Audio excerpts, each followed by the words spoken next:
significant development since the network began was the establishment of the Gwen Youth Hub at the 4th Global Forum on Human Resources for Health in Dublin in 2017. And the Youth Hub is an intersectoral, interprofessional community of practice focusing on youth employment in health and social care. It's one of the biggest hubs. Its current membership includes 40 member organizations across different sectors in health. And there are hundreds of health students and young health professional organizations involved worldwide. And we have seen it growing from strength to strength as a dynamic community, applying its commitment and creative energy to issues of youth in the workforce.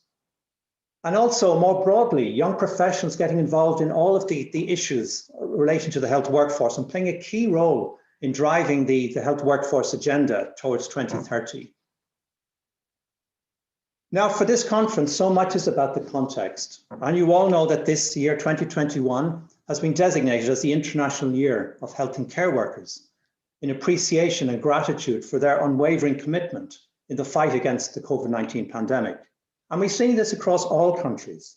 Health workers have put themselves at risk, physical risks from COVID in their dedication to care for their patients, but they further had to experience pressures and stresses from the pandemic, and their mental health well-being has also suffered, even in some cases to the extent of abuse and stigma. And the pandemic has really put health workers in the spotlight this year. And there's an appreciation like never before of their importance, not just for the pandemic, but for all of the essential healthcare that everyone should have.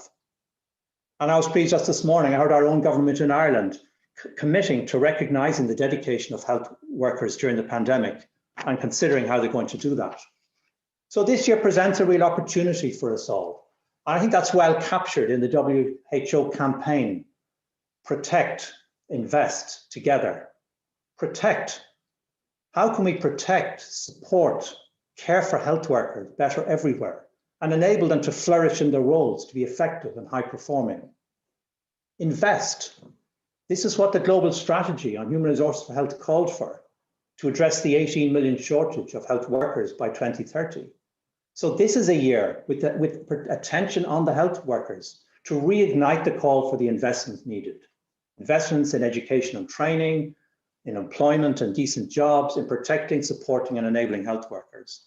And together, this is us, this is us together today, part of the communities and influencers coming together in solidarity, advocacy and care for health and care workers. So this is the key event for this year, and the Youth Hub is organising this conference to support young health and care workers and students in taking an active role in pandemic recovery.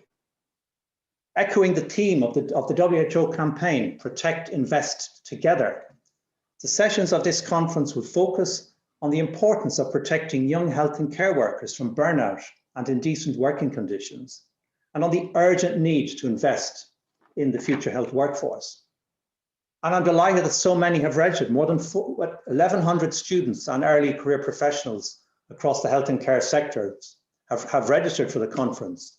And we hope to reach even more, as most sessions will be live streamed via the Youth Hub Facebook page.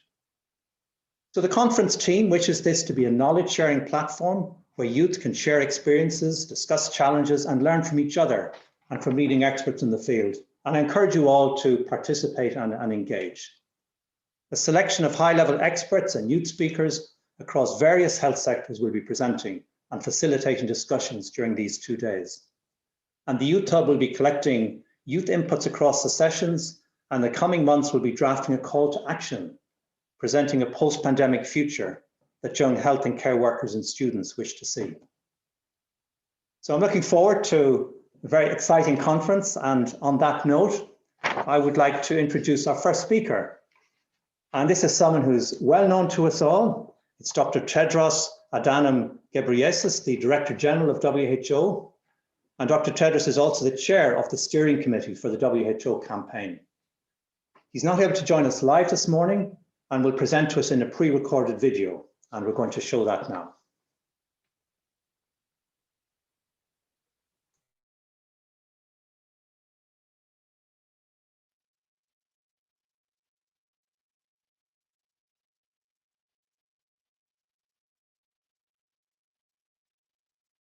My dear colleagues and friends, the COVID-19 pandemic has been a vivid reminder of the vital role that health workers play in all countries.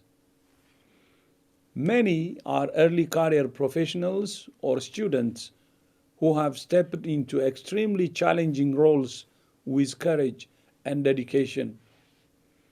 At the same time, COVID-19 has placed massive strains on already overstretched health systems as countries struggle to manage the pandemic, maintain essential health services, and roll out the world's largest ever vaccination program.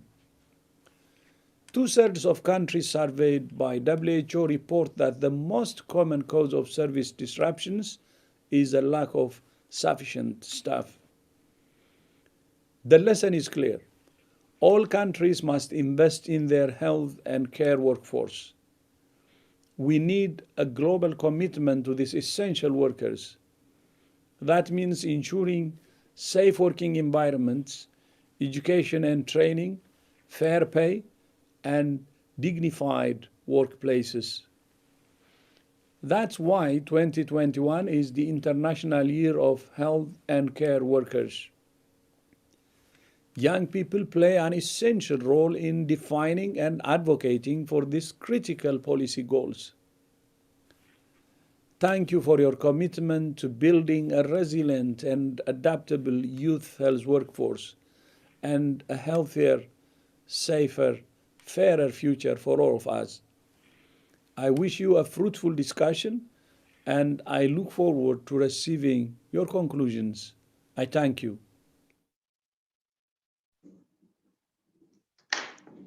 Thank you very much, Dr. Tedros, for your remarks and reminding us of just the vital role of the health workforce and the need for investing in it. And we do appreciate Dr. Tedros for his leadership on the health workforce and indeed in the response to the pandemic and other health issues. And speaking of leadership, we have some great leaders in the Gwen Youth Hub. And that brings us to our next speaker, who's one of those. And I'm delighted to welcome Dr. Colleen Matter, who's the chair of the Youth Hub. And I'd like to invite Colleen now to speak and welcome you all on behalf of the Youth Hub. Welcome, Colleen.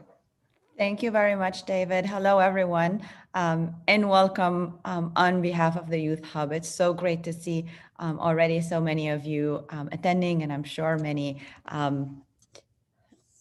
hopefully live streaming with us from YouTube and our Facebook page. So I have a few things to say, but I will keep it short. I will not talk a lot about the Youth Hub itself because we have a session coming up in a couple of hours, and I will have the chance to talk to you again about our experience for the last few years and where we have come. While this past year has been especially challenging to the whole world, I think it was particularly trying to healthcare students, early career professionals, newly qualified workers in the health and care sector. And while for some of us today in our countries, things may look brighter, in others, the situation is dire. And I know many of you know that. Just a few days ago, India announced the deployment of 200,000 student nurses to the front lines. I think many of us on this call and conference remember the uncertainties of the front line earlier during the pandemic.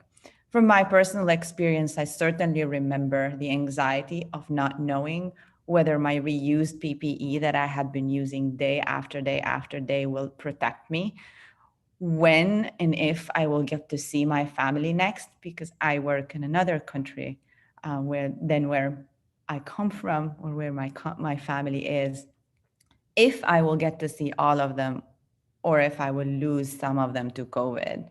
If I get ill, who will take care of me? And will I have medical coverage? Yet we kept going back. I kept going back, and all of you kept going back every single day for long hours for our patients and for our communities. As you heard from David, from Dr. Tedros, this is our year, the year of the health and care worker. Every single day, I hear a country describing how they have deployed their workforce, and they mention in passing deploying students, junior workers, and early career professionals as a key strategy. Yet not many acknowledge the realities when it comes to working conditions, remuneration, mental health, burnout, and sometimes, unfortunately, lack of skills and education, lack of PPE, et cetera, et cetera. This conference today is ours and is aimed to address all of those challenges and even more, allowing us to speak, converse with high-level speakers and colleagues, to hear from experts, to hear from youth experts, to hear from youth at the front lines, to reflect on how we want to build back better and when it comes to us for our future as health workers, and the future of colleagues coming after us. So I'm not going to keep you any longer. Certainly looking forward to the amazing lineup of speakers, also to the great discussions ahead, into coming up with a call of action, as David mentioned, so that we can take this agenda further in this crucial year of the health and care worker. Thank you, and looking forward. Thank you very much, Colleen. I think you've set the scene very nicely with some of your own personal perspective, really introduces some of the challenges very nicely. I mean, as part of sort of setting the scene and introducing the conference, we're now going to have some presentations from other parts of the Global Health Workforce Network.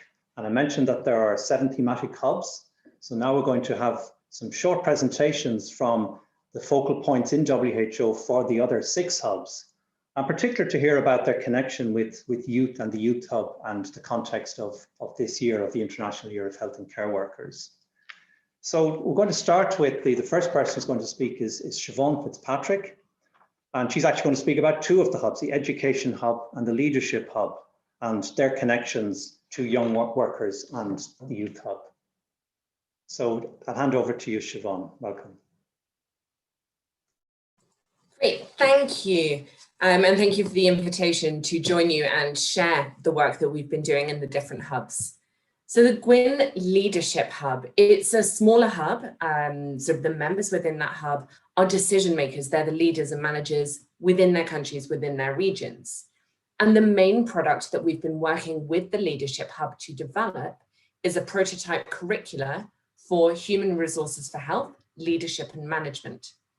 So we will be able to publish this. We're aiming for the 3rd quarter of this year as a template or as a reference for other universities who wish to offer postgraduate training for these groups. So 3 different courses. There's a short course, we're calling it the executive course, or around 1 week in duration, which really focuses on the policy dialogue and navigating the complexities of that dialogue. The 1 month course, which could be a standalone or integrated in a master's, which really focuses on all of the aspects of the policy process. And then the master's course, which goes into more detail in terms of not just the policy process, but actually the development of the evidence. So things like actually conducting a health labor market analysis and the process of ensuring that evidence underpins that policymaking process. The second hub that I'll be able to update you on today is the Education Hub. And I know that a number of the members of the Youth Hub are also members of the Education Hub, which is really exciting for us to be able to continue that collaboration.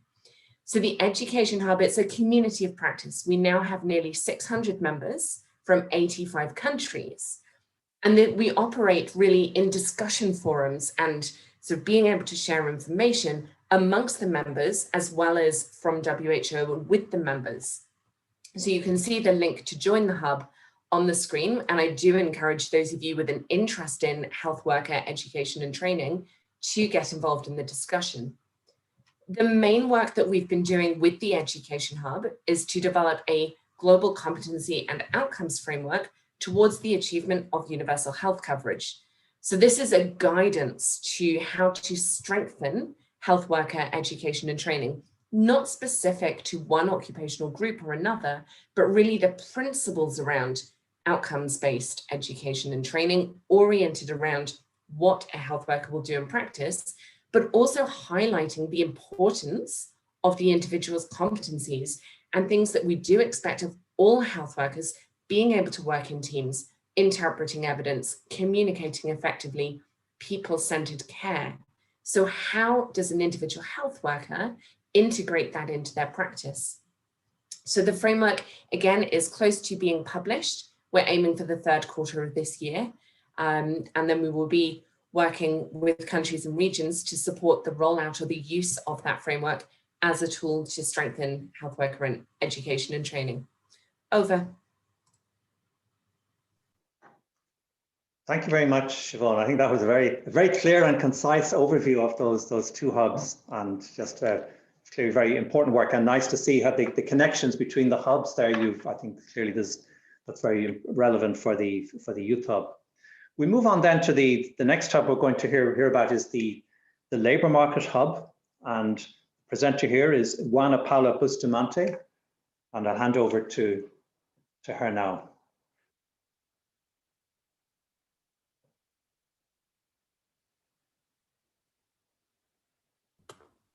Thank you, David. Hello, everyone. So I'm leading the Health Labour Market Hub. What's the Health Labour Market Hub? So you can see that many countries around the world are facing challenges in their health labour market. When I said challenges, what do I intend to? How many health workers are out there, and how many health workers do we actually need? That's one step. And why this is not happening?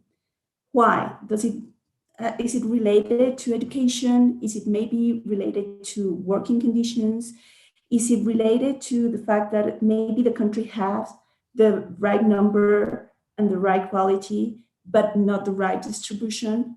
So what can we do? What can we do to overcome all these challenges, to overcome these, what we economists said, market failures? So the health labour market aims at identifying and promoting the knowledge that is needed in the countries in order to actually analyze and study and identify these kinds of issues. And not just understanding them, but try to lead them to policy response.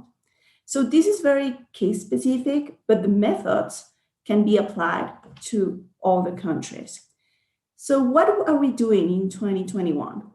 First of all, we are going to have the guidebook on the health labour market analysis. So all the countries can have a look and can say, okay, my issue, my challenge, my market failure in the health labour market is this one. Let me analyze it. Let me study it. Let me look at it. So this is our big discussion during this year.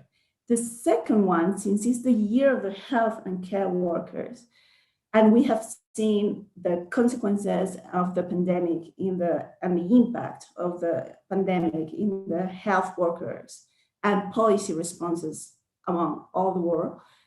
So here it's vital to understand what's going on and what countries actually did. So we are doing around 30 country case studies from Africa, South America, and the Caribbean to assess what? To assess the effect of COVID-19 on health workers. When I said the effect and the impact, what I'm saying, how many health workers have been infected, confirmed infections with COVID-19, death, but not how many, but why, meaning are they community based or are they related to the work? Of course, right now we're seeing that it's much related, but how did it evolve during the whole year of more than a year, the pandemic that we have been going through, and what countries have put in place to understand that.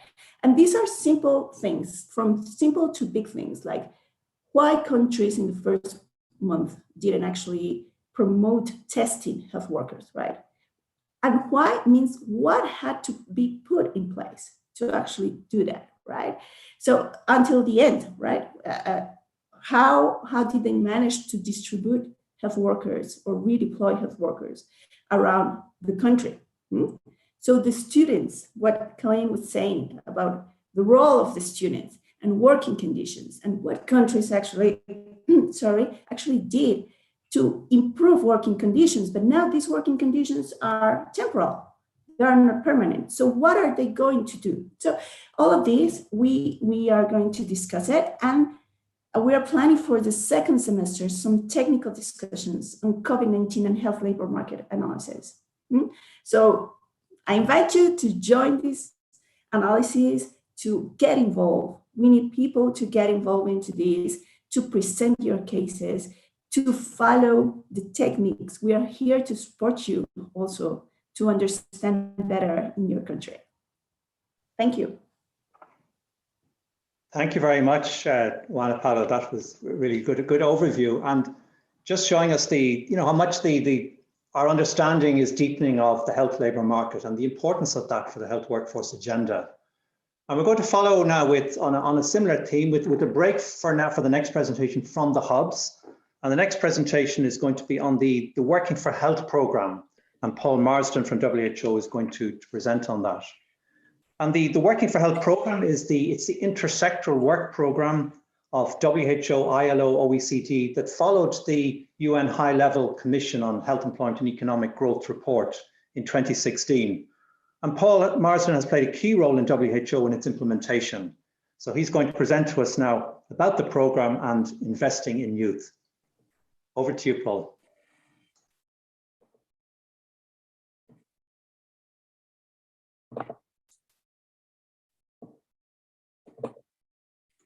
Hi, David. Hi, everyone.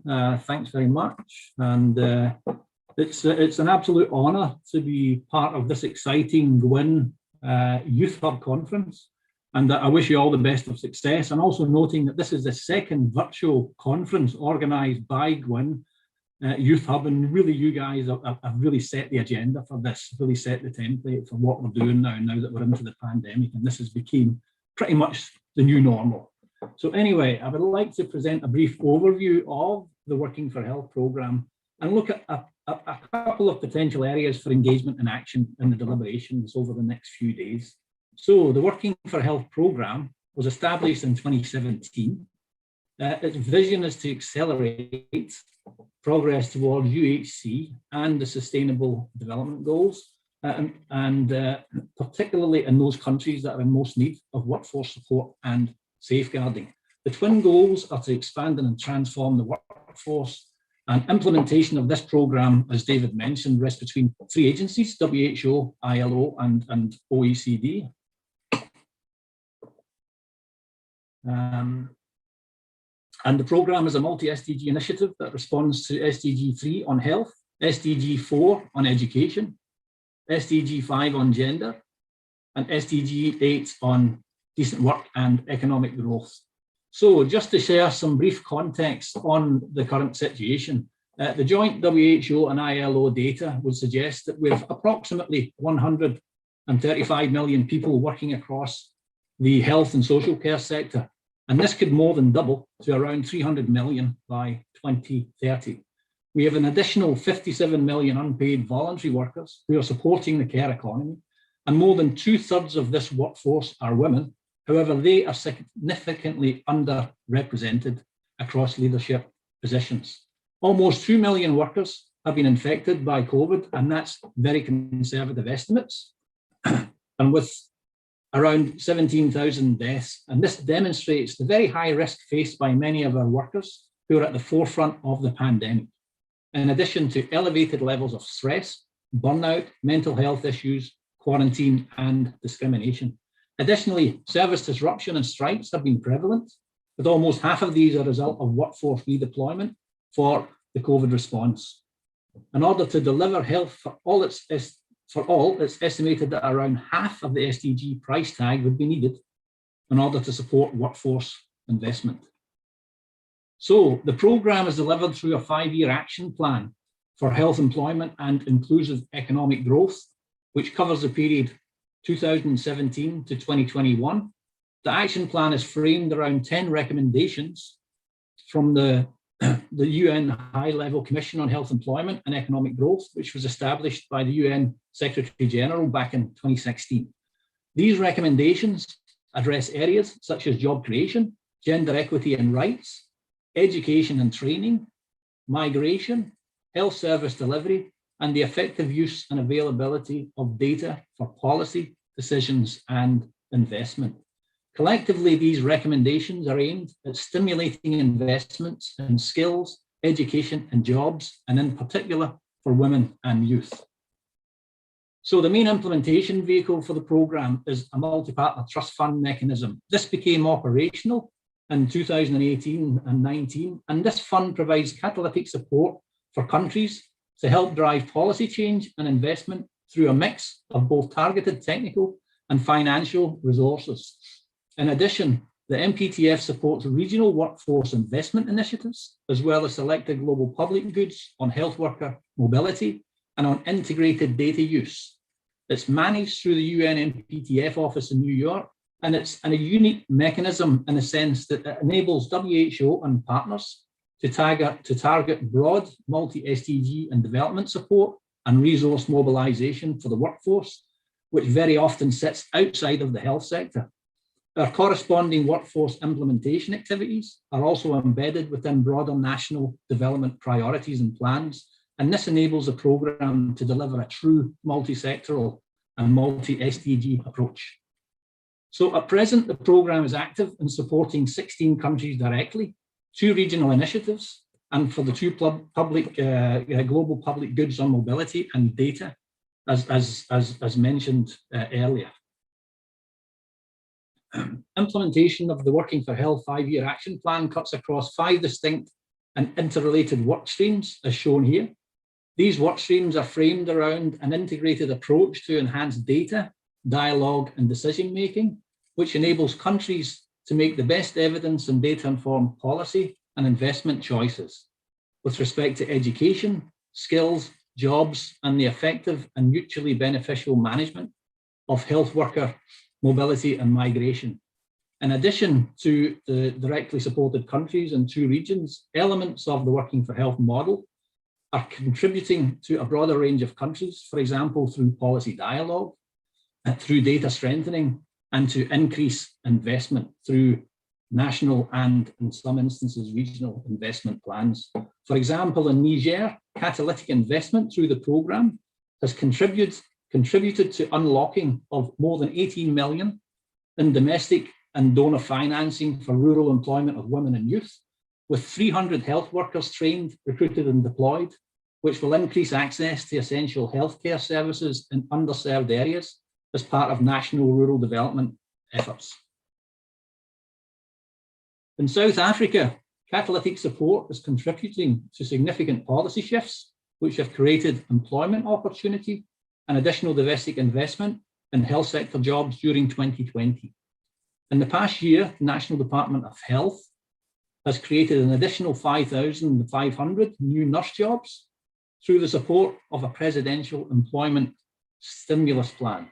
And more than 4,000 new medical interns and community health practitioners have also been rapidly deployed in response to COVID as part of an 8,000 strong community health workforce.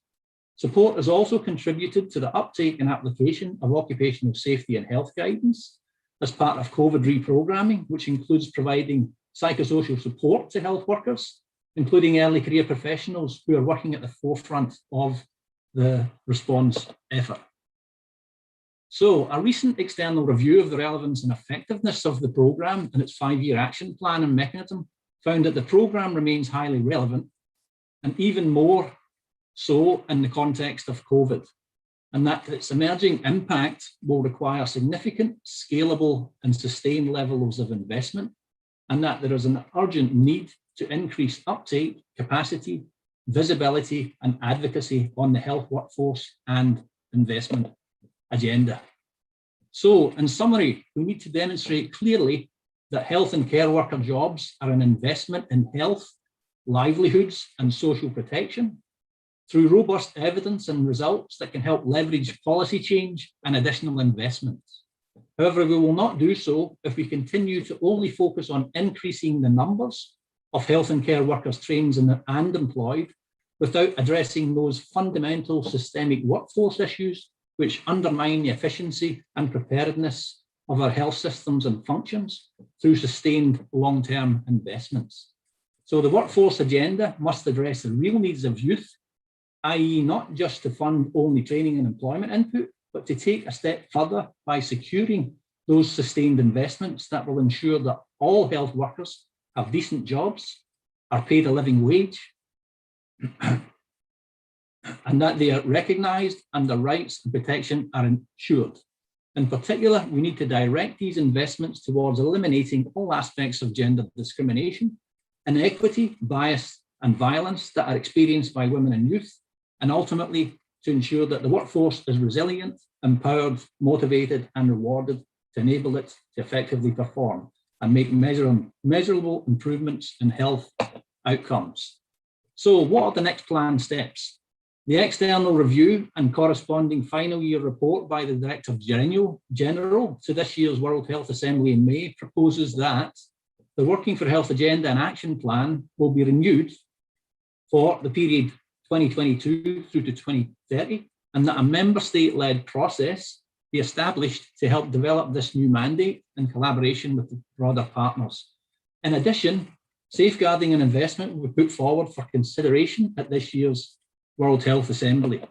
So in closing, I challenge you all to actively consider how youth can contribute to this new agenda in terms of targeted advocacy on youth issues, drawing from your own collective experiences and insights, in terms of determining the call to action and results that you'd like to see, and ensuring that youth are always front and centre in creating, collaborating on, and driving our future health workforce agenda. Many thanks, and back over to you, David and team. Thank you very much, Paul. That was a really comprehensive overview of the Working for Health programme.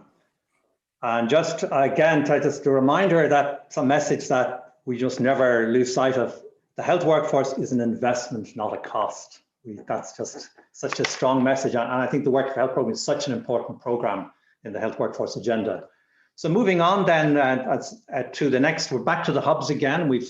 And now we're going to move on to the Community Health Worker Hub. And I'd like to invite Catherine Kane, who's going to present and speak about the CHW Hub in the year of the health and care workers. So over to you, Catherine. Thank you, David. It's really a pleasure to be here with the future of the health workforce. I lead the Community Health Worker Leadership Hub. I co-lead it with our partners in UNICEF. And if there's one message that I leave you today, I hope it is partnership. So if I can, there we go. So this is my one, I only get 3 minutes, but please, but I might give you a quick highlight of any other material that could be shared. The Community Health Worker Leadership Hub is composed of civil society organizations, UN partners, what we euphemistically call resource partners, which often means people with money who support programs, and a number of advocacy organizations. It was initially formed to support the implementation of the Community Health Worker Guideline that was approved in 2018 and launched at the Global Conference on Primary Healthcare in Astana. This is a really important element. 40 years ago, the world started recognizing community health workers as an important contributor to extending primary health in communities all over the world. Community health workers have many roles, but they're often unpaid, unrecognized. Some programs are very proud when they don't pay their CHWs because they figure they're saving money. It's a false economy, because basically what they're saying is we don't value this work. And community health workers are not only very trusted in communities, and in fact very influential in communities, but it's also a way for young people in remote areas to get a start in the health workforce. Community health workers are often women. There are in fact some countries where community health workers are all women.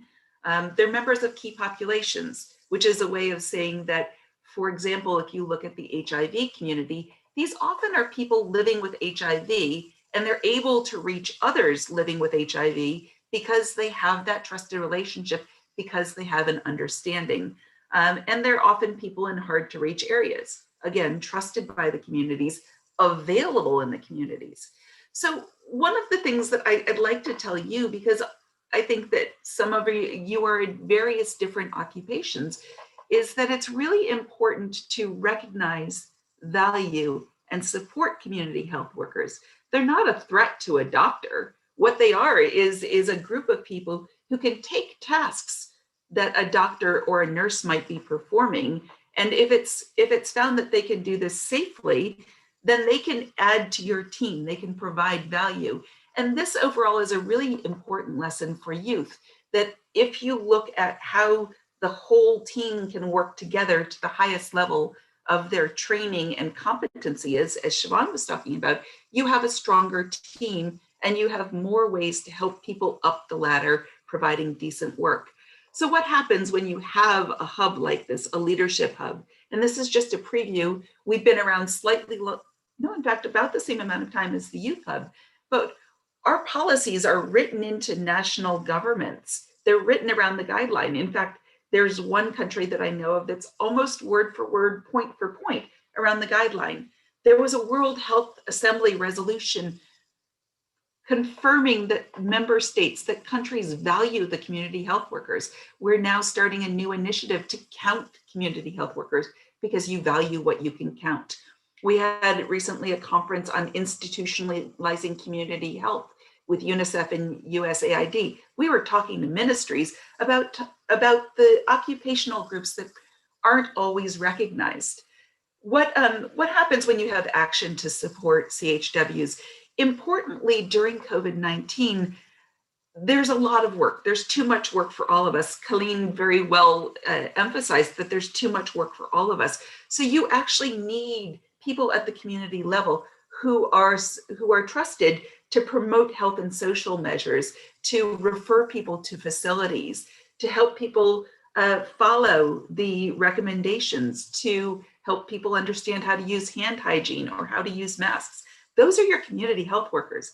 These people often don't get personal protective equipment. And in fact, the coalition of the Community Health Leadership Hub gathered together to find funding and send PPE in areas where community health workers were working very closely with populations.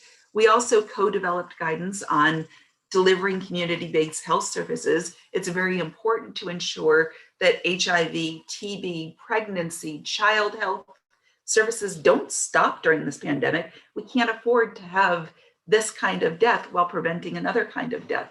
Community health workers are important in this. We also wrote and recently published the community health worker role in rolling out the COVID-19 vaccines. I'll take one more minute to flash through a couple of other things. I was also the co-author of the WHO guidance on health workforce in the pandemic response. These are all tools that we've been contributing to from the health workforce perspective. They're all about you. They're all about protecting and calling for investment in the health workforce globally. This is the community, the Human Resources for Health interim guidance. We're having a 3-part action series that we hope you will also join. Wednesday's episode was on Protect. The next one is on Invest. We want you to join this. We want youth voices to emphasize the need to invest in the health workforce globally. So we'll be sending information through the hub. Lastly, this is the year of health and care workers. Here are some more ways for you to get involved. I hope when you leave this that you won't hesitate to think about all the ways that you can get involved and all of the ways that you can show your value. Thank you so much for letting me speak with you. Thank you very much, Catherine. There's a lot there and a lot for all the participants to reflect on, I think, in relation to the GHW Hub. We move on now to the next hub is the Data and Evidence Hub. And I'd like to invite Amani Siam, who's going to speak about that. Over to you, Amani. Wonderful. Thank you so much, David. And again, welcome everyone. It's a pleasure to see you all and to hear you all. I just want to make sure you're able to see my slides. Are they on your screen? Yes. Thank you. So my name is Amani Siam. I'm based with the Health Workforce Department, and we deal with data and evidence in general. And I think the eloquent speakers that went ahead of me, Juana, Kaylin, Siobhan, and Catherine, and everyone even mentioned the need for data in a salient way. So what I'm going to take you through is a short journey of looking at what have we been observing, at least in the Data and Evidence Hub, and to give you a bit of a statement of purpose for this hub, which I invite you all to join. I've put the link to the general link of the Gwen network, and there you can actually find the means to join the hub. So basically the hub, as David said, it came about as one of the 7 hubs created under the Gwen umbrella. And it is really a voluntarily collaborative platform of information sharing and knowledge exchange. Think of it as an advisory network of academia, NGOs, INGOs, and it's a very fascinating mix. It's old hands, new hands like yours, people who are enthusiastic about understanding the issues and diversity of data sources that make up health workforce data. So basically they have a mission of 3 points: to strengthen the data, primarily looking at all the plethora of different occupations. You've heard about them. Catherine spoke about community health workers. Siobhan spoke about the education sector. Juana spoke about the issues about the health labor market and its failures.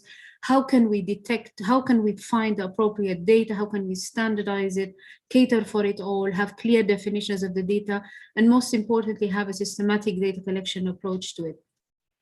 We want to promote the data use, analysis, and dissemination. And here you can see we are action focused, as you've heard brilliantly from Paul Marsden. We want action to happen in countries to see impact, to see improvements, and think of data as how you are treating the blood supply of a human body. If data doesn't flow well, if it doesn't come from the roots it should come from, to the uppermost end, to be of good quality and to be of a standardized, comparable form, then unfortunately it's non-usable, it's rubbish in, rubbish out. So this is a very big journey that has started many years ago, and it's still going on with very different, many initiatives to look at. And of course, the overarching objective is to co-create the synergies. Investments in data are as old as you can remember. I mean, it's even older than all of you sitting on this call. But the problem is it's a very stubborn area to tackle. The idea that data has inherent weaknesses when it has to come from low resource settings. And we don't have enough time, but we can even show you examples. Even in well-developed settings, data is still an issue to harmonize insofar as health workforce and health and care workers data is concerned. So we are trying to build a lot of synergies to say, let's join efforts, let's put the money where it should be, let's invest in when it's there in the ground, let's audit it, let's try and build capacities, and at the same point, raise the confidence of countries in using that data, in a way, in harnessing and using that data. So just to give you an example for the 3 milestones I've mentioned. So for instance, to strengthen the data, the hub has taken an action to actually, we prey on all the existing partnerships we know, different agencies, IntraHealth, you've probably heard about a few of them, and we're asking them to support us in the implementation of the National Health Workforce Accounts, which is the 4th pillar of the global strategy.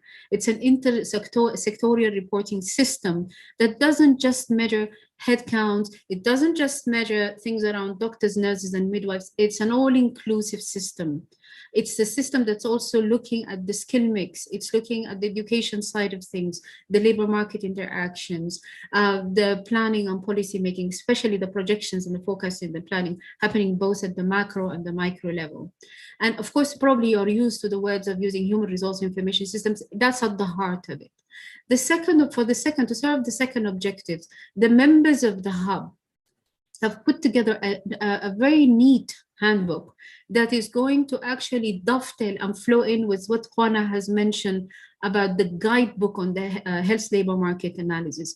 The point of it is to actually harness the investments and the understandings of the data sources to really support the generation of data for the health labor market analysis and beyond. And for the third objective of this, we are again capitalizing on a lot of interaction between our different partners within the platform to see where are the opportunities. There are webinars that we want to target. For instance, there are very big initiatives happening and they're coming to an end, maybe like the Nursing Now.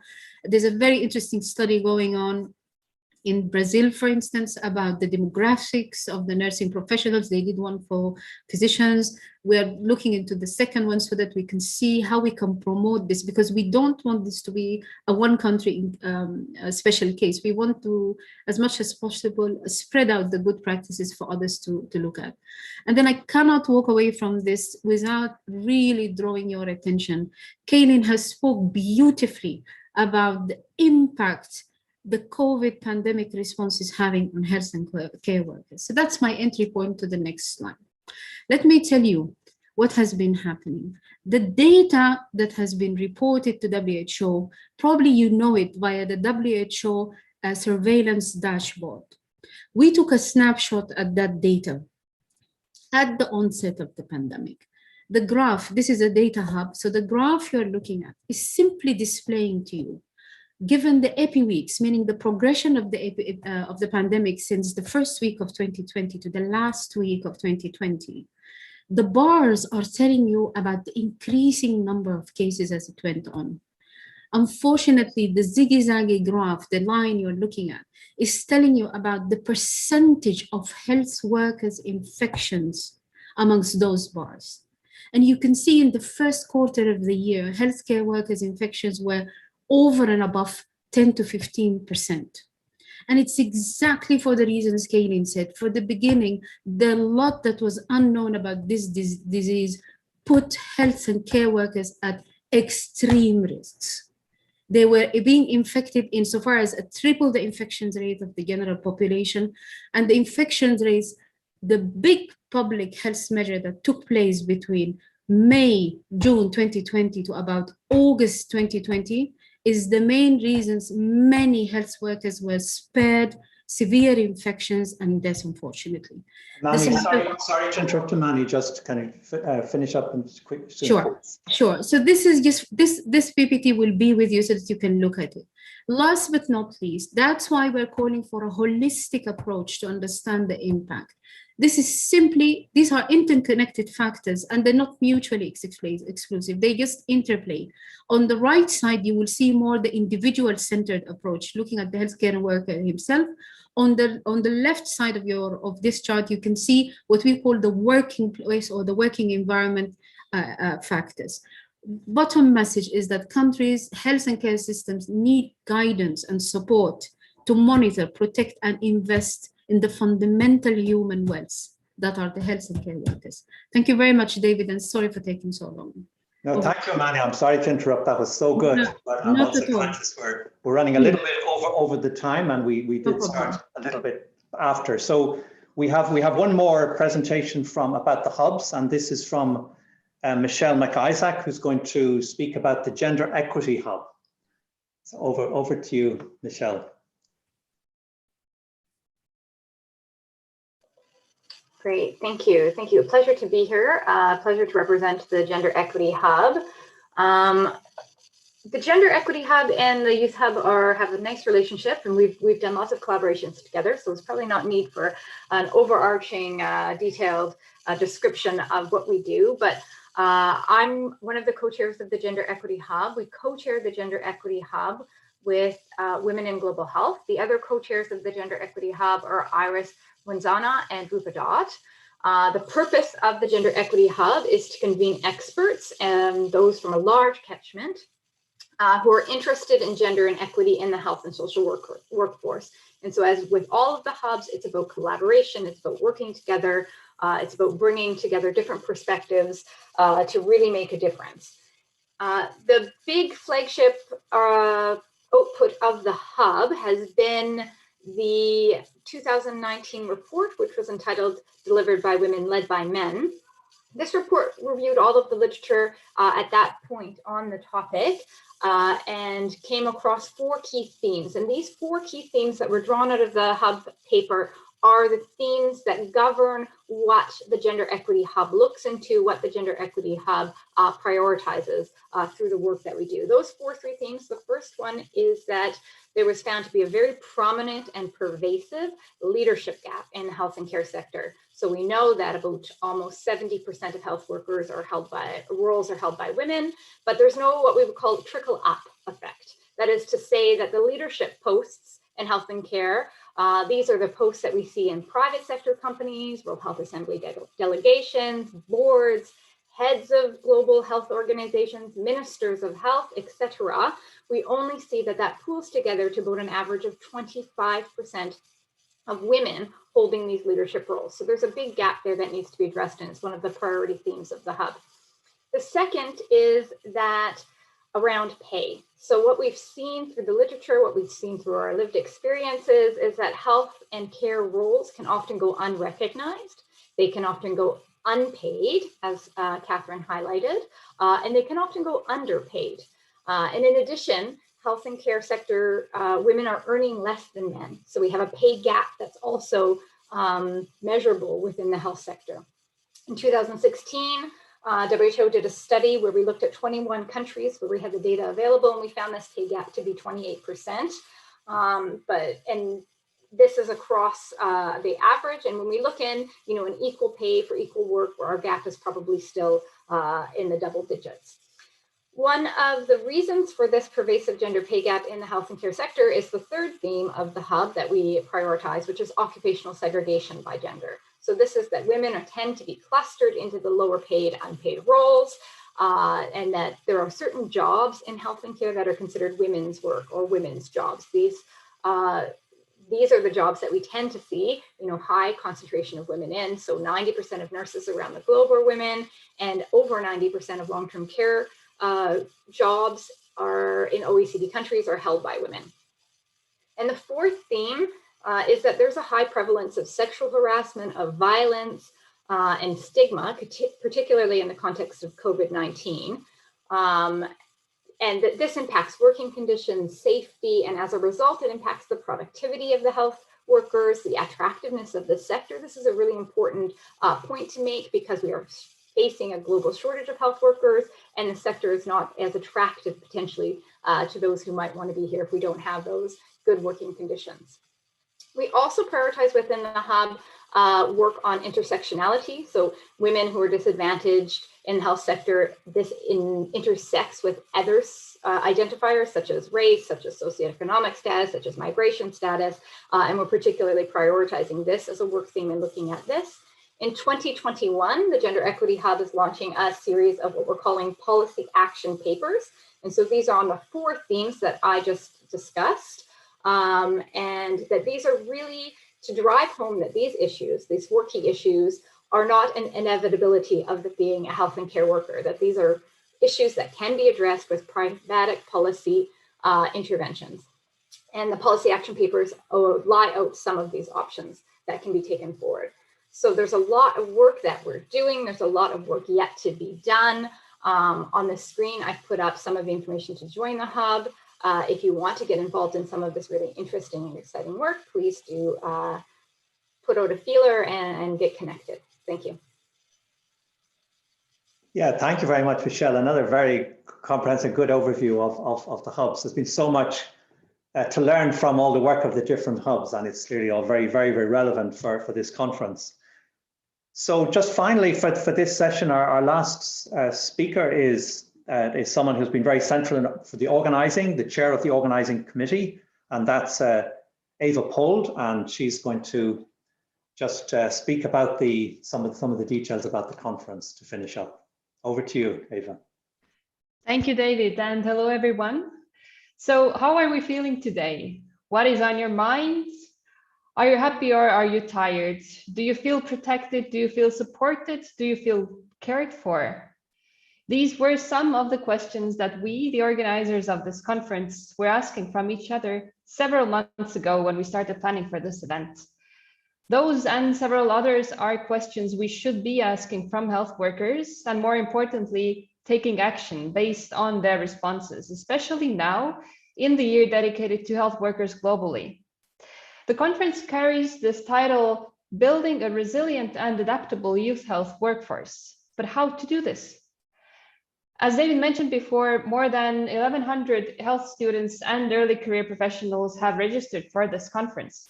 The majority are medical, pharmacy, and public health students and early career professionals.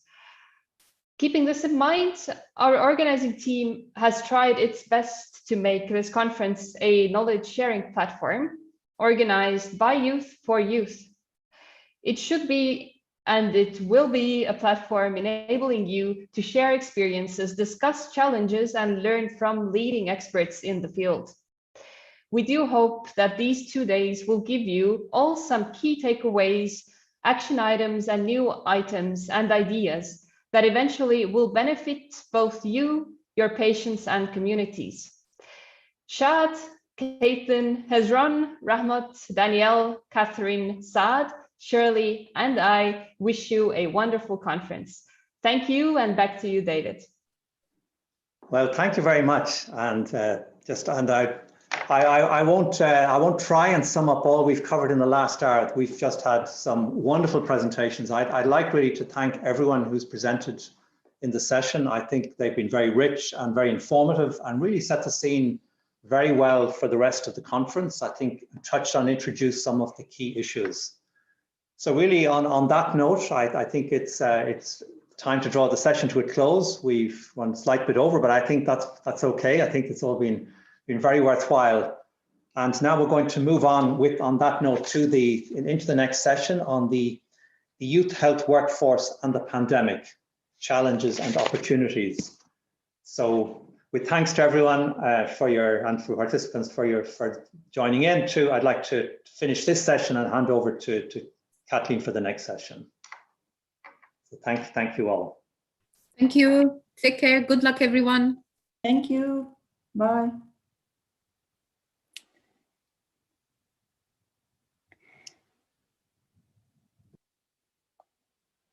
Thank you, David, and welcome to our next session, which is a roundtable session entitled The Youth Health Workforce and the Pandemic, Challenges and Opportunities.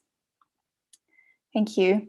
So the ongoing COVID-19 pandemic has placed an enormous strain on health services in almost every country of the world.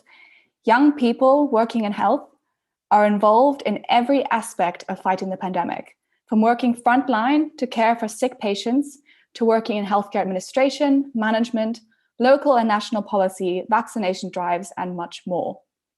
The pandemic has exacerbated existing challenges for young health workers, who are often already overworked and overstretched in many health systems.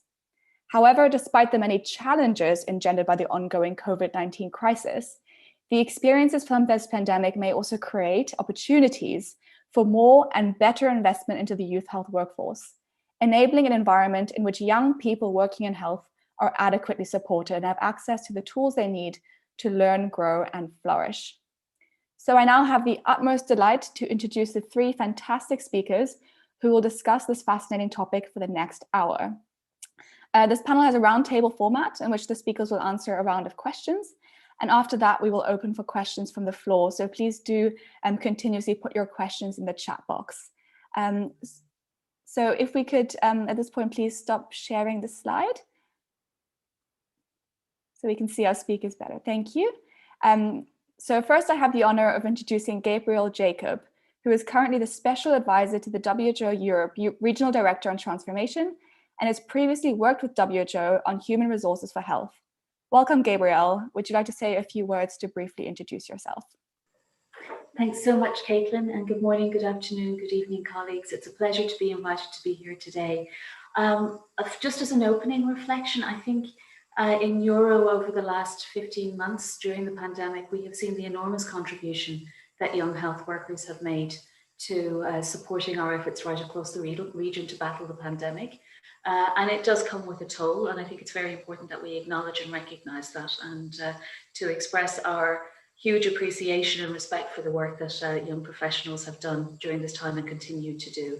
So I'm looking forward to discussing both the challenges that there have been and also the opportunities that lie ahead as we look forward. And thank you for this invitation. It's good to be with you. Thank you, Gabrielle. And next we will hear from Batul Al-Wadani. Batul is a medical doctor from Jordan and recently completed her MSc in Public Health from the London School of Hygiene and Tropical Medicine. She's a past president of IFMSA, the International Federation of Medical Students Associations, and currently works as an engagement analyst at the World Health Organization. Batul, can you tell us a bit more about yourself and what makes you so passionate about this topic? Thank you, Caitlin. Good afternoon or good evening, good morning, colleagues. I'm very excited to be here with you and to be speaking and discussing with fellow young people about the challenges of the health workforce during this pandemic and how we can grow out together from this pandemic with a stronger, more resilient and sustainable health workforce. I'd like to call myself a youth advocate, and I'm very passionate about health workers' issues and health workforce advocacy, universal health coverage, and sexual and reproductive health and rights. I come from the world of health and student organizations, and I'm very excited and I'm very happy to see so many youth advocates here today who share similar experiences of advocating at local and national and global level for their rights and for better health systems. Looking forward for our discussion today, and let's see how we can highlight together the challenges and address them and find creative solutions for them. Thanks. Thank you so much, Batul. Our third esteemed speaker is Rashid Salim. He's a nursing graduate working at Machakos Hospital in Kenya. He also serves on the International Council of Nurses, Nursing Student Steering Group, where he represents the African region.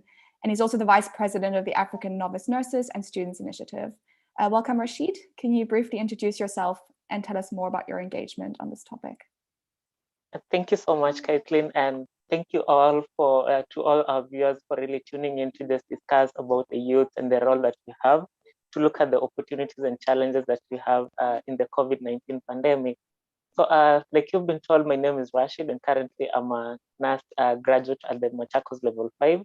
And I really look forward to this platform as an opportunity for the youth to, have their voice heard globally and, share the opportunities that they have and the level of advocacy amongst ourselves. As a youth, I have a passion in preventive health and primary health. And clearly that's where COVID-19 has really come in, where we have now to focus on preventing instead of looking at how can we treat or manage it. So I really look forward to a very informative session and a great lively discussion for the next 1 hour. Thank you so much. Wonderful. Thank you so much to all of our speakers. And since this is a roundtable, we will start right away with our first question. So again, to everyone in the audience, please put all your questions in the chat and we will pick them up in a few moments. And we'll start with the question, what are, in your opinion, the greatest challenges for young people working in health during this pandemic? And maybe we could hear from Gabrielle first. Thank you.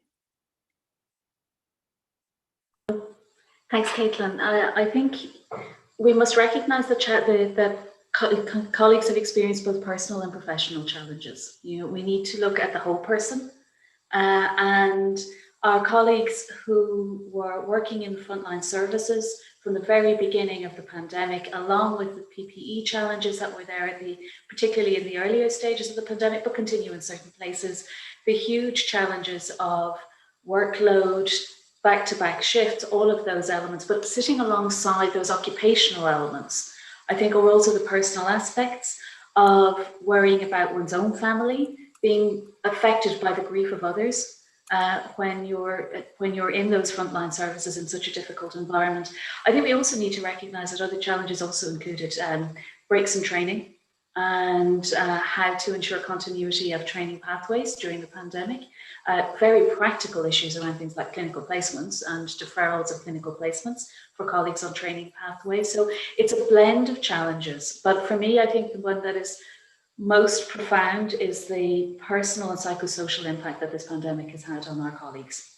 We cannot underestimate the breadth and the depth of that challenge, and also that will be with us and with our colleagues. And we need, through occupational health, through psychosocial support, to ensure that we're supporting our younger colleagues following this pandemic, recognizing the traumas that there have been, both personal and professional. So there are occupational challenges, yes, but for me, that I think is the most profound challenge that colleagues have experienced. Thank you. Thank you, Gabriel. Thank you so much. And maybe Batul could share her insights. Yeah. I completely agree with Gabrielle about the challenges she mentioned, and I think it's also important to understand where do these challenges stem from. It's a fact that young people were and are still key in dealing with COVID-19, and COVID-19 came at a time in which the global health workforce is facing already a crisis, with WHO projecting a shortfall of 80 million health workers to reach universal health coverage by 2030. So along with the pandemic, this shortage and this crisis was exacerbated and became much worse.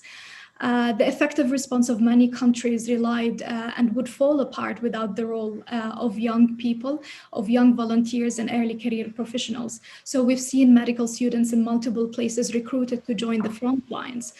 We've seen many volunteering young people working in call centers, testing sites, food delivery programs, social assistance, and much more. And we've seen numerous countries accelerating the graduation of health workers to join the front lines.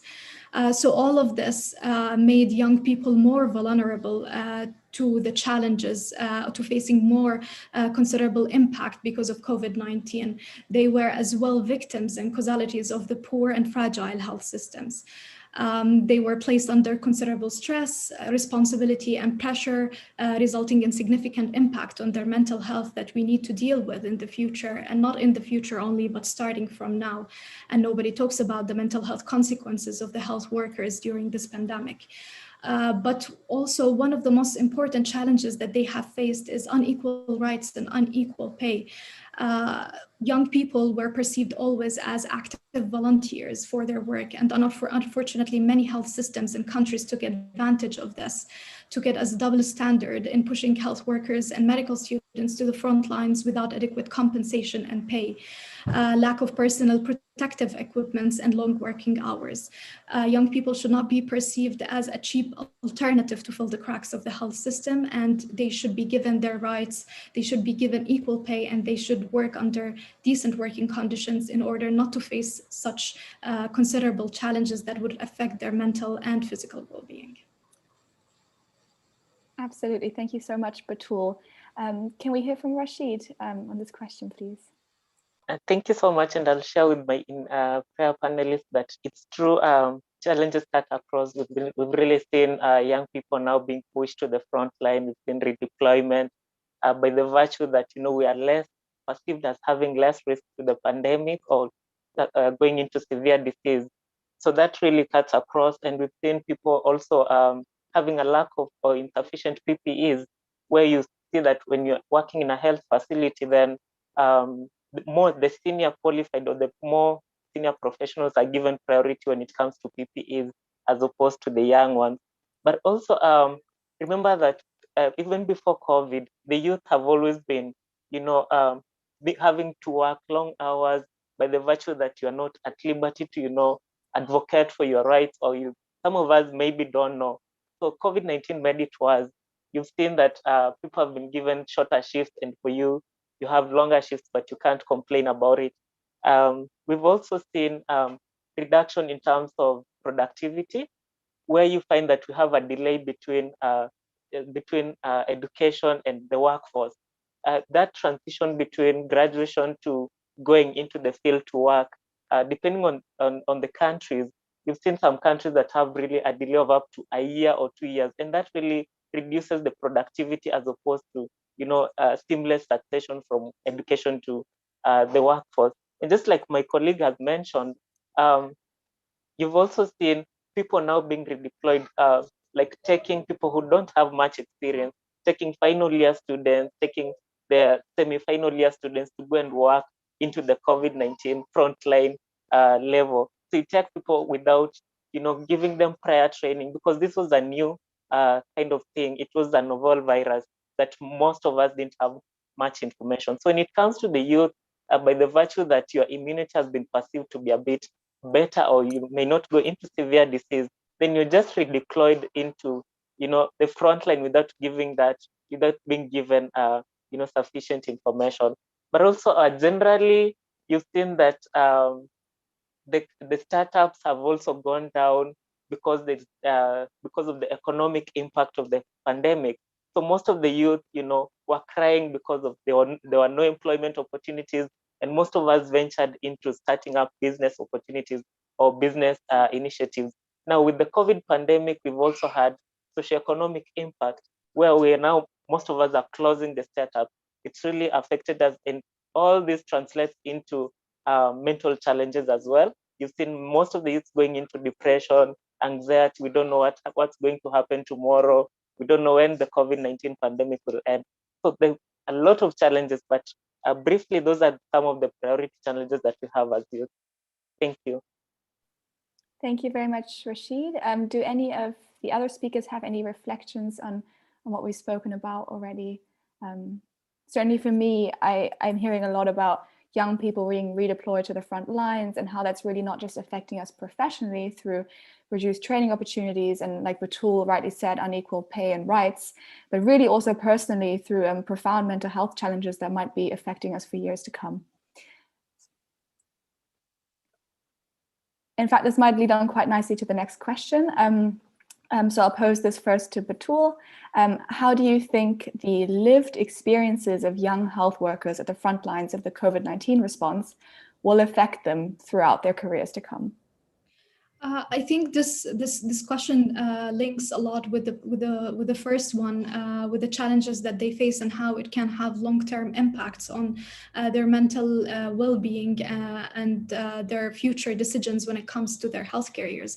But actually, I'd like to start with a positive impact, because I believe that through the lived experiences we have and through the lived experiences that health workers went through, they always are able to scale up, advance, and improve. Young people who are and early career health professionals understand now the importance of the rights of claiming decent work conditions, of making sure that the health systems are more resilient and prepared for such situations in the future. So I perceive that all of those early career professionals and young people and health workers who lived such experiences will have a personal growth of better approaching such conditions in the future. And at the same time, we will see a new generation of health experts who want to incorporate clinical knowledge with the public health approaches. Now, everybody understands the importance of emergency preparedness and response and how this should be integrated into clinical care, and medicine is not something, or health in general is not something to be separated, and you need to incorporate all of those approaches in the workforce and in the workplace. So I see that there could be a lot of positive impacts. There is a momentum right now, and I think it's going to affect health career professionals and young people all through their work in the future. But we cannot turn a blind eye, of course, about possible negative impacts from mental health conditions, from the extreme performance pressure and occupational fatigue or burnout that many doctors and many health workers went through. And this could raise the question of whether this will affect their decision of continuing this career, of quitting. Are we going to see a lot of health workers leaving their work and deciding that this is not worth it, they want to change their career paths, or of their decision of which specialty or which path they want to pursue in health, and who is going to manage all those challenging situations, and who's going to specialize in emergencies and such things in the future. But a very important impact that we need to keep in mind, and we will see in the near future as well, and I think migration will be affected of health workers a lot. A lot of countries, health workers were placed under extreme and harsh conditions, but some countries took care of their health workforce, and this will affect the decision of many early career professionals of where to pursue their future health work, of where to pursue their careers, and whether they're going to leave their countries, and whether we're still going to see this gap between low and middle income countries and high income countries. Thank you, Batul, for those brilliant insights. I will now hand over to Rashid, and then we can have some more discussion after that. Thank you. Just like my colleague has said, I feel like this actually we are the youth that and our problems or our opportunities actually cutting across. So this is really a hub that we in sync with each other. But some of the lasting impacts that COVID has really brought on board is the youth having to use social media as well as mobile applications to pass information. I think we've really seen a lot of innovations and creativity or the use of IT to just pass information, and some of them even manage COVID-19. And we've seen also the youth having to come up as very resilient in terms of managing the patients with COVID-19. Something else that is going to really last is in terms of advocacy. The youth have now learned how to advocate or champion for what they really want. Initially, we've really had a youth workforce that is more of an activist or perceived as activist, but we're now seeing a paradigm shift of youth now having to come to the table to engage, more so to engage the political leaders, to engage the policy makers in terms of how can we get out of this pandemic at the earliest opportune moment, because I feel or I know that the youth are some of the people that are really looking forward to when is COVID-19 ending so that we can go back to the normal as. So really, we've really seen the youth that are really coming out to be people whom we can engage. And this will really be a call for all the policymakers to bring the voice of the youth to the table in terms of these are the people who have solutions. These are the people who are ready to, take up challenges. These are the people who have all the innovations that you may think of, and so on and so forth. Some of the challenges that are going to last on, of course, the mental health problems, the depressions, the anxiety, because we have them, but we can't go out there. We can't, go out there to just let it out. We all confined in terms of restrictions, restricted movement. And some of the, mental health solutions are just about going out and letting it, speaking out. We can't do that now anymore. So really mental health impact is going to last on long. Thank you. Thank you, Rashid. I was wondering if any of the other speakers have any other reflections on what we've spoken on, kind of the long-term career impacts that this will have on young people. I think picking up from the other speakers, for me, the two that are the standouts are what Batul spoke to in terms of the potential attrition to future supply. We are already in a position where we have, as Batul said, a significant projection in terms of the lack of the limitations of the numbers of health workers for the next by 2030. So we cannot afford to lose our young health workers. And my concern is the mental health and psychosocial impact of the pandemic and the experiences that younger health workers and early career professionals have had in terms of wishing to stay with the professions. And so that's my concern in terms of a potential impact on the future supply of health workers. And we have to do everything that we can to support our young health workers.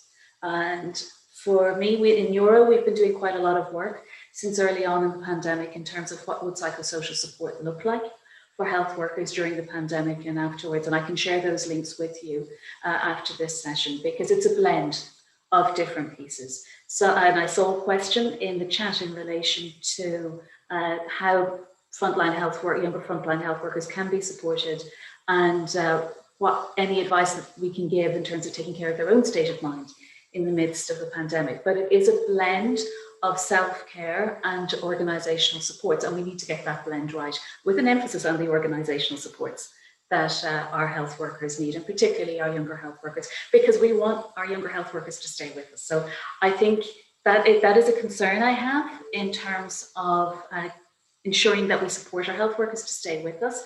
In terms of the other trend that I see that's really, really important and has an impact on the shape of roles for the future, and also on careers for younger health professionals, is what Rashid described in terms of digital transformation.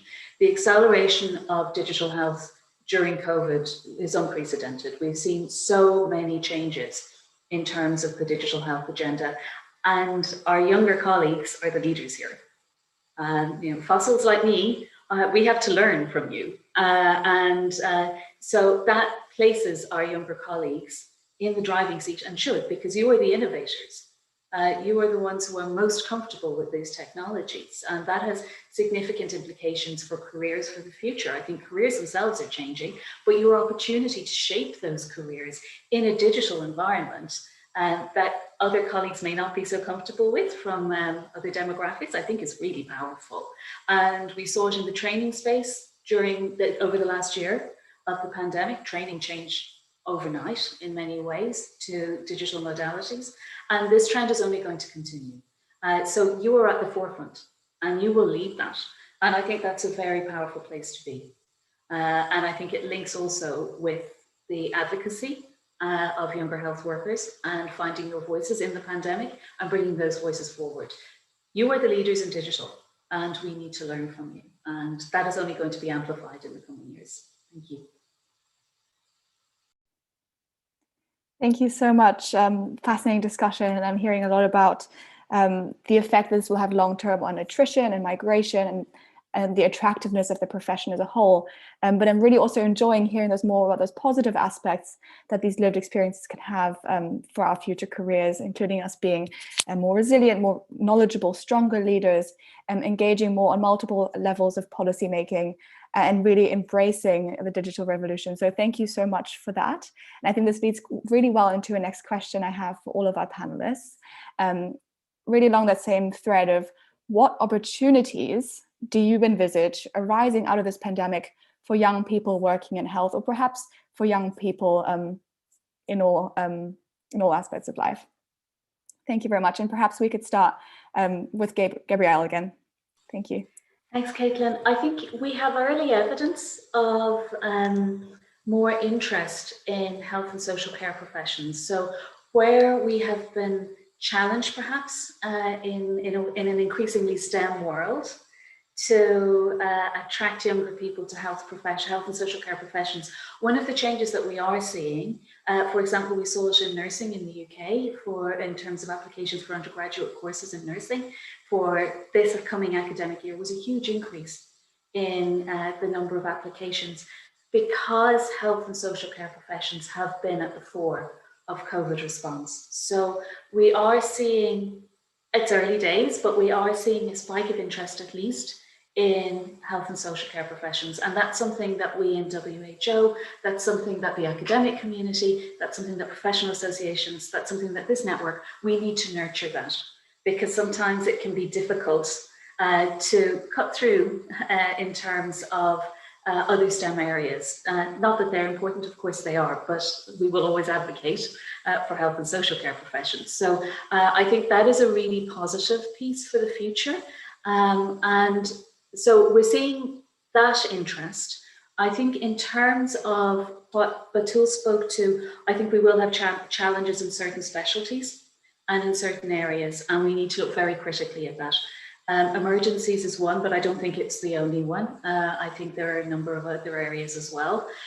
We also need to perhaps expand on primary healthcare, because we now know that more robust, stronger primary healthcare is essential to pandemic preparedness and response. So we can see there are areas where we need to expand provision, ensure that we have more robust provision than we've had in the past. PHC is one, mental health is another. We can see that in terms of mental health provision in countries, we need to be doing much more perhaps than we've done. So there are opportunities, I think, at a specialism level and in terms of particular pathways. I think there are areas where we will be challenged that we need to look at, such as emergencies. But I think we also have a positive signal from younger people that they have really seen the value of health and social care professions during this pandemic. And that's down to the work that all of you are doing. So those are my initial thoughts. Thank you. Thank you so much, Gabrielle. Perhaps we can now hear from Rashid on this question as well. What do you envisage as opportunities for young people? Thank you. It's true, COVID-19 pandemic has really proven that, now healthcare professions are really becoming attractive to the young ones, because people now want to help out their communities. But more specifically to COVID-19, you've seen the young people are really coming up with a lot of innovation, be it, talking of new ways of doing things or really the new inventions that are really coming up. For instance, maybe probably in our country, we have people who are coming up with local ventilator machines that we used to import. Now people are producing, and mostly are the young people. We've also seen the development of telemedicine, more so through, of course, the mobile applications, so the use of social media to just, deliver healthcare services to across the globe. We're going to see an opportunity where people are going to look at which country is the most favorable when it comes to their healthcare workers. And this is when you look at WHO, and you look at any, when you search around the world, you'll see how countries are able to appreciate their healthcare workers. And so you find, especially the third world countries or the underdeveloped countries, having less appreciation to their healthcare workers. This puts them as on the low rank of, the best countries to work in. So you may see a future where people now want to move to countries that were really so much looking at supporting their healthcare workers. We've also seen opportunities where collaboration amongst the youth from different countries coming together to work on something. For example, probably a country in Africa collaborating with an Indian country to just develop something for, to solve the COVID-19 pandemic. But we've also seen interprofessional collaboration. For example, when you're coming up to develop an application, you may need someone who has done IT, but for you as a healthcare worker, you'll provide the technical know-how in terms of the services, the nursing services, or the medical services, or the, whatever that you may have learned in school. So you have seen a lot of collaboration, both, inter-country, interprofessional, and it's really a great opportunity when it comes to COVID-19 pandemic. Thank you, Rashid. Really interesting what you're saying about interprofessional, intersectoral, and global collaboration as an opportunity arising from this pandemic. Finally, can we hear from Batul on this question as well, please? Yes. I think there is a current opportunity that young people need to make use of, which is the current momentum of the health workforce. We see that this year is the year of the health and care workers announced by the World Health Organization. There is a global momentum right now for health workers because the issue is exposed. The fragile health systems are now exposed and known for everyone. And the challenges facing health workers are no longer a secret. And we've seen in multiple places around the world health workers taking this opportunity, grasping this momentum and asking for their rights. There are many strikes in multiple places around the world to change to decent working conditions. And I can give an example from my country, Jordan, something that is happening right now in social media, in which doctors are claiming their rights for paid residency spots, something that does not happen in multiple places. But after graduation, you're expected to get paid to start working. And there are many doctors serving in hospitals in the front lines dealing with COVID-19 without payment. They are expected to work for free just to get the title of residency. So doctors use this opportunity and are doing an online campaign and voicing their opinions and claiming their rights for the importance of changing the working conditions of health workers. And something else as well, which Rashid touched on, which is advocacy and participation and the power of the virtual world. Coming from a health student organization, we understand the importance of online networking and utilizing the digital community and digital technology to connect and to collaborate all around the world. Health students and international health organizations was doing this starting from long time ago by creating collaboration campaigns across borders and so on. But the thing that was a challenge all the time was the participation in decision-making and making it into advocacy platforms. It was always a privilege for those who were able to fund themselves, for those who were able to get the proper visa and to cross borders and to make it to the advocacy platform. But currently we are seeing UN meetings and WHAs being done online, statements being delivered online. This should reshape reshape the power of participation and the meaning of advocacy, and we should utilize this opportunity in which we were forced to convert into the virtual world into a more opportunity of participation in the future, into a more open world that is open to everyone regardless of where they come from or the challenges that they face. And finally, improving medical education systems. Now we have seen what lacks in our training and medical education. We have seen that it's not enough just to understand how to diagnose diseases and to deal with patients, but it's important to understand the social determinants of health, to understand concepts as universal health coverage, as emergency management, and these things should all be incorporated into a stronger and more resilient medical education and training systems. So these are a lot of opportunities that we can utilize and work on, and we need to start doing this by grasping this momentum from now on into the future. Thank you so much, Batul, and to all of the speakers. Do any of the speakers have any other thoughts on what we've discussed? Yes, thank you, Kathleen. I've seen a chat in the chat section, someone asking about that in this COVID-19, we've seen a lot of NGOs, a lot of NPOs, the non-governmental organizations and non-for-profit organizations coming up. What can they do to impact directly or greatly on the COVID-19 pandemic? And I'll pick it up as an opportunity as well, that a lot of these are also coming up from the youth section or the youth sector. And some of the things that you can do are really coming up with drives, going out to the communities to sensitize them on the importance of IPC, on the importance of, hand washing, basic things that you do to prevent COVID-19, putting on masks, the importance of social distancing. But you can also use the power of social media to actually impact, just like my colleague has said. Initially, we used to have a lot of advocacy on, through the media, but it didn't work as much as it is now. Right now, you've seen a Twitter campaign that can really impact even up to the level of international policymakers like WHO and the like. So as NGOs and NPOs, there are a lot of ways that you can really do to impact on COVID-19, and probably just starting charity affairs where you come to, there are communities that are not able to afford the basic needs as of now because of the COVID-19 pandemic.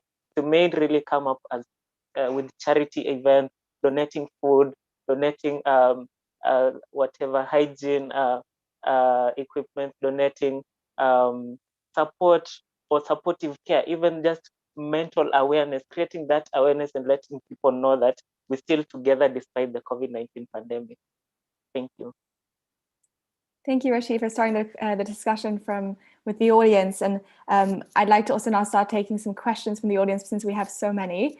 But I'd like to just summarize what we discussed in opportunities, which was really interesting that we actually have to grasp this momentum that we have right now with the interest in healthcare worker professions and really just build on the enhanced power that youth advocacy has at this moment in time, like Batul said, to make sure that we're advocating for equal pay and rights that we deserve.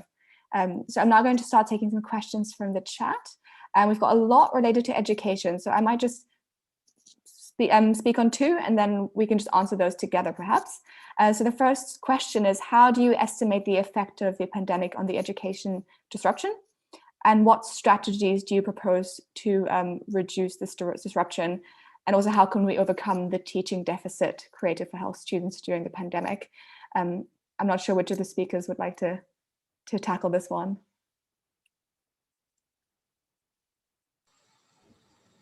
Caitlin, if I may, I think the question in terms of assessing the impact and the scale, I think we're in the early stages of that piece and we need to understand that better.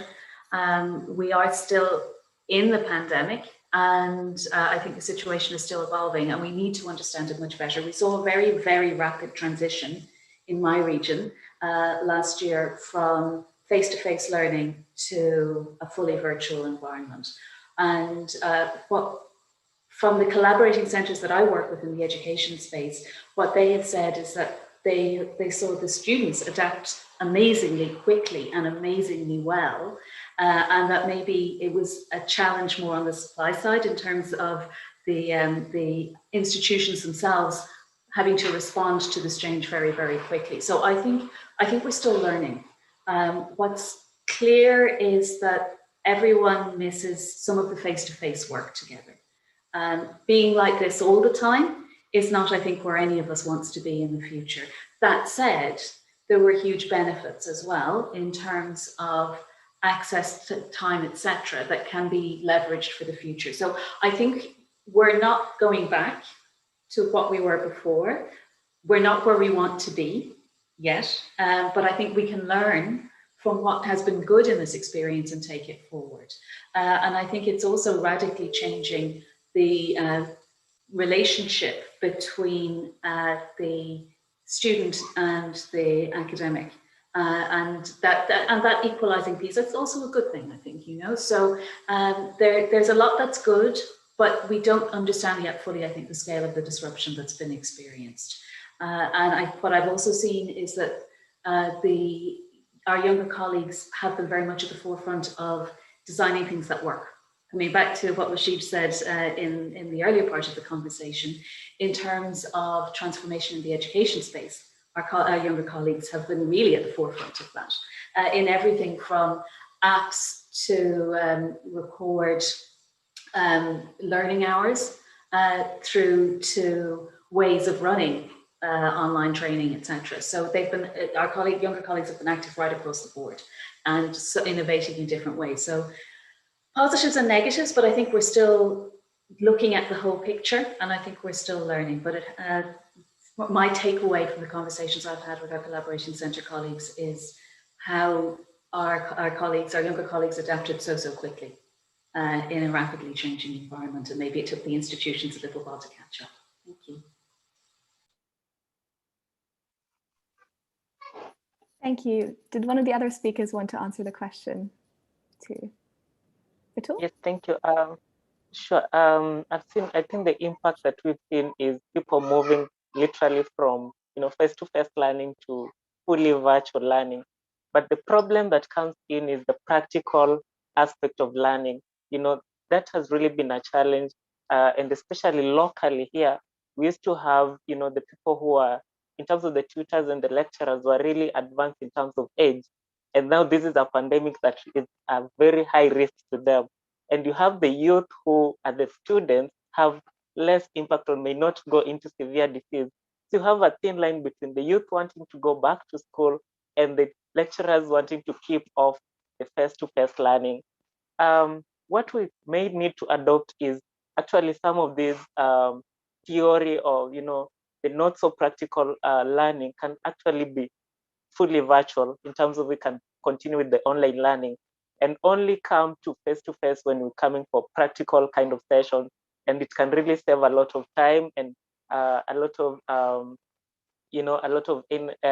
resources going into it.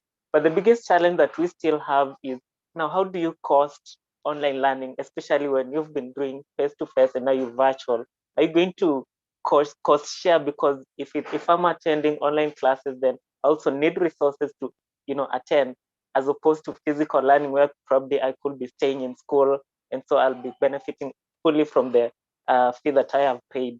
So it really comes with a lot of a lot of learning to be taken, or a lot, just like a friend, the colleague has said, that we really want to learn from what has worked well and what has not worked going into the future. Then what do we need to do to make learning better? Thank you. Thank you, Rashid and Gabriel, and these really interesting reflections on how this is really an evolving situation. And we've also got young people really leading this shift towards a more digital learning space. Before Batul maybe can answer the question as well, I'd like to just throw in another question that I've just seen from the chat, which is really along the same lines of somebody writing that there were reports of young health workers who had very little, who were able to gain very little experience with patients who were not COVID patients. So they were really being forced to work really on the front end of COVID and not having many other learning opportunities outside of that. So maybe Batul, if you could speak on that as well, and how that will affect the competence of our future health workers. Thanks. Yes, thanks, Caitlin. And I completely agree with what Gabrielle and Rashid raised, and they're very interesting points and things to look at. There's many advantages and disadvantages for the current situation. And yes, medical education systems were able to adapt quickly, but it also raises the question of quality and different quality between different countries and different places, and how this will affect the future health workforce in those places. And at the same time, yes, the future health workforce were pushed to work on COVID-19 and not deal with other cases. So there should be an adaptation in the future on how to cover those gaps in medical education. There are gaps, and there needs to be an assessment in those gaps. There needs to be an assessment of the lack of practical engagement of health students with patients, especially in a profession which sustains on human contact and dealing with humans and having face-to-face interaction. But also, I also want to mention another point, and which I also see as an advantage for the current situation, which is open access to medical education. Medical education is one of those systems that does not have a lot of opportunities of open access, and it's actually very closed between the different countries. Whenever you want to do a residency in another country, you need to go through a hell lot of exams and so many things in order for them to acknowledge your medical education. But throughout the COVID-19 pandemic, we've seen prestigious universities. It's so easy right now to go to Harvard website and to attend a course on COVID-19 management, or to go to WHO website and to witness many training courses available online, which are for free and open access to everything, which raises the question of how this will affect the universality of medical education, and whether we're going to see more universal and more across borders education free of charge, and everyone is able to deal with it, and how this will affect the lifelong learning of healthcare workers and medical students as well. Thank you to all of the speakers on this really interesting conversation about the effects of the pandemic on medical education and training. And since we have so many questions, I might just pop in a couple more from that I've bucketed together, which are all related to kind of advocacy. So one of the questions is, what are the key tools that young health workers can use in advocacy to advocate for better training and decent working conditions? And where do we even start advocating for this? So that's one of the questions I'd like to pick up. And the other one, which is very similar, is as young doctors who don't have the experience to negotiate better salaries and compensation, how do you suggest we approach stakeholders and ministries to improve these conditions? Would any of the speakers like to tackle this one? Hello, good morning. Good morning. Can you hear me? Yes, hello. We are still going through the questions and answer sessions of the previous panel. Thank you. And Batul, perhaps if you could speak on the question about advocacy tools and how to advocate for better working conditions. Thank you.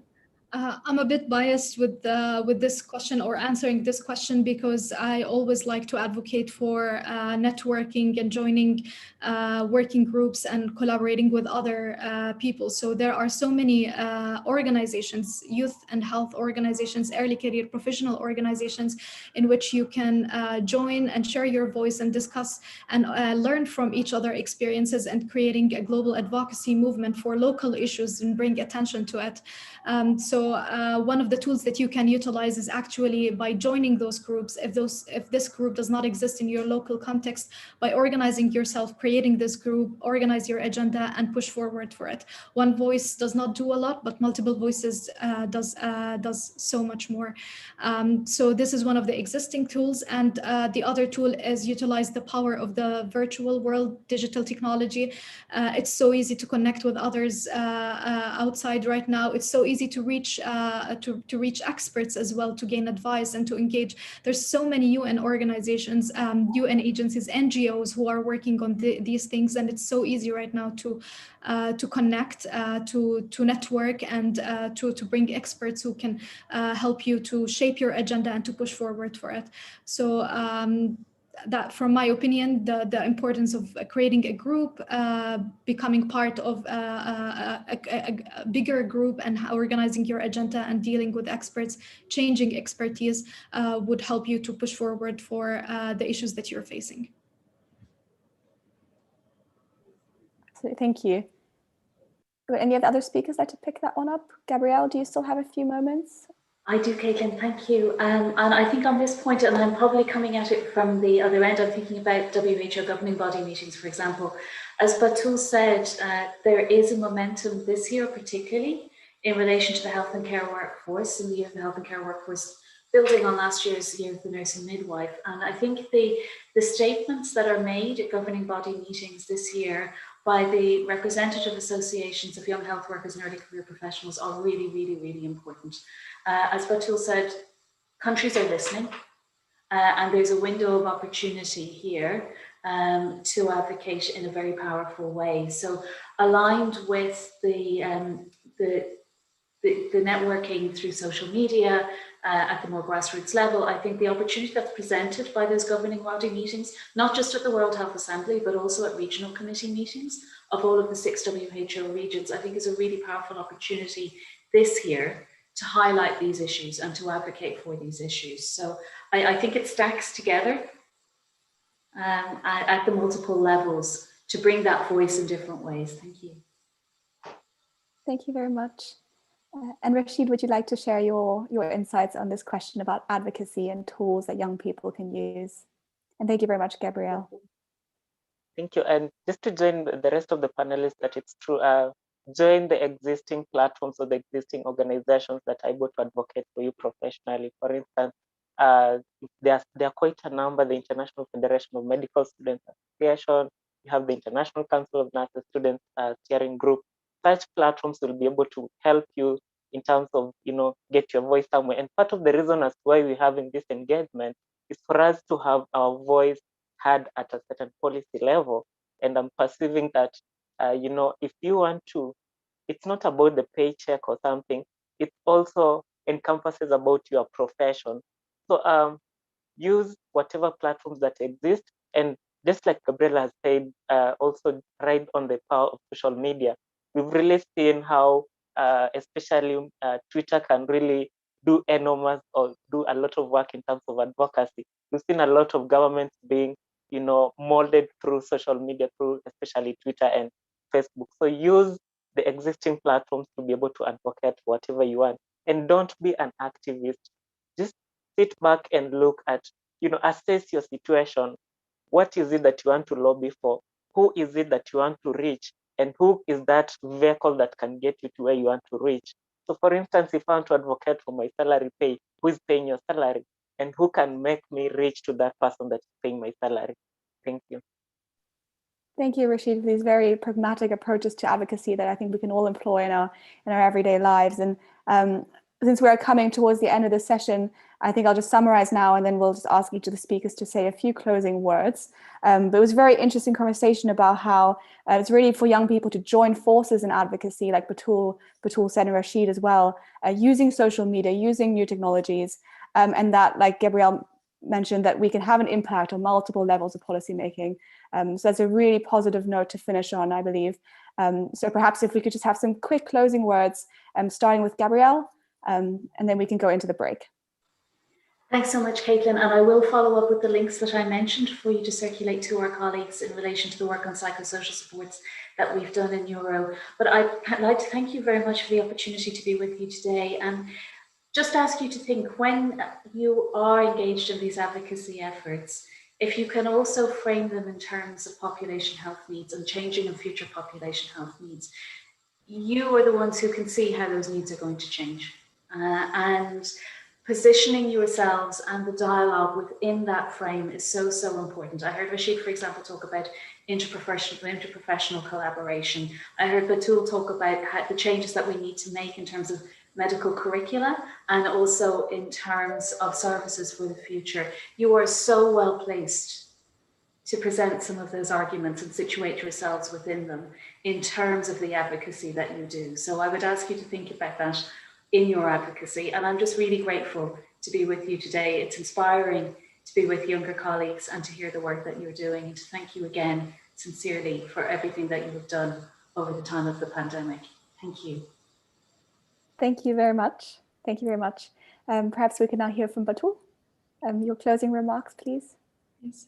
I think the most important thing is, as we said before, is to use this momentum and to use it to create a global call to action to appreciate, protect, and support the next generation of healthcare professionals.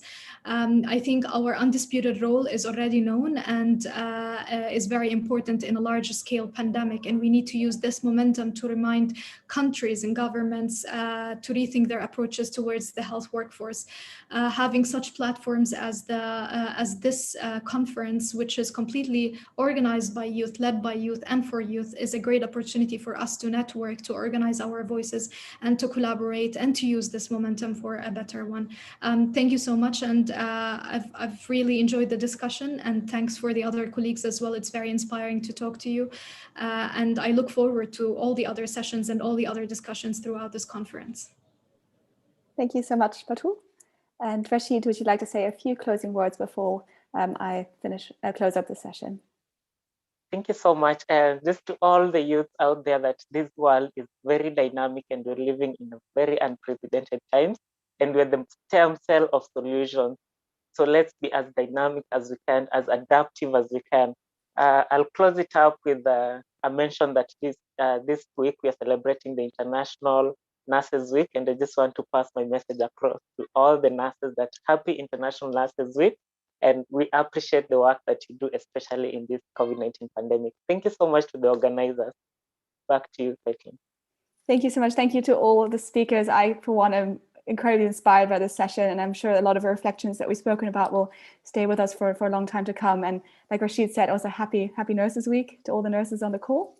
And thank you so much, everyone, for this engaging conversation. I see there have been so many questions, and I'm sorry that we haven't been able to answer all of them. But please rest assured that we will record the questions, and we're going to be working them in to our reflections from this conference. So without further ado, thank you so much to the speakers and to the audience.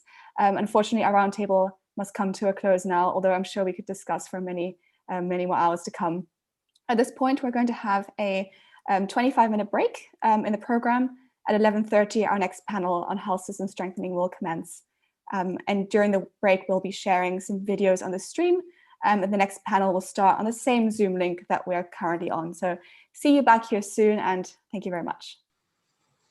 Thanks, Caitlin. Thanks, colleagues. Take care. Bye-bye. Thank you.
Health and care workers. They protect us when we need it most. When our world shuts down, they go to work. They fight for the lives of our loved ones and comfort them when we can't, day after day, often without proper protective equipment. Despite fear and fatigue, and against overwhelming odds. They never asked to be heroes, but the efforts we applaud are heroic. Health and care workers have died by the thousands protecting us from COVID-19, so applause without action just isn't good enough anymore. Now, it's our turn to protect them. Too many are underpaid and overworked, without the resources to do their jobs safely. Too many face stress, trauma, and burnout without adequate mental health support. Most health and care workers are women, but few are in positions of leadership. All of this needs to change. Now, more than ever, we need to invest in skills, education, and decent jobs, in safe working conditions, and in policies that retain health workers, protect their rights, and support gender equality. This investment can heal our societies and rebuild our economies. But it's an investment that requires all of us, together, across sectors, professions, and politics. The time to act is now. Invest in health systems. But most of all, invest in the people who are the world's health and care workers.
What does health mean to you? For many people, it is the foundation to do the things in life they love, to enjoy the company of others, to work, to play, to learn, to laugh. Health is life. So many people have lost their health in the past year, but they have lost so much more: their jobs, their ability to see their families, to travel, to live life. And more than 2.7 million of our sisters and brothers have lost their lives, and we have lost them. The hard truth is that some of those people died simply because they could not get the care they needed, because of where they live or how much they earn. Inequality is not a new problem, but COVID-19 has brought it into sharp focus. The pandemic has pushed an estimated 120 million people into extreme poverty. It has significantly increased gender inequalities, with more women than men leaving the labor force. And as we speak, rich countries are vaccinating their populations while the world's poor watch and wait. Health inequalities are not just unfair, they make the world less safe and less sustainable. So, as they build back from COVID-19, it's vital for all governments to invest in better health services and remove the barriers that prevent so many people from using them, so more people have the chance to live healthy lives. This World Health Day, we're calling on you to use your voice and your vote for a fairer, healthier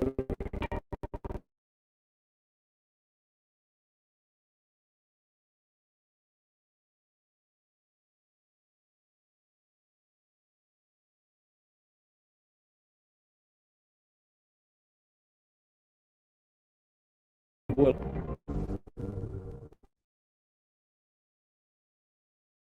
Has secured more than 60 million COVID-19 tests, over $500 million worth of equipment to keep 100 countries and economies. And ACT Accelerator-supported research continues to find the next generation of tools. But the pandemic isn't over. Societies and economies are still suffering. Our safety and security is still at risk. And history is still in the making. It's time to recommit to act together. Let's take research, production, and distribution up a gear to keep everyone, everywhere, safe from COVID-19.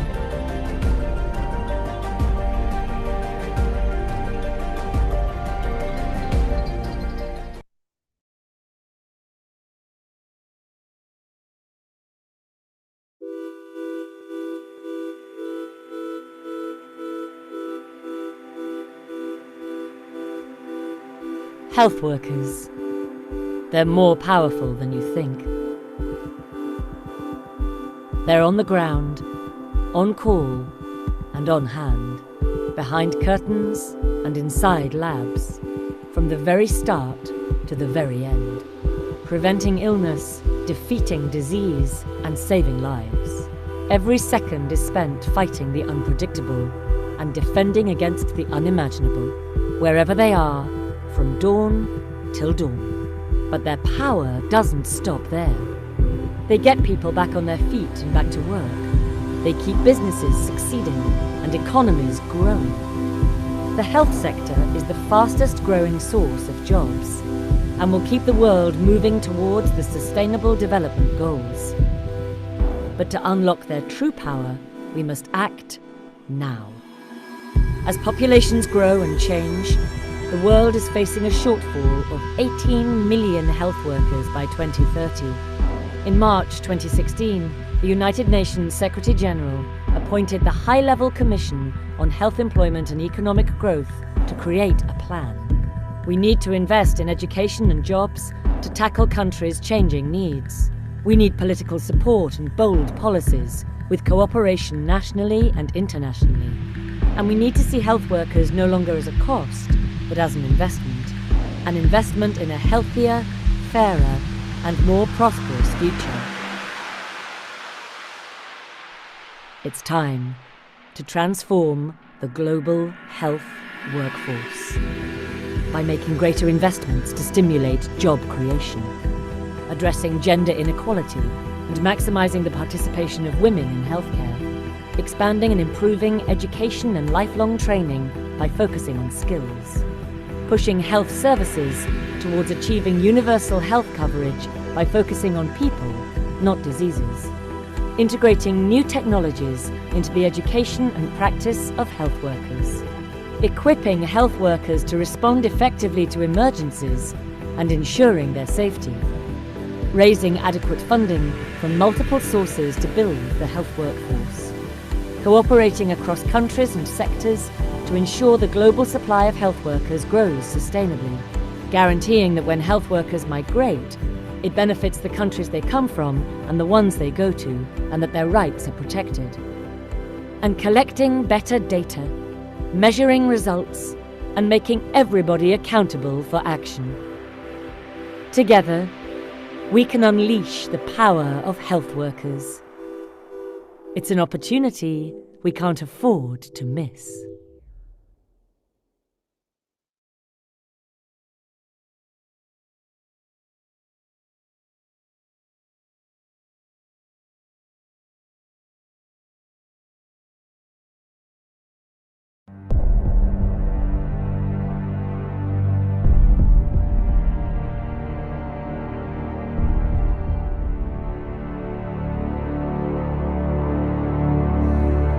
In the darkness, I thought I would never see light again.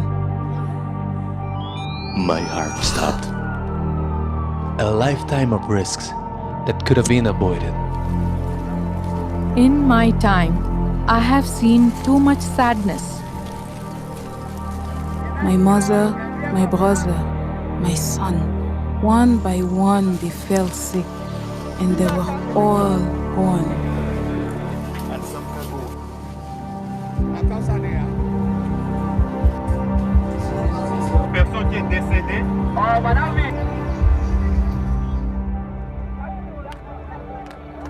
But I am here. I have survived. I'm here to give people the best care that I can. Today I get a second chance. Today is the day my life begins. I will be there for this child and care for her as she grows. I will do all within my powers to help my little girl make healthy choices. I will join the fight. I will spread the word, making sure we are prepared and strong. I can see things starting to change. There are still many challenges, but I know I'm making a difference. I will teach my daughter to treasure life, and I will be there. Today, I have hope. There will be light again.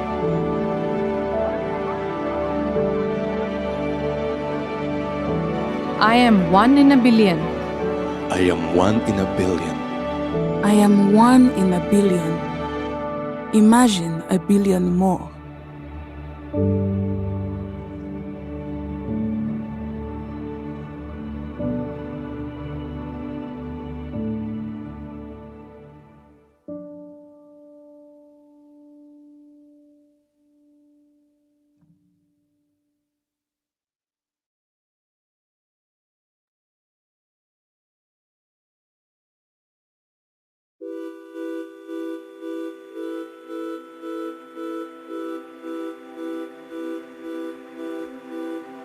Health workers.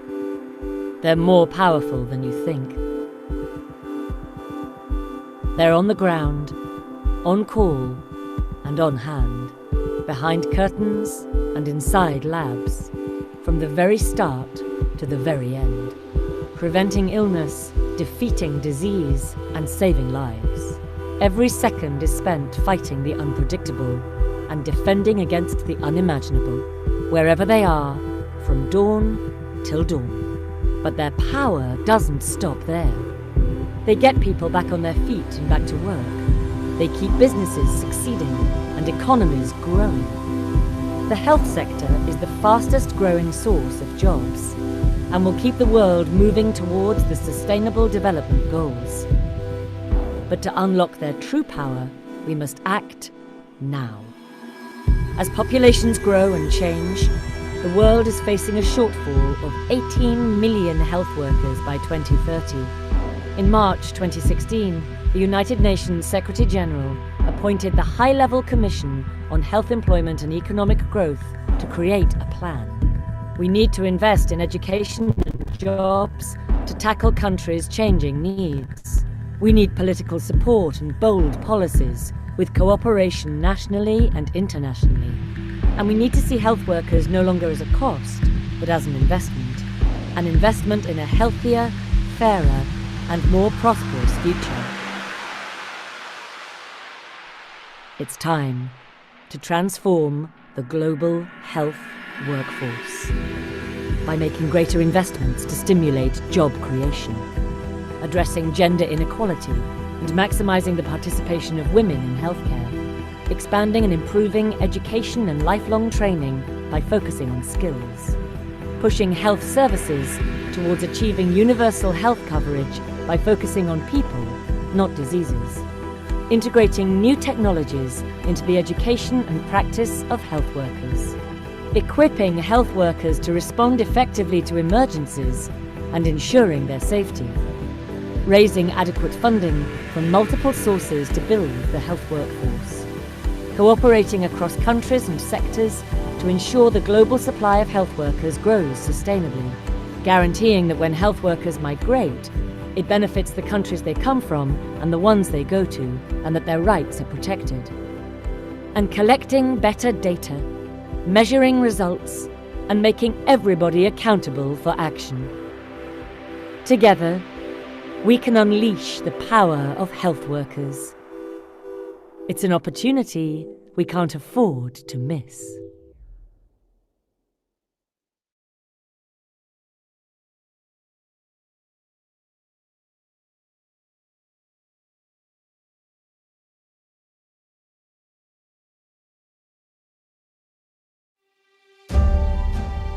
We are at a crossroads.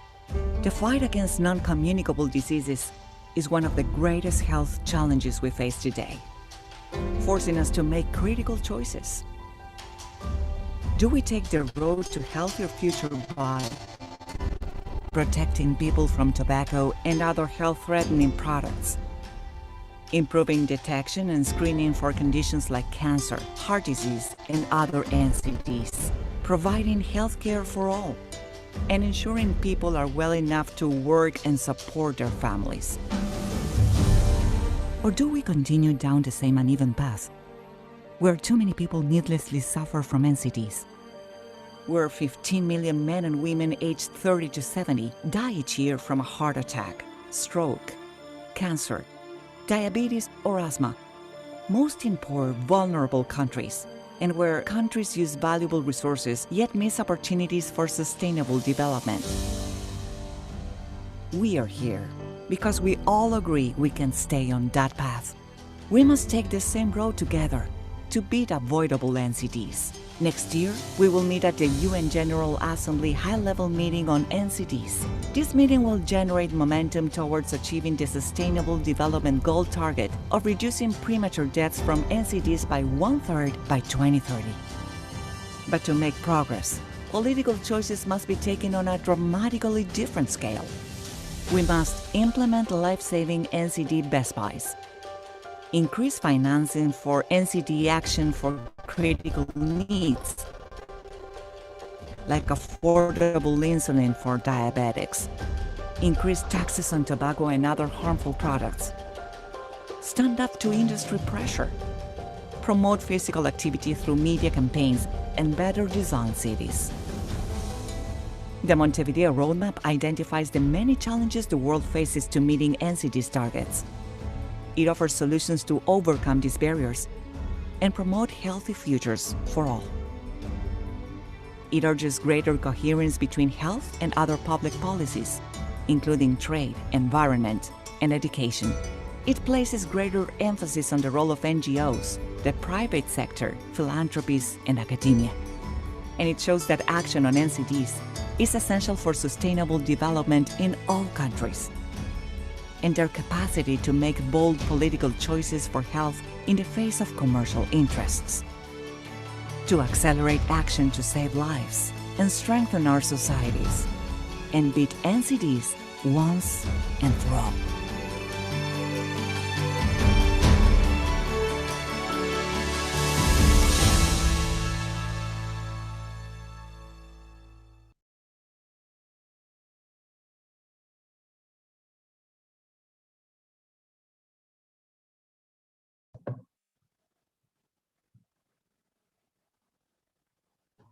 Speaking about NCDs, I guess our short break is coming to an end, and I hope you had some time to stretch and move a little bit physical activity to hopefully combat NCDs, everyone.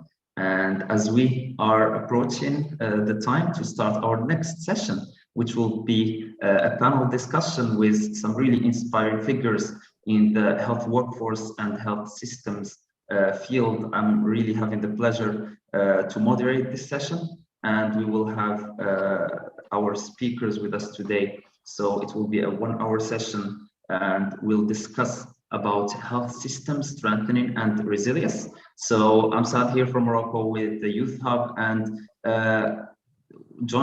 I'll be joined by 3 experts that I will introduce shortly, starting with Dr. Kate Tulanko, who is a physicist and also a health workforce expert. She is the founder of Corvus Health, which is a global health workforce firm of a goal of giving all people access to skilled health workers. She's also advising Operation Smile to help increase the access and essential surgical capacity in more than 40 developing countries. She's also served as the director of the US government's Global Health Workforce Project, and she coordinated the World Bank's Africa Health Workforce Program. She's been nominated as top 50 women in global health security by Women in Global Health, and it's really a great pleasure to have you, Dr. Tulanko, with us.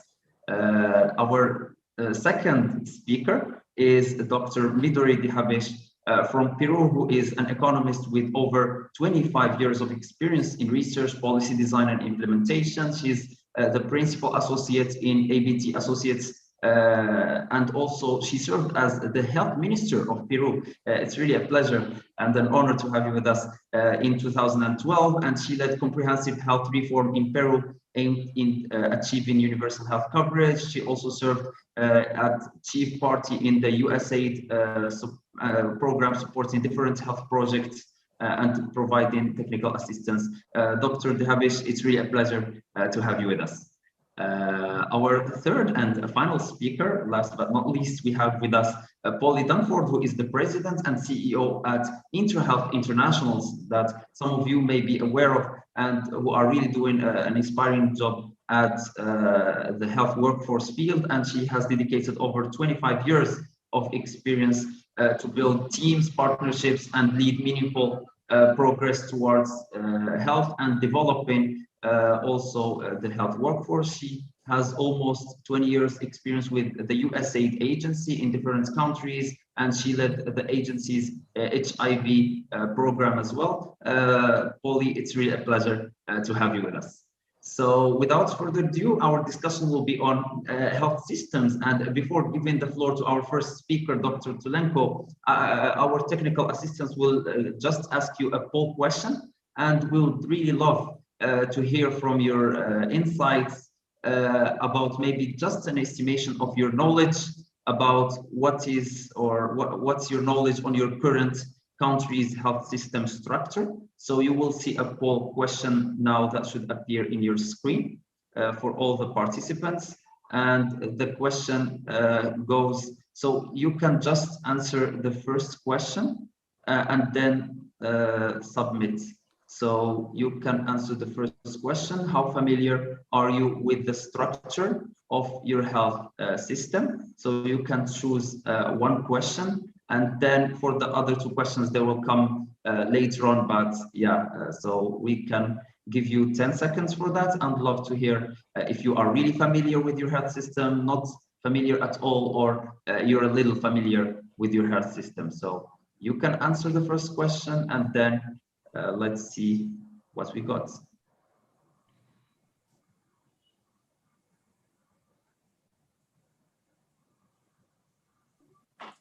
Let's give it 5 more seconds. Assad, while we're waiting for the results, are you able to see my screen? Yes, we are able to see your screen and hear you perfectly. And maybe technical assistants can help me show the results for this question. So we have around 59% saying that they are a little familiar, and we have 40% or around saying that they are confident and feeling very familiar with the structure of their national health system. So hopefully this can be a good interaction in the end of session. So without any ado, let's give the floor to Dr. Tvelenko, and please, so introduce us about health systems, and to you the floor. Great. Well, Saad, thank you so much for the kind introduction. And it's a pleasure to be here today with all the Global Health Workforce Network Youth Hub members. So today we're going to talk about health systems and resilience, and also, of course, about health workers and resilience, because health workers, of course, are for this group the most important part of the health system. And for some reason, my computer is not, okay, now it's advancing. Okay. So as I think all of you know, there's 6 health systems building blocks. There's governance, which is leadership, policy, management, information, which is data use, financing, which is of course money, how money flows, how it's allocated, service delivery, which is the structure of how service is delivered. Do they use telemedicine? And also it's about the infrastructure of where health facilities are located. Human resources, which is about the type of health workers that are recognized in a country, the number, the distribution, the systems, the supports of health workers. And then of course, medicines and technologies, which is also referred to as strategic procurement. You know, what does the health system buy? How do they buy it? And how do they distribute it? And we need to remember that all of this is around people. It's not just people in the health workforce, they're people in leadership, people who do the data management, people who arrange the financing, the service delivery, and the procurement. And how you get things done in health systems and how you build resilient health systems is getting things done with people and through people. And that it's important for you as health workers and future leaders to think about how you can communicate with all your constituencies, how you can listen to what they have to offer, incorporate what they have to offer into your planning, and help get them on board so that they actually will walk with you in your leadership journey rather than pushing against you, and be a positive part of change management and resilience rather than a negative part. And we're not going to be able to get as much in depth as I think everyone would like to be able to talk about the impact of COVID on health systems. So I'd like to refer you to this paper that Dominique Vervoet and I wrote on the impact of COVID on health systems. That we really are able to dig in and look at how it affects the entire scope of health systems. And this reflective questions has you can answer it in the chat box, but think about which of the health systems building blocks in your country was most resilient. You know, was it the health workers who are most resilient, or was it service delivery, or was it the supply of equipment and PPE and drugs that was most resilient? Was it the financing? For example, were there emergency sources of financing for the health sector? So just think about that. Was there the data that you needed to make decisions during COVID? So think about that and write it in the chat box, and also think what other countries can learn from your country and where your country was successful. And a second reflexive question to think about is which of the health systems building blocks in your country was least resilient? Which one struggled the most? And of course, how can youth contribute to making it more resilient? Because that's a lot of what we're doing in this conference over the next 2 days is thinking about and planning on how youth can be more involved in the health system and more involved in health workforce. So As far as the organizations that have done work in resilience, probably the Rockefeller Foundation is the leading organization. They had a whole initiative on resilient cities and really did a great deal of analysis on what helps build resilient communities, whether at the city or the national level. And here you see how they define resilience as the capacity of individuals, communities, and organizations and systems to survive, adapt and grow in the face of shocks and stresses, and even transform when conditions require it. So that transformation is that building back better, that you don't just recover, you improve after a shock and a stress. And this illustration illustrates the difference between a shock and a stress. A shock is a relatively short-term event, such as an earthquake, a financial crisis, or a civil conflict, whereas a stress is a more long-term event, and an event that affects more countries at a time, such as water scarcity, economic inequality, global warming, or general increases in crime. And it's interesting because the COVID pandemic is a shock that's becoming a stressor, that, as we now are in our second year and many people anticipate, well, this will go on for 3 or 4 years. This really is going to be a long-term stress, and health systems are going to have to evolve long-term to be able to better manage the COVID pandemic and other outbreaks and pandemics of other agents that will occur. And this is Rockefeller Foundation sort of model or list of elements of resilient communities. You see they need to be reflective and learning, resourceful, robust, flexible, redundant, inclusive, and integrative.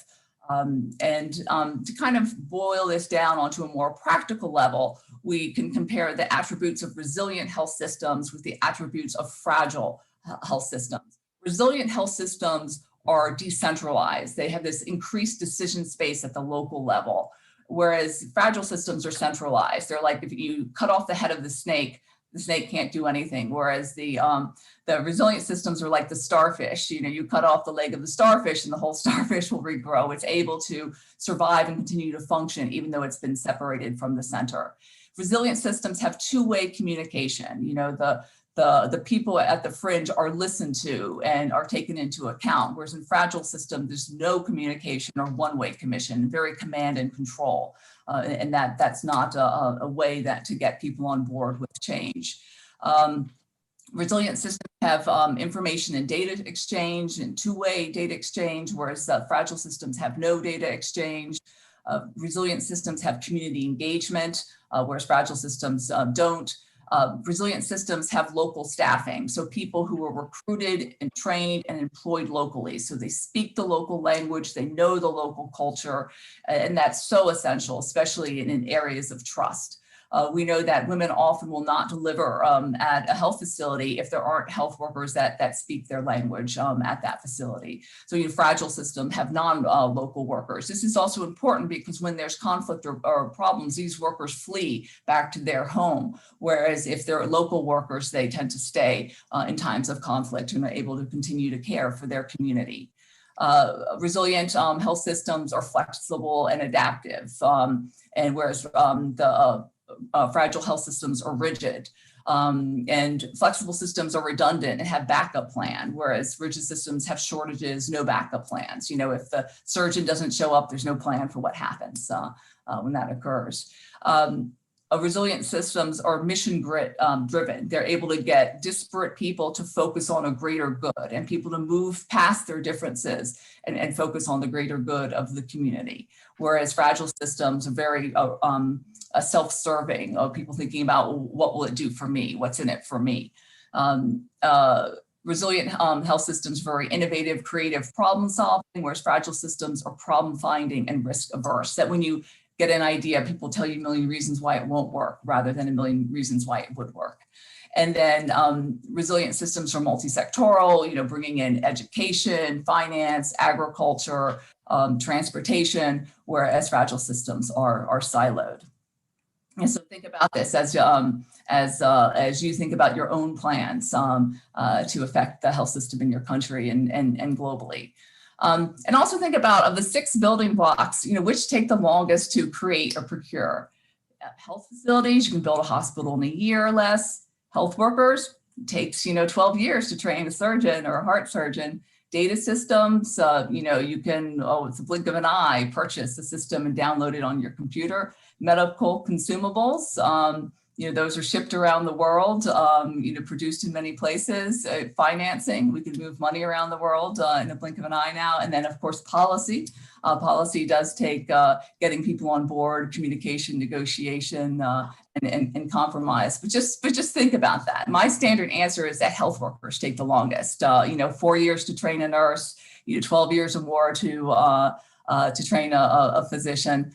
So it means that the health workers are your critical path, because from a planning point of view, you have to start first on your health workers, because they take the longest to be able to increase and to place. For some reason, my computer's not advancing again. I don't know what it is. Okay. And so we've talked about, all these stressors and resilience challenges. Well, you can make people more resilient at the individual level, at the team level, and then at the national level. So that's what we're going to talk about. So at the individual level, you have individual burnout, stress, PTSD, anxiety, depression, suicide, poor quality care, productivity care. There's some very interesting work just published this week showing that nurses are much more likely to make medical errors, when they're stressed and overworked and working longer hours. So we know nurses make more medical errors when they work 12-hour shifts versus 8-hour shifts. When people are burned out, they work fewer hours and they exit the labor market earlier. So those are some of the challenges at the individual level. So how do you build in resilience at the individual level? You can redesign jobs, move them from 12 hours to 8 hours, hire new types of health workers like phlebotomists. Nurses used to spend a lot of time drawing blood. Now they don't have to worry about that because the phlebotomists do that. That job's been redesigned. Adequate sick days and vacation days. Adequate mental health services. We know that health workers are often extremely reluctant, more reluctant than the general population to access mental health services for a variety of stigma reasons, as well as fear of losing their license. We need to build resilience into job descriptions and evaluations so that, on an annual basis, a health worker thinks about their resilience and develops a plan to improve their resilience. Provide resilient skills such as training in meditation, yoga, cognitive behavioral therapy, problem-solving skills, and provide time, build time into the workday to practice these skills, and of course prompt for people to practice these skills. So it's in the culture that this be done. And then of course you have these more system-wide resilience problems, people being out sick, people attending to family needs, dropping out from the labor market, not allowed to leave their home country. We saw that in the Philippines with their nurse lockdown. They didn't allow any new Filipino workers to leave on new contracts to go to other countries. And then, of course, we've seen overdependence on a few countries. For example, Gulf states and the U.S. and other countries are overdependent on foreign health workers. And so this, results in stress-related poor performance, and unnecessarily complex systems. And then some of the solutions to this is, making sure you have strategic PPE stocks, doing infection prevention control training, having surge staffing plans. What are you going to do when all of a sudden you get 10 times as many patients? How is your team going to be designed? How is care going to be delivered? And identify and meet the individual and family needs of health workers, providing them with hotel rooms, providing them with childcare and food. Telemedicine, of course, can facilitate health workers to stay safe and still take care of patients, and also having a pre-qualified medical reserve corps so that when there is a mass casualty disaster, when there is a pandemic, you know exactly who to call in the community to mobilize some extra health workers.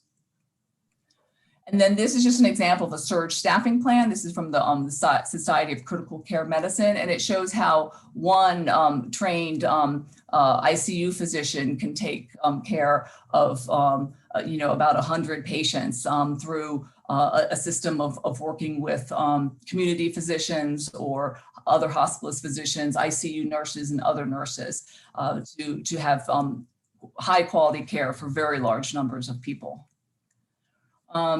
And you know, we also see that we have health worker shortage problems, you know, retention. And so we need retention programs. We need bilateral agreements between countries so that countries aren't left in the lurch anymore.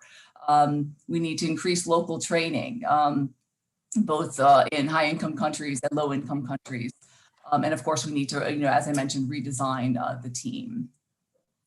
And then, you know, how can youth be involved in this? It seems it's often so difficult to get opportunities. And I think that the real challenge that youth can accept, the vision they can put forward, is to do change management and really lead and champion that. We know that millennials and younger people are, you know, more open to change than previous generation. They have much higher rates of technology adoption, and they're much more adaptable, more likely to move around in the workforce. And so, as someone mentioned in the previous session, there are a lot of free courses. Unfortunately, it looks like it slid off the edge of the slide, but edX has a free learning leading organizational change in healthcare program. And Coursera also has a free change management program in IT that's from Johns Hopkins. So there's a lot of space for free courses on the internet to learn about change management, because being able to lead organizations through change really is one of the biggest organization challenge that we face. And I think the thing that youth can be of most help with. And with that, we'll go to the next panelist. Thank you. Thank you very much, Dr. Tulenko. That was really insightful, and it's really important to learn about, you know, the constituents of health systems, some of the challenges that we're facing today, either on the individual or system level, and also some great tips there on the resilience and working on that. And I love how you ended on the system change importance. And with that, that's a great transition really to our next panelist, who is an expert, you know, leading the management change in Peru, and also who is coordinating the USAID's local health system strengthening initiative. So we would love really to hear about your expertise when it comes to systems thinking and also local systems management. So I'll be sharing your slides, and you have the floor. Thank you so much. And I would like to start by thanking, of course, the network for this invitation and the opportunity to engage with such a vibrant group and community of youth involved in health as health workers. So my congratulations to you all for this great conference. So I would like to start sort of giving a step backwards to look at the big picture, and Dr. Kate Tulenko's presentation is a great point to start with, and look at what in 1966 Karl Popper, the great philosopher of science, said about problems. He said problems are either clouds or clocks. So we can refer back to this initially intriguing statement. And what he really meant was that there are two kinds of systems. So there are the systems that work as clocks. That is, you can take them apart, they're made of components, you can examine its individual pieces, understand how they work together and fix it. There are sort of mechanical problems, they are predictable, they are controllable problems. So if you're dealing with a clock problem, you can clearly identify the broken parts, and you probably have a whole set of good practices, best practices to fix the problem, to fix the piece that is broken. So the clock problems are usually problems that are not very integrated into the environment, not really affected much by the context. So you can sort of work on the problem separate from the context, the environment, and you can think that there are some solutions that could be applied in different contexts because the solutions are not really linked to those environments. Certainly, a cloud problem, on the other hand, is quite different. It's dynamic, it's shifting, It does adapt in itself. They are very unpredictable and, of course, very hard to control. So if we're dealing with complex social challenges, for example, health system strengthening, these do not amend themselves to simple mechanical fixes. They are more of a cloud nature problem. So we can think about several different problems that are in the health system strengthening space that clearly relate more to a cloud type problem than a clock type problem and solution. And of course, the big issue here is that we tend to assume that all problems are clocks implicitly. Even though we talk about systems, in a way, we are very used to this linear thinking. A causes B. So if we do an intervention, we design an intervention that affects A, we will get, in fact, a result on the desired outcomes. However, and we have been trained that way, even since the school. I mean, a very rational, very linear thinking. However, we do tend, as I say, to apply this linear thinking, and this A causes B, without a lot of consideration of context, to problems that have this other nature, cloudy nature, and require other types of solutions. So I do think that maybe we could just take a minute. I can ask you to just take a minute and think of a problem you are engaged with at this time, and ask yourselves, is this a clock problem or is this a cloud problem? So I'll just give you a minute to think about that. And maybe you can share your answer in the chat box. And of course, a third answer is, I'm not really sure. So we'll take a minute for that.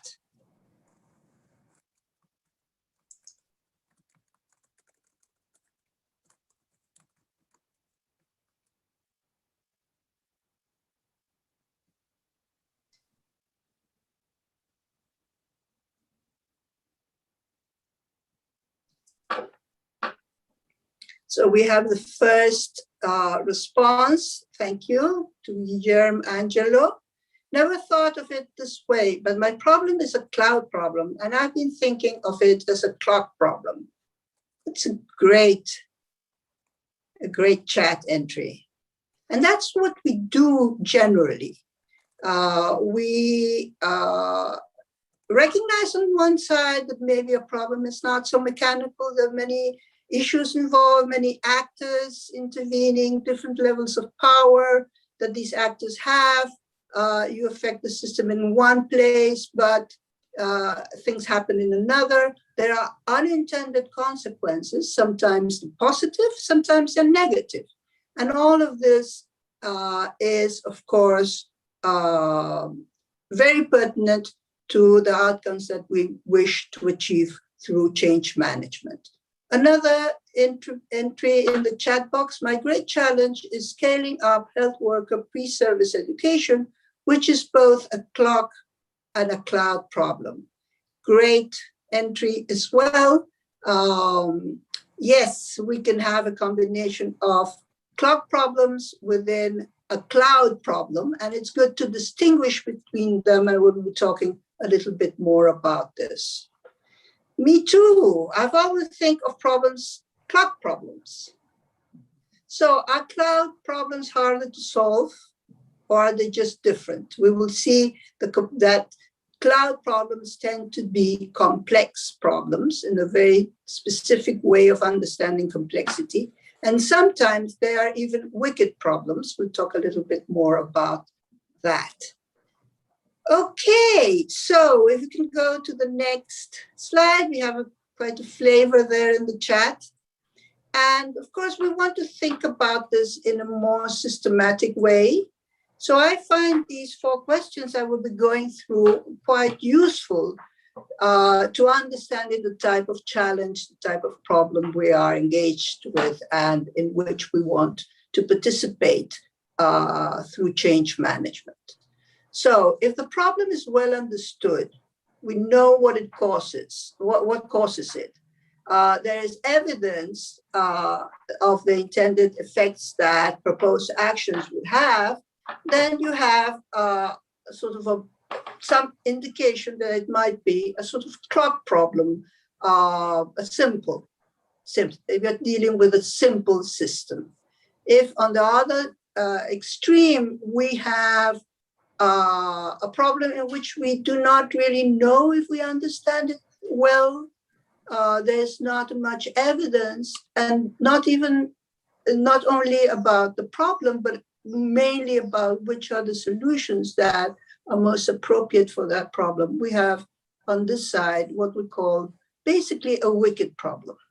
So we don't know what the nature of the problem is. We don't know, there isn't enough evidence, and we have not a clear indication of what solutions might look like. So that's the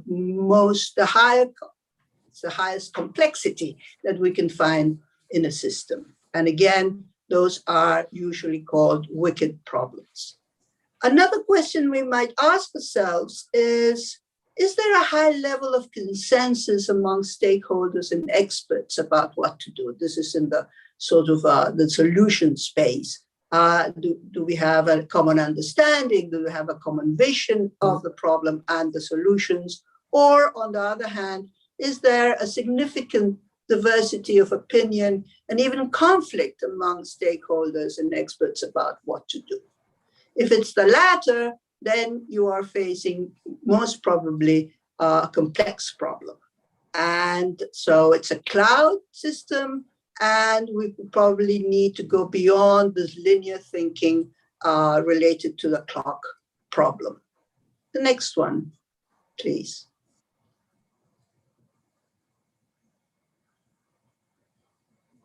So what about the environment? We did say that clock problems probably do not need to take into account the context. So let's ask us more systematically this question.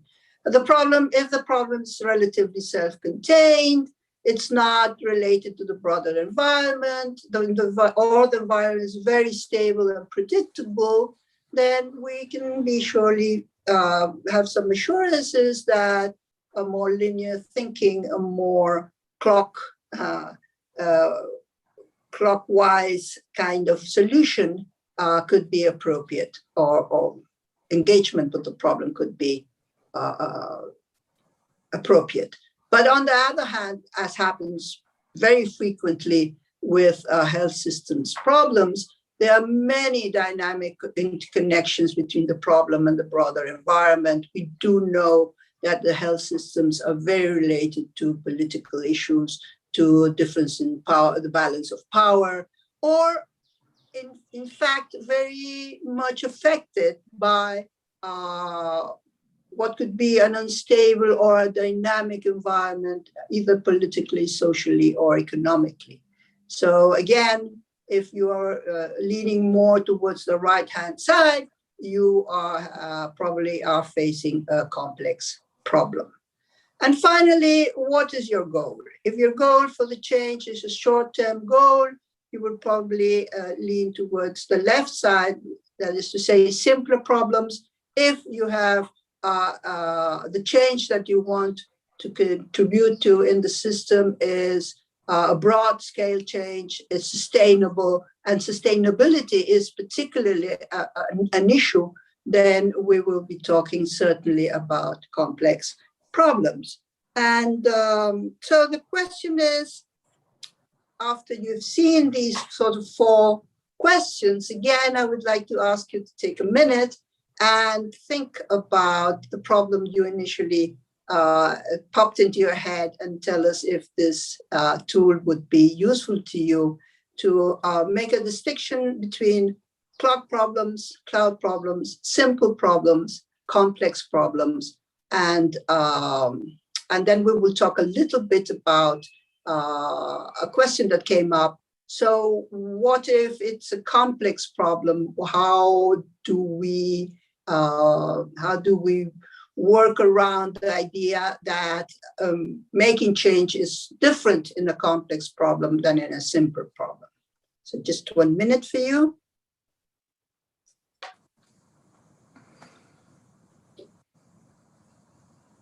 Okay, we do not have a lot of time, so I would like to leave you with that question as homework. And hopefully this will allow you to sort of distinguish between these two kind of problems. And I will just go quickly to the next slide. And this has to do with, okay, if you have a complex problem and you're dealing with a complex system, so what? What is different? And what is mainly fundamentally different is that we cannot look at the pieces of the system. We need to understand the connectedness between the different pieces. For example, Dr. Kay Tulenko mentioned the building blocks. And of course, from a systems perspective, you would not look at just one building block. You would look at the connectedness between, for example, health workforce and the change that you want to introduce there. But certainly, if you're talking about and you're worrying about sustainability, you would link it with incentives. Incentives. What are the incentives? You can train people, of course. They can learn these skills. If we're talking about sustainable change, you would probably need to think about incentives. You would need to think about, of course, financing of those personnel with those new skills. You would need to think about the governance structure for sustainability. Who's making those decisions? How participatory is that decision making? You should probably think about, well, if these people have these skills, but they need a whole set of enabling infrastructure and materials and other inputs so that those skills can transform themselves exactly into the outcomes in the health of the people that is initially envisioned, and so on and so forth. So not looking at individual pieces, looking at the connectedness between them is absolutely key in thinking, in system thinking. And you do this through, of course, the system mapping. We will not get into that specific technique here. There's, of course, a lot out there in terms of courses. I recommend an Acumen course on systems practice. I can send you, of course, the reference later on. And that will guide you step by step in the approach of systems mapping, which is a must do, I think, and shouldn't be necessarily over complex. And once you have the map, which shows you how these things are connected, which have reinforcing loops, which have in the system loops that work against change as well, you would want to think about the actors in the system. Who are the actors in the systems? The people, the organizations from the government, from the private sector, from the private sector, the civil society. How are these different sectors interlinked, intertwined? What are where are the opportunities to increase linkages between the private sector, the public sector, and civil society, both CSOs and communities? So that's where we need to engage. If we have a complex system, as you can see, we need to increase understanding of the problem. We need to build some consensus about the solutions to be able to introduce real change and sustainable change. So this has been a very sort of brief stepping back into the key aspects of systems thinking. And I encourage you to be a system thinker when facing complex problems, and of course, and adopt system practice, which is building all these connections and finding the leverage points in the systems in which you could be more effective to introduce and sustain change. Thank you so much. Thank you very much, really, Dr. Dihabish, and it's really an eye-opening presentation to push us all as students and young health workers to learn and start really seeing and learning more about systems thinking as a major tool that can help us empower ourselves and solve health systems and health workers' problems. So thank you for the presentation. And you really ended up talking about how we should reflect on different actors and different stakeholders that are, involved in different situations. And it's really a pleasure to have with us Polly Dunford from IntraHealth, who really worked with different actors from civil society, from private sector, from governments. And I would love really to hear more about maybe what IntraHealth has done when it comes to health systems and maybe what other actors are doing. So to you the floor. Well, thank you so much. I want to thank all of you. Thank you, Saad and Youth Hub for inviting me this morning. Thank you, Dr. Kate Tulenko and Dr. Midori Dihabish for those excellent comments that really got me thinking about the resiliency of health systems and the shock versus stressor, and how really they're actually sometimes combined. COVID has been a shock and is a stressor, and we think about that every day. And I love the cloud versus clock scenario, because that really helps frame for me, really when I think of health systems, it's absolutely a cloud problem. But really at the center of all of that, of course, is the health worker. And that's what I'm going to talk to you about today. So thanks for giving me this opportunity. As Saad mentioned, I'm Polly Dunford, and I'm the president and CEO of IntraHealth International. And today I want to share a little bit about why I'm so excited to work with all of you, the next generation of health workers, as you shape the future of health systems around the world. In 2005, I met an amazing girl in Kaduna, Nigeria. And this girl has shaped the way I think about health workers and health systems throughout my career. Her dream was to become a nurse, to help others, to help her community, and to help her family. She had started her studies and was moving closer to her dream, but HIV had put an end to that dream. When I met her, she was eager to tell me about her hopes of getting better and her dreams of becoming a nurse and making a difference in the world. But she was already gasping for her last breaths. So I will never forget the face of her distraught mother watching over her daughter's final days. I'll never forget that. At that time, I was also a new mother. And to this day, I can still see both of their faces quite clearly. And at that time, I felt so helpless. It was early before ARVs were really rolled out, and there was really nothing anyone could do at that point. But at that time also, the global community joined together. It took everyone. It took communities, it took NGOs, governments, health workers, peer counselors, advocates, civil society. So many people connected and engaged and worked together to get ARVs out to sites and to bring people into care.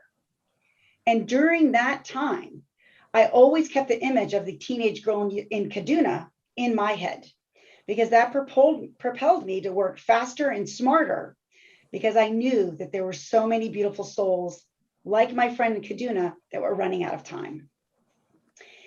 And what was especially inspiring is the health workers, like all of you, especially young ones like you, who rose to the challenge.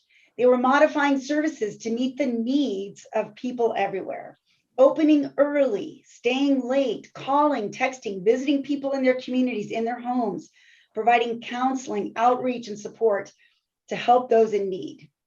So much like health workers have done over time, and especially over the course of the past year, we have seen the same resiliency, determination, passion, and commitment of health workers during the COVID pandemic.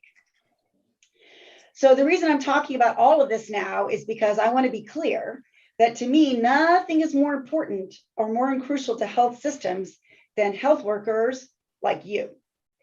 And so I was so thrilled to join IntraHealth just over a year ago because IntraHealth is an organization that is dedicated to supporting health workers. For 40 years, IntraHealth has been focusing on the human beings behind healthcare.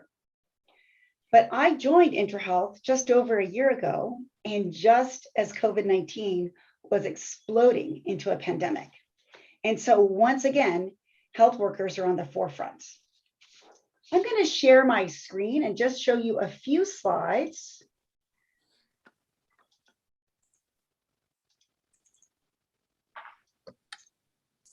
And I'm going to make sure I go into presentation mode. Is that in presentation mode? Yes. Yes. Are you seeing the full screen now? Yes. Okay, excellent. Okay, great. So here we're showing the interconnectivity of health. And I think really we see this with COVID-19 and the global pandemic more now than ever.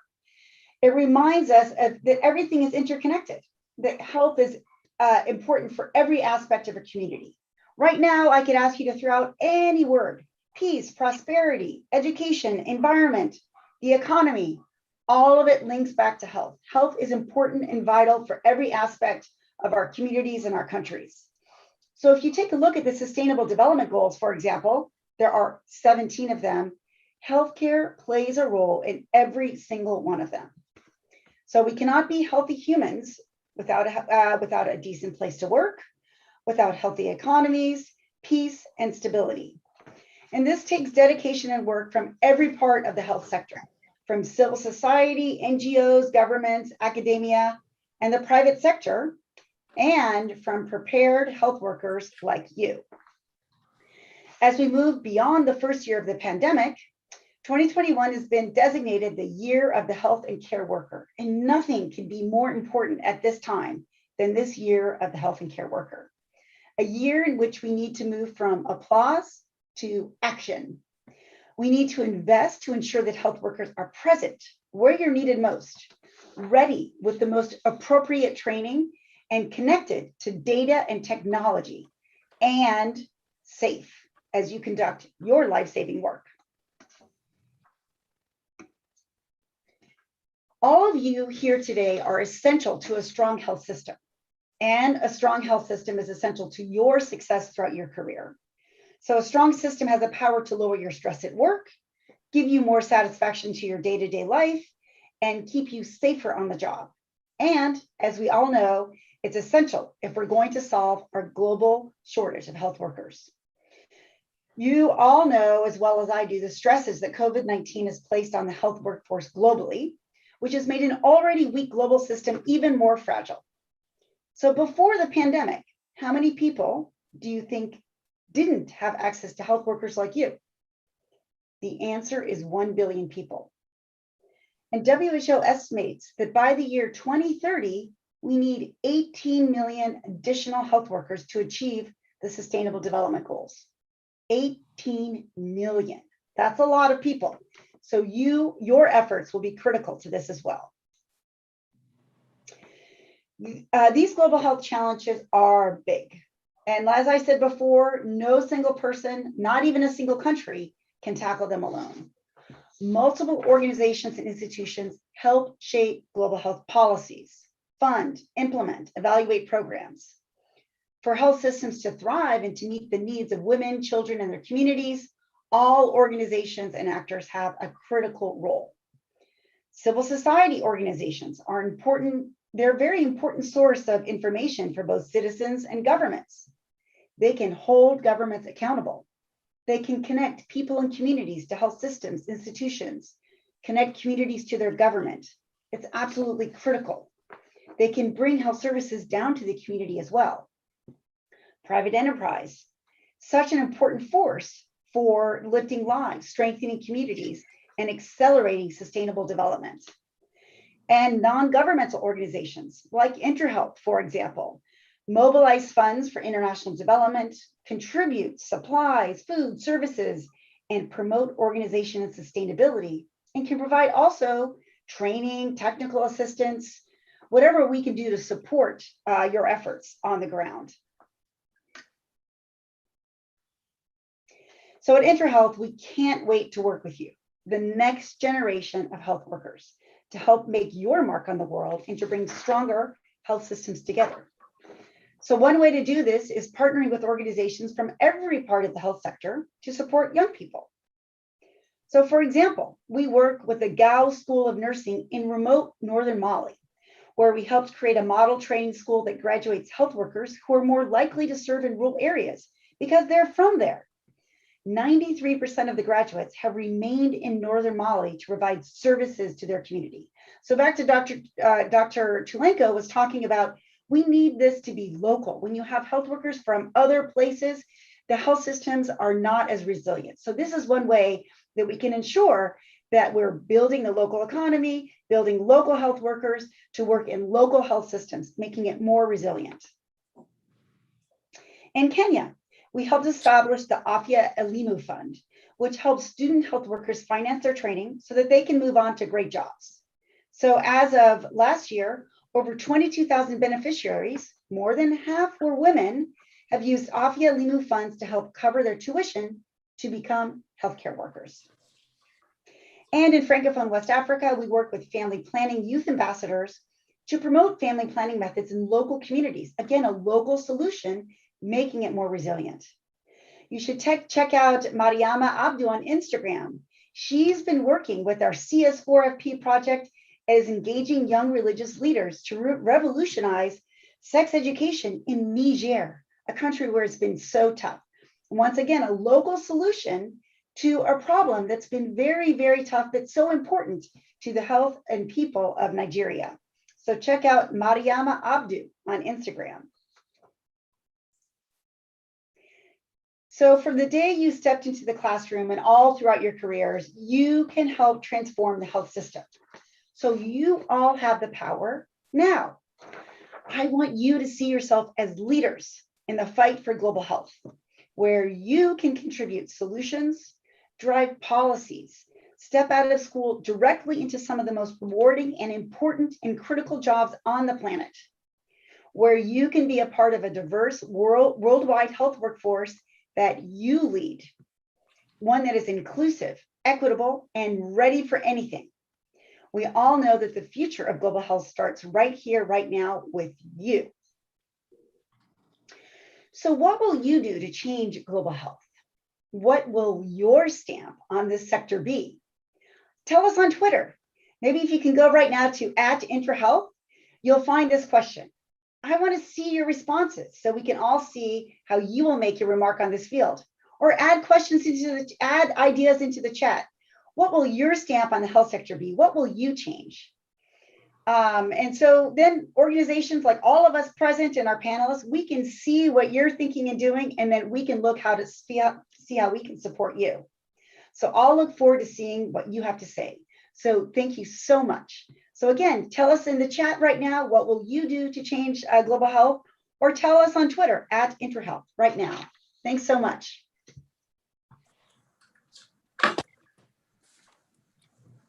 Thank you very much, Polly, for really the motivating presentation, I must say, and for the trust and support and encouragement, encouraging words you put there for all our young generation to step and take the lead. And this is really what this conference is all about, is to hear some expertise and to get to the next steps as a young generation. So with approximately less than 10 minutes left for interaction, I would love to see if there are any questions in the floor. So feel free to drop your questions in the questions and answers for all the audience.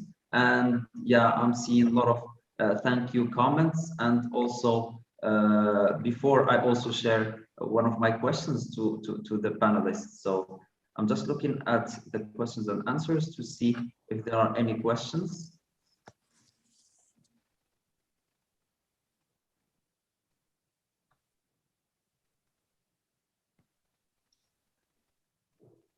And if not, I guess I have one question, and then we can also proceed. I see a question that was asked earlier about, the systems thinking and how can we deal with cloud problems and complex problems and if let's say clock solutions are relevant for that. And someone was saying that in Australia, for example, there was strict border restrictions and other issues. So those kind of considered like short-term solutions. So maybe any comments dealing with like complex problems, which are usually health workforce problems and health systems problems. So what would be your recommendations there, let's say in a sentence or two? And it's an open to all panelists. Maybe Dr. Dihabish can start, or anyone?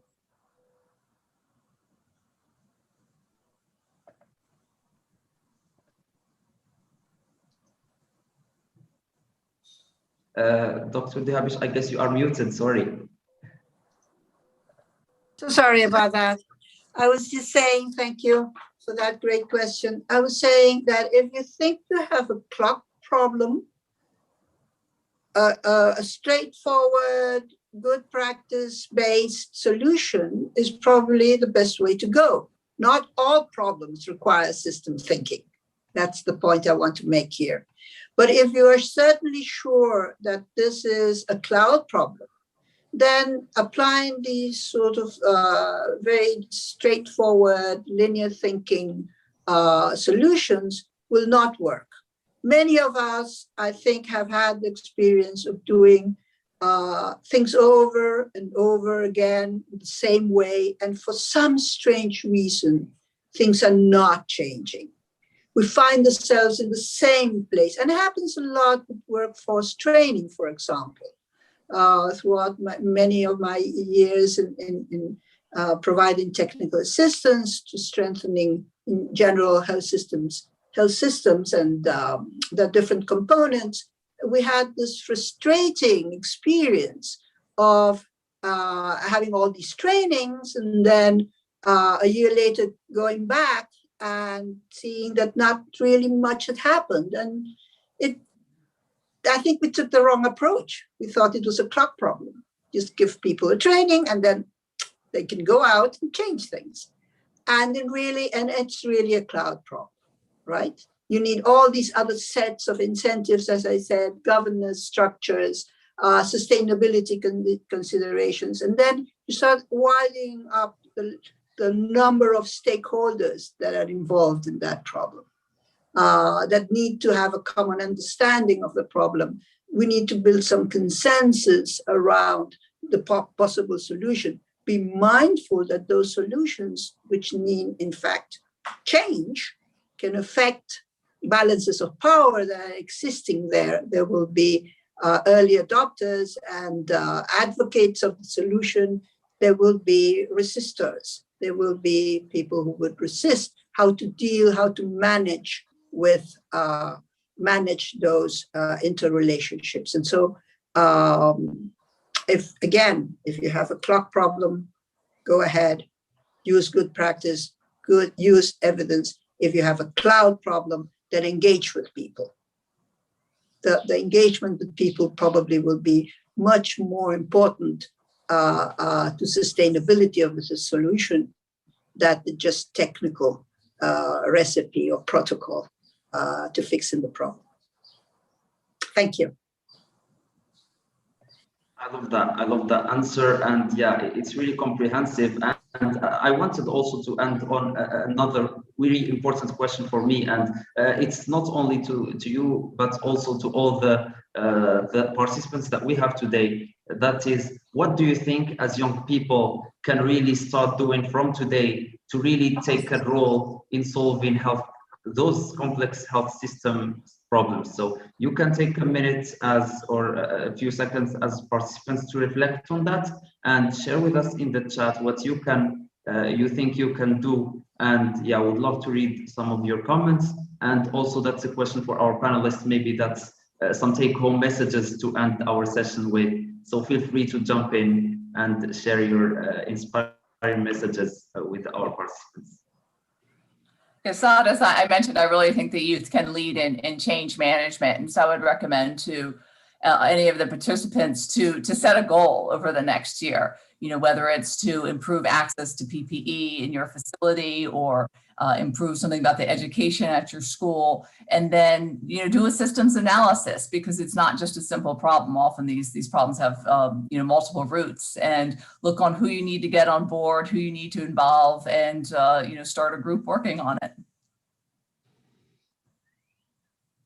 I love that. Very, yeah, powerful systems analysis, see who is there and start taking action. Thank you very much.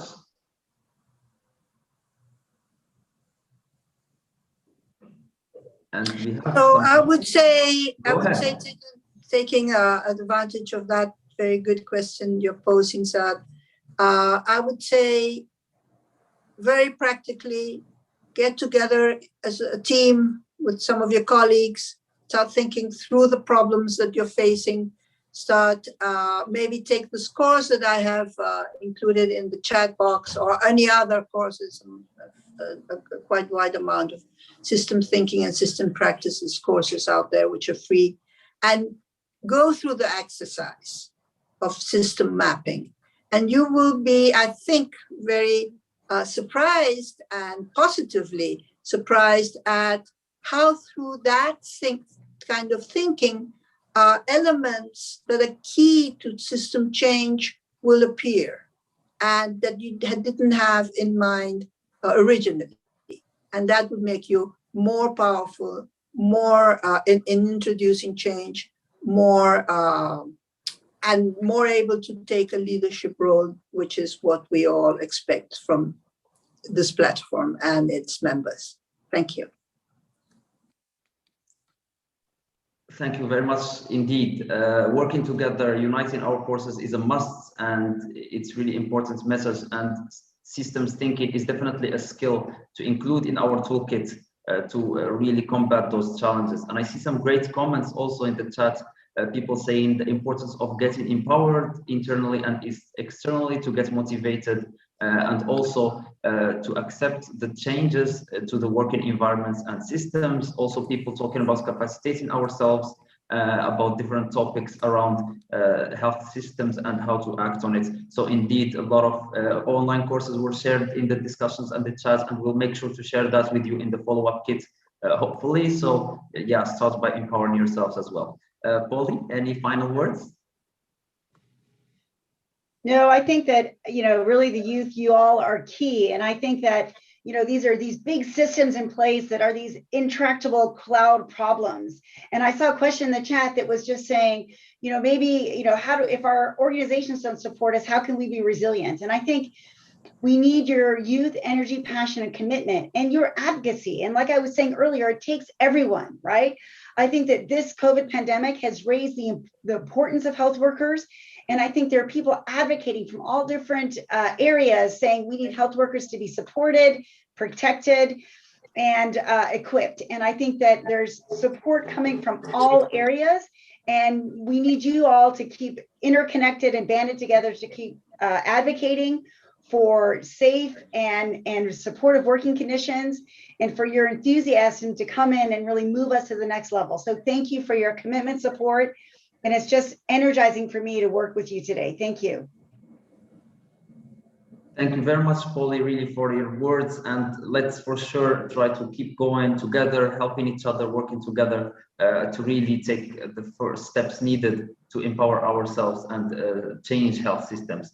Thank you really much for being with us today, Polly. Thank you, Midori, and thank you, Kate. And with that, our session is over, and moving on, we will have 3 sessions, actually. We will have interactive sessions. So the way it will go is that for people who got selected and you received emails in your interactive sessions, either the psychological safety or the health migration sessions, you can sign out from this meeting and go join the Zoom link that you received. And for those people who didn't get selected for those or didn't register for those, I will hand off the floor for our colleague to start the session about health and social research and innovation to combat COVID-19. And for those who joined the other sessions, please come back once your sessions will be over, because we're still having other sessions in this main room. So I'm handing the floor, and yeah. Okay, thank you so much, Sad, for the very good session that you've had, and so thank you for the speakers who were there. So we're now going to move on to the next session, which is on health and social research and innovation to combat COVID-19. So you can see that all our speakers are here with us. Maybe they could turn on their cameras and see. Yes, and as my colleague has said, we'll be having 2 sessions that are running concurrently. So if you're there, please join them. So my name is Hezron from Kenya, and part of the organized conference, and I welcome you all for this session that will be today. So this session is going to be on health, social research, and innovation to combat COVID-19, and we'll be talking about the impact that COVID-19 has had on global health and social research and innovation. So the goal today is to explore and share global initiatives that have emerged from the pandemic response. Yes, and so with us today we have Dr. From WHO. And the next person is Caroline Mwezi, who's the global coordinator for EUReport at UNICEF. And then we have Mick Weinig, who's the head of partnerships and public at the Global Hack. So we'll just take a few moments to have the panelists for today introduce themselves. So we just need Dr. John Reader. Yes, the floor is yours. Sorry, I'm not hearing you too clearly. Yeah, so sorry for that. So we're just going to start off by having all the panelists introduce themselves. And okay. You could start. Of course. So I'm John Reader, and I have 2 jobs here in Geneva. The first of those jobs, I'm director of the Special Program for Research and Training in Tropical Diseases, which is a cross-UN special program. I'm also director of the WHO Department of Research for Health. My background is a malaria scientist, and amongst other things, I've been the director of the Papua New Guinea Institute of Medical Research for quite a time. So quite a lot of experience between kind of high-tech lab and very muddy boots field experience with my research. Over. Okay, thank you so much. The next person we have is Caroline Mwezi. You can just introduce yourself and give us a little background. Hi everyone, I'm Caroline Mwezi. I'm the EUReport Global Coordinator, UNICEF in New York. I'm currently leading on the EUReport project, which is a platform for youth empowerment, youth engagement, using mobile and social media platforms. Okay, thank you so much. Then we have Mick Weinig. Please introduce yourself and give us a little background of yourself. Hello, hello from Tallinn, Estonia. I work daily on our national innovation program, Accelerate Estonia, and yes, I was a part of the team that organized the Global Hack last spring to tackle globally our response to the COVID pandemic. And before that, my background is in e-governance, in research policy, and I also work with students at our local Tallinn Technical University on public sector innovation. So involving them into policy design and having their voice heard is very much a part of what I do. Okay, thank you so much for introducing yourself. And we're just going to start the conversation by asking questions that draw out some of the higher level things that we should be thinking about.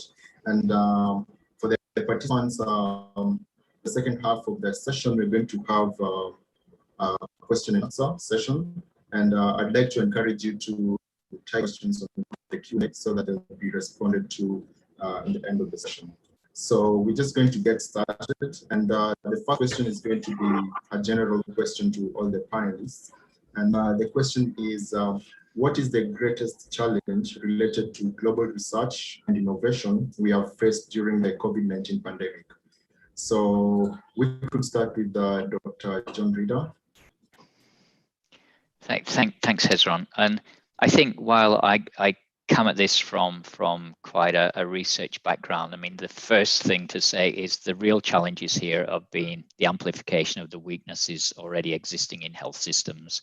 So the huge stress posed by the increasing demand for care, the lack of supplies and equipment, the burden on healthcare workers, and the disruption of essential medical services. So please don't think that I'm talking without realizing that. But I think from our angle, there's also been some specific scientific challenge as well. Firstly, this was gaining rapid knowledge about the nature of the pandemic. The second was creating new diagnostics, vaccines, and therapeutics. And the thirdly, really importantly, understanding the roadblocks to access and treatment to this in very many different contexts. And I think underlying all this, we've had to really address some of the existing challenges on sharing intellectual property and know-how and data, strengthening local capacity, and developing a more holistic approach to business and regulatory and technical issues. And of course, looking for sustainable financing on these things. So the research is just one part of the puzzle, but I think an important part in getting some key activities to be evidence-based and hopefully effective. Over. Okay, thank you so much. Next, we're going to have Caroline Mwezi. Still on the same question here. Okay. I think for me, what I would consider the greatest challenge both to social innovation and especially that has been worsened during the COVID-19 pandemic is digital access. And by digital access, looking at a scenario where all this has even been worsened by the pandemic, reaching and accessing so many more young people and millions across the world has been much harder now. And we're seeing it really right up in our faces currently because of all that COVID-19 has shown us when everything has moved digital, unlike what it was before. And looking at places like Sub-Saharan Africa, where this has most hit as well because of the digital gap that there is there. Okay. Thank you much. Mick, maybe also make your contributions on that. I would only add to what John already mentioned, that this brought out all the shortcomings that were already within the system. So the last session was on systemic change, and obviously this challenge has also very gravely stressed that the system wasn't in no way ready for this. It wasn't ready in terms of medical devices, in terms of reaching out to communities that would actually want to help. It wasn't ready in terms of people turning their lives digital. But that again, the acceleration was possible through this hackathon method that we used. So some of the shortcomings we are always able to fix quicker than the others. So that was, I think, very well named by John, that we just understood much better where our greatest weaknesses are.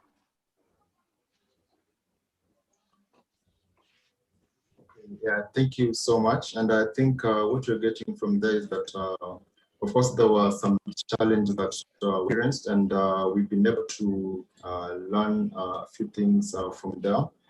And so for the next question we're going to have is on what has been the overall impact of COVID-19 on global research on health.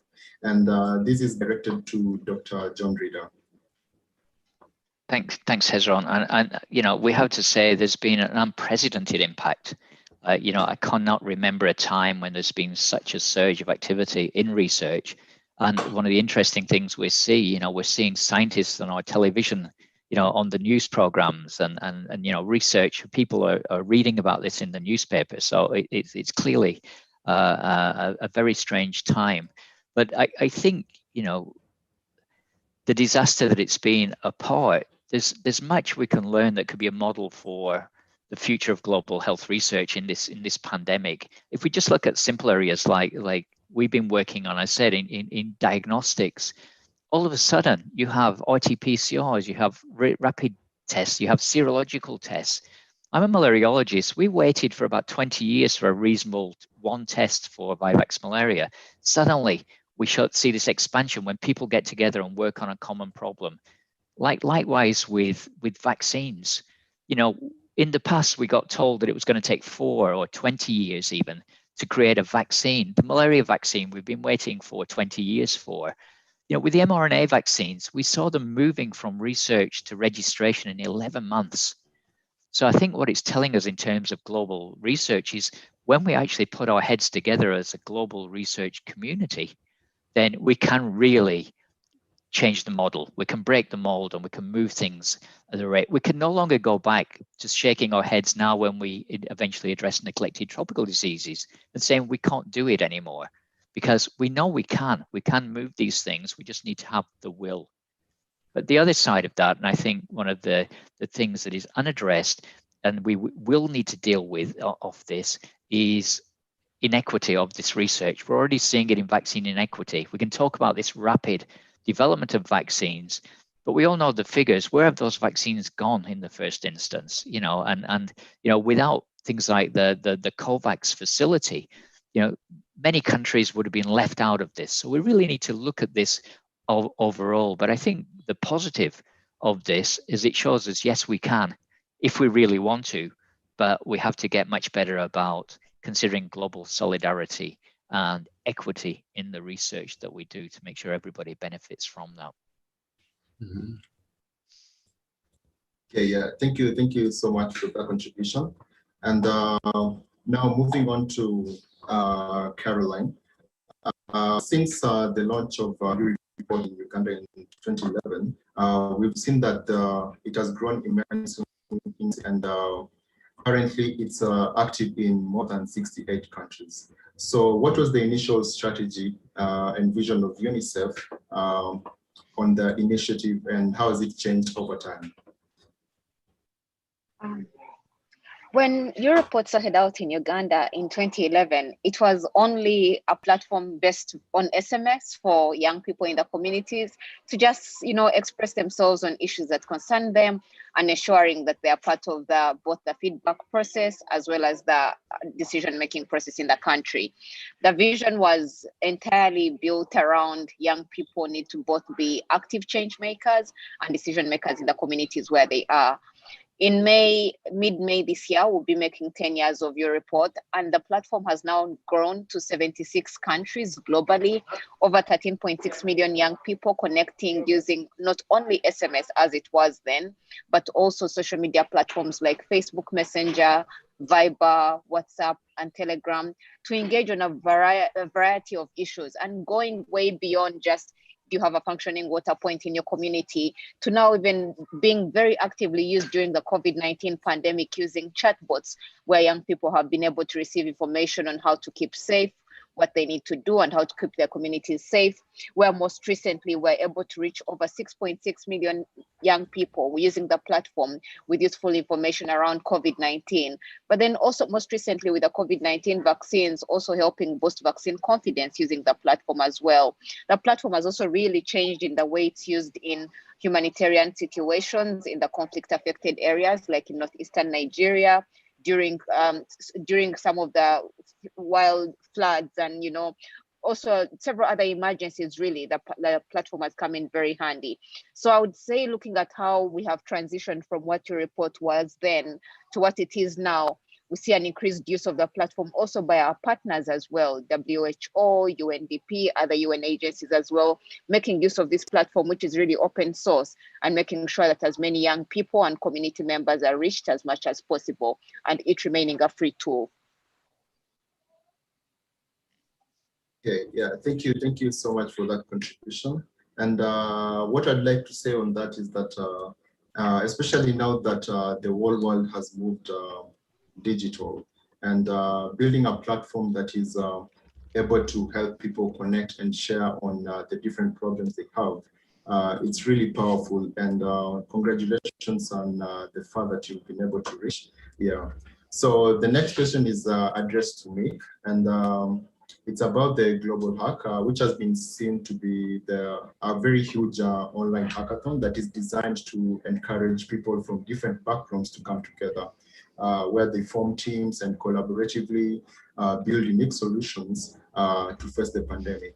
So this hackathon has been seen to grow rapidly with up to 12,000 participants from the 98 countries. Yeah. So from an innovation standpoint, what do you see was the greatest impact the hackathon had on combating the global COVID-19 pandemic? I would like to follow on what Caroline and John said, some very important points there. First of all, what was important was that for participants, the Global Hack, which brought together people who wanted to fight the pandemic, it was free of charge to find the next innovations that would help us tackle it. So if you are facing this kind of very dire situation, then it's important that it's free because you're in stress anyway. So that was one more important point. Secondly, it was about picking the willing, like who actually wants to innovate, because there was an equal role for both governments and the private sector and the research sector. And people had to react very quickly.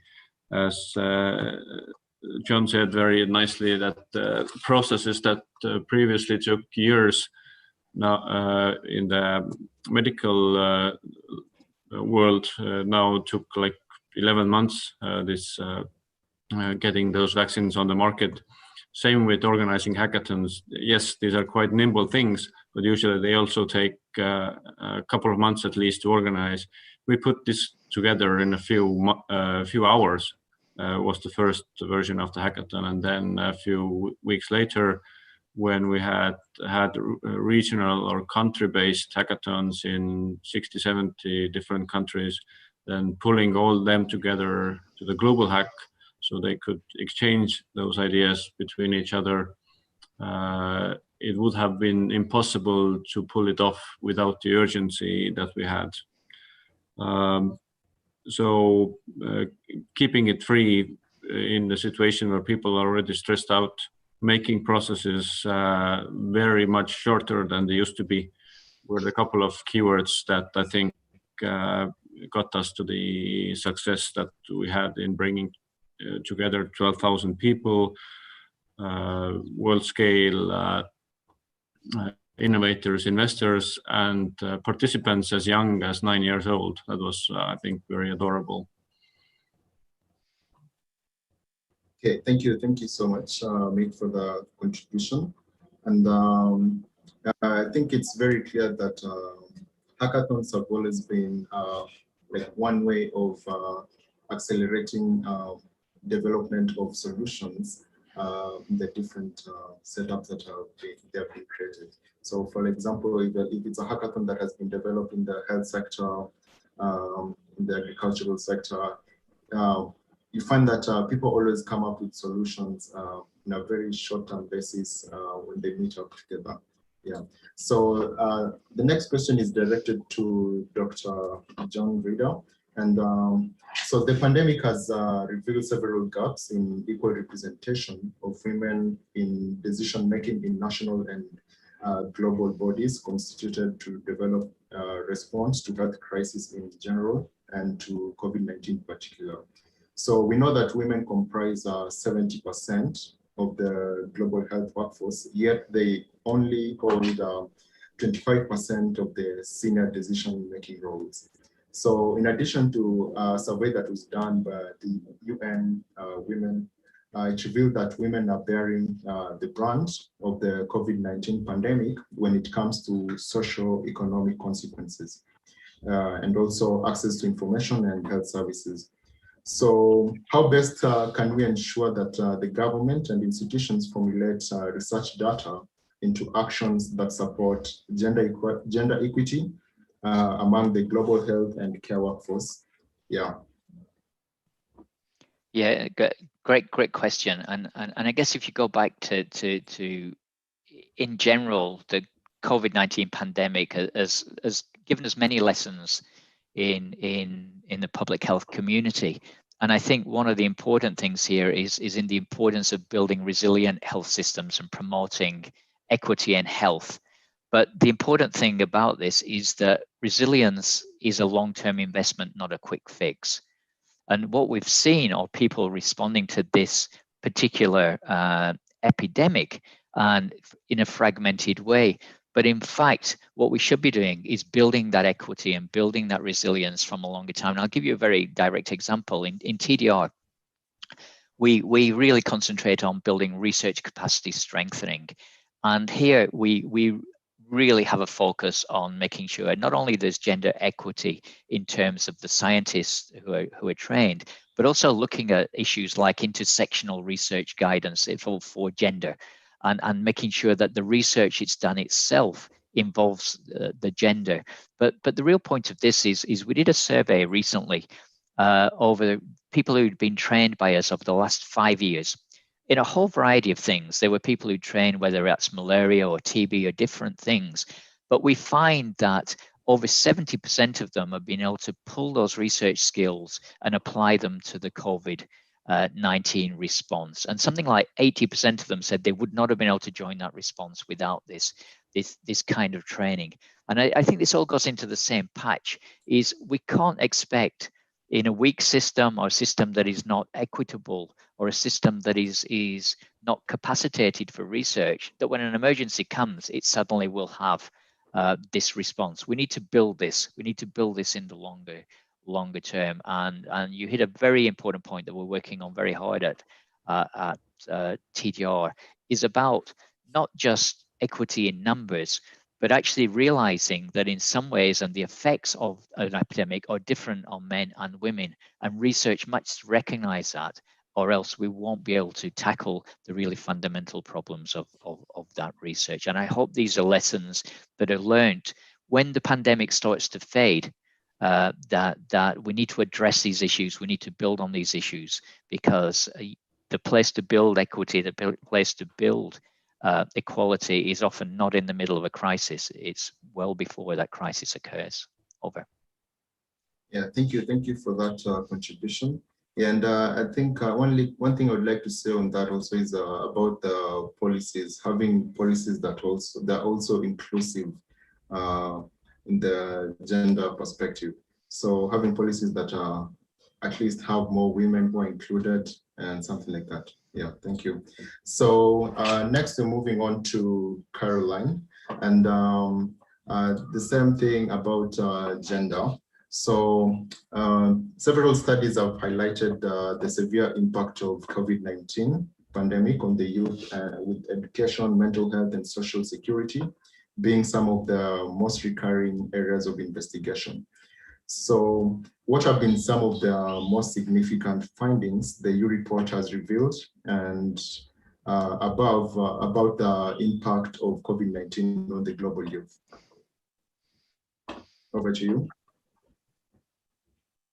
Yeah, I think one thing that has come out very clearly about the impact of COVID-19 on the youth, from the findings that we've got, are two major things. One is, with majority of young people put out of school, there's been all the COVID-19 has only worsened the situation that was already there on out of school for young people. And, for UNICEF, children out of school is really a major concern, with over 90 million children who had to be put out of school. It's been really a global and looming disaster. And not only was the transition to online learning widening the gap, because then you have millions of young children who don't have a tablet at home, then you're totally absolutely excluding millions of young people who don't have a radio, don't have a newspaper pullout that might have the syllabus. So I think a really terrible crisis we've gotten into with education as a result of COVID-19. But then outside of the impact that it has had on education, also looking at the youth category, we've been highly affected affected by the, most young people are in the gig economy, where young people do small jobs or, trying to get a source of income. And with COVID-19 and the lockdowns, a variety of young people were put out of work, So many young people had to look at how do I then move my business to an online business, which was never really the case. A lot of what was physical was no longer possible. A lot of the meetings that we could comfortably have before as young people, as youth networks, couldn't happen safely anymore with both the social distancing and the physical distancing and trying to keep safe. So I think generally over and above even the impact on mental health this has had on young people want to connect, they want to be part of a normal society and an ecosystem of life that had to really transition and change. So I think that the effects have been tremendous and numerous, but it's also how do we build back better from this that we've been able to go through and see how do we build a more resilient youth out of the COVID-19 pandemic. Okay, thank you so much for that contribution. And I agree with you that there's need of coming up with ways that you can blend the systems together so that at least people can also have the personal connection, which we really don't have much in the digital world. Yeah. So the other question to you is, how does UNICEF ensure that the data collected from the global youth also reaches the decision makers and, more importantly, get acted upon? Well, for us, the data that we collect on your report, we've always emphasized that it's not just a purpose of collecting the data, it's also what's the use of the data and how will the data be used? So that's a very important question for us. And giving you two scenarios of how this has been possible. In countries like Nigeria, we've had even the Committee of Health use your report responses to address their activities around improving primary health care in the country, which is a very major priority for them in improving healthcare systems, even during the pandemic. So for us, it's always been about when you send out these poll questions, whether they're on health, which is our main theme today, how is this tying in, whether it is into policy decision making that's going to happen? Are these results being shared with the House of Representatives, if that's the context in the country, as it was in Nigeria? In Uganda, these are results that we're also sharing with our members of parliament through the Uganda Parliamentary Forum for Children as well. So it's always been about, we get the poll results from the young people and what their responses are, and then feedback into whether it's the ministry dialogues that are taking place or the actual parliamentarians or leaders in that particular country. But also another thing that we really aim to do, and we've always made part of this report platform, is when the questions are asked at the onset, we find out from those stakeholders how are the results going to be used. I think importantly, over and above engaging young people, it's always what's the benefit, what's the use to put the information that you collect, so that it's not just a data mining tool, it's not just tokenistic participation of the young people, but there is closing the feedback loop, and you're ensured that whatever the feedback you get from the young people will be used to inform policy and the decision making ultimately. Okay, thank you so much for that. And what I could say is that everything always just starts from an idea basis, and the most important thing is having action on it. Yeah, so that's the only way that we're going to make change in the society, if we implement the problems, if we implement our solutions for problems that we get from the society. So next question, we're moving on to Mick, and it's about the Global Hack, which was set up in a manner where participating teams had to choose a track and solve a challenge that were presented by partnering institutions, such as the UNESCO, European Commission, and others. So what the ideas of the winners of this hackathon also implemented, and maybe you could also give some examples of projects that were finalized and carried through. For me, one of the most exciting projects was a team that was able to, and a team of young people who were able to really turn the logistics around on how to transfer medical equipment to the places that they're needed the fastest. And that I think was under the health track. We had in total, we had 13 different tracks, including education,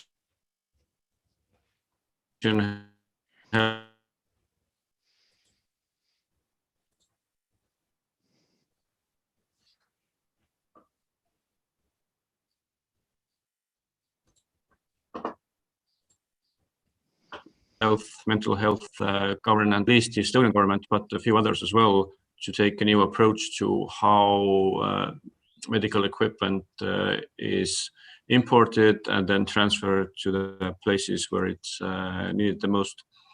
And already then there were some early ideas on how to use solar energy and UV technologies to reach tools that would help us clean the air that we're breathing from the COVID particles that would be ending up in our noses. So that was also one of the winners as well, who were able to produce within a weekend a prototype of the machine.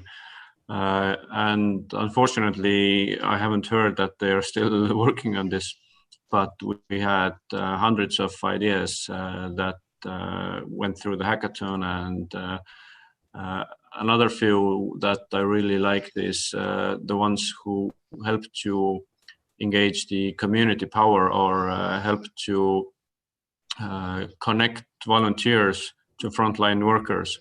Volunteers mostly of young age, who had their daily lives disrupted and now needed to put their energy where it was needed, and getting groceries to old people or helping hospitals out with transferring things to the right place, or just basically just being on the phone and listening to people's mental health issues. All that kind of stuff really was invented, or those platforms were designed over a weekend. And I could go on forever with those examples, but I think these are some of the most inspiring ones for me. Okay, thank you so much. We've just heard of great ideas there that are highly related to the COVID-19 pandemic, and they provided solutions to people. So through this crisis and beyond, both people and organizations will be thinking about health of themselves and others in new ways, and they will need new technology to support this. So, Mika, how can this result in a lasting long-term positive impact for societies worldwide? There is no easy solution to that, because once the crisis is over, people want to, well, first of all, they want to have a long rest, and they really need it. And people want to go back to business as usual. So the answer to the question of how to have longer term impact is, from my side, I would say, is to pick the willing to work most hardly and support those who really see this as an opportunity to change, and who do not want to go back to previous practices. And once you have a critical mass of people who want to totally reorganize how they engage with startups, how they engage with youth, how they engage with companies from other locations, I think it's most important to work with those who still have the energy, because most of us have been drained of the energy. I think this is the most important takeaway. Okay, thank you so much for that. So now we're moving on to Dr. John, and the question is based on, do you believe research will change in the future based on the current trends and emerging from the pandemic response? Yeah, great question. And I think, as I've said, this will be remembered as a time of really unprecedented innovation and scientific collaboration.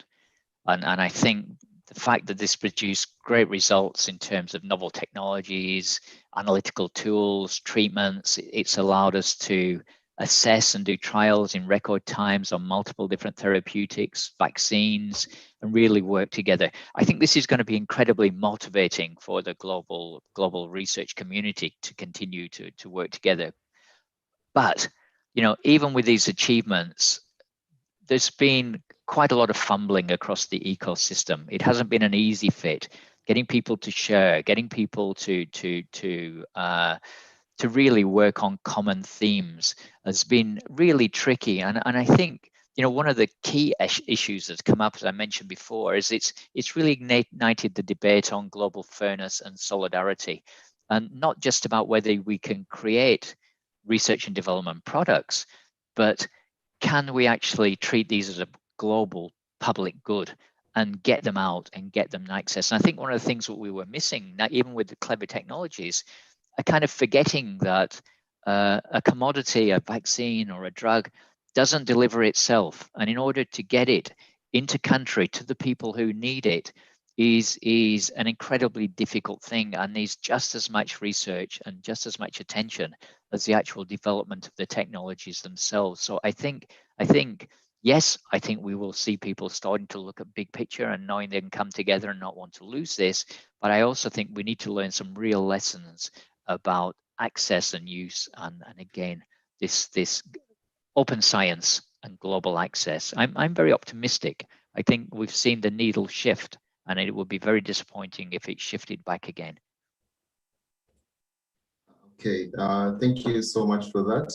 And I don't know if Caroline and Mick, if you have any contributions on that. I just also hope that the needle, it is shifted, and we should keep it very firmly where it is so it doesn't move back, because it's so easy to lose momentum and go back to earlier practices. So let's just hail the champions that we have who are keeping the needle where it is now. Okay, thank you. I fully agree with both of them. And yes, I think global solidarity, we've had it all said over and over again during the pandemic. No one is safe until we're all safe. So I think just remembering we're all in this together is really important. Yeah. Okay, thank you so much. Yeah, so our final question to all of you is looking into the future, how best can countries and institutions engage the global youth in health research and innovation? So maybe we could start with Caroline.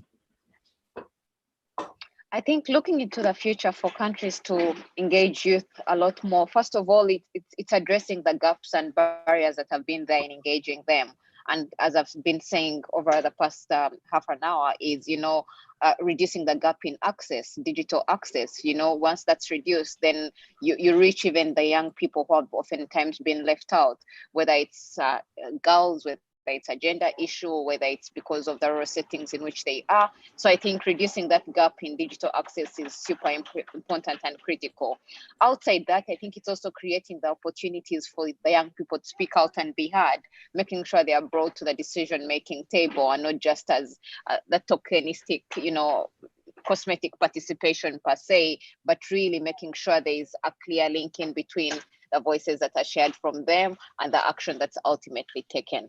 Yeah, over from my end. Thank you so much. Mick, you could go next. Well, I think empowering the youth to keep the difference, that the positive sides of the difference that has been done should start from education. From my angle, it could also already start from kindergarten.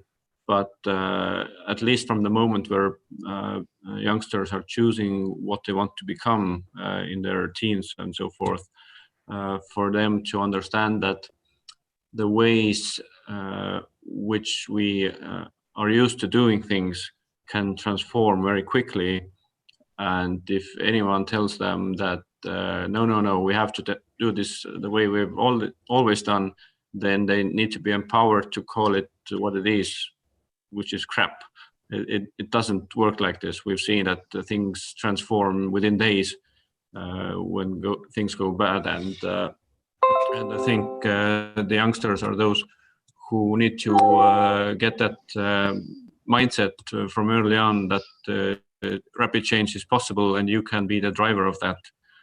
And that's also what I've been trying to teach to undergrads here in Estonia, that don't accept the status quo, just define yourself what the status quo will be. And if you then find enough people who get excited about it, then some of them will fail, but at least they will learn that they can aim much higher than the current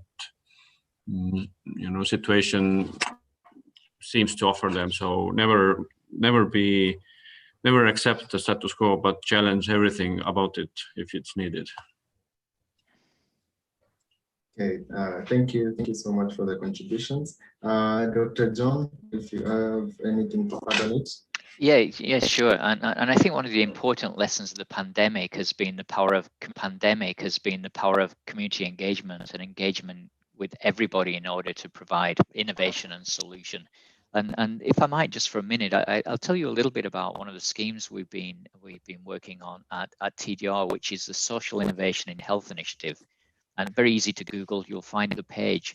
But the idea of this was that all over the world and right down to every level, we're seeing social innovators, community-based social innovators looking at innovation to solve their local problems. But often what happens is these are completely splintered. And even if it's a fantastic idea, it doesn't get the evidence that's necessary to scale up and see whether this could be something that could be picked up and run on a national level. So we've been concentrating since 2014 on trying to provide a support network, a global support network to social innovators to be able to get the information to do the basic research on their innovation, to try and accelerate it, to scale it and move it. And some real examples of this would be, the treatment kit in Malawi, where the idea was very simple by a young teacher, that if you train teachers how to do malaria diagnostic tests, then the children wouldn't have to spend as much time away from school wandering to health centers. This was actually done as a collaboration with UNICEF, and it turned out to be incredibly powerful in reducing absences from school.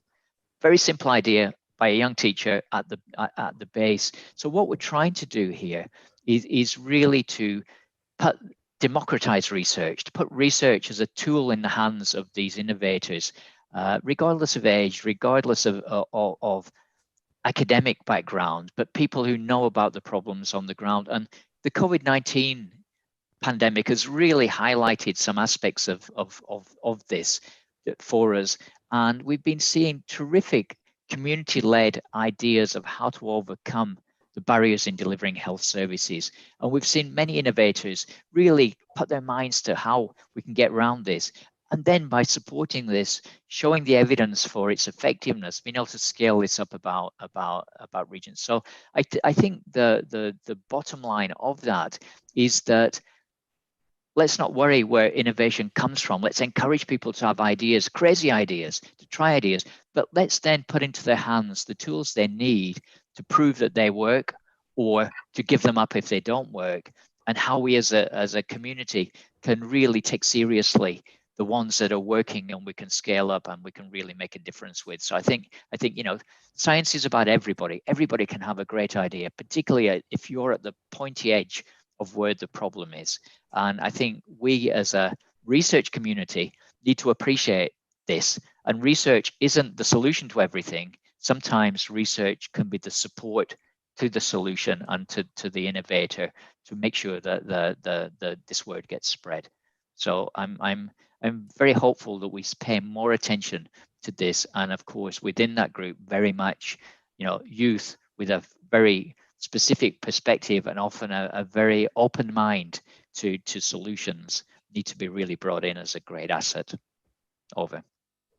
Okay, thank you so much for that contribution. I think what we got out from that is that education and of course community engagement are really important to ensure that the youth are enabled to participate into more research and innovation. Yeah, and there's something that you mentioned about science, and it's very true.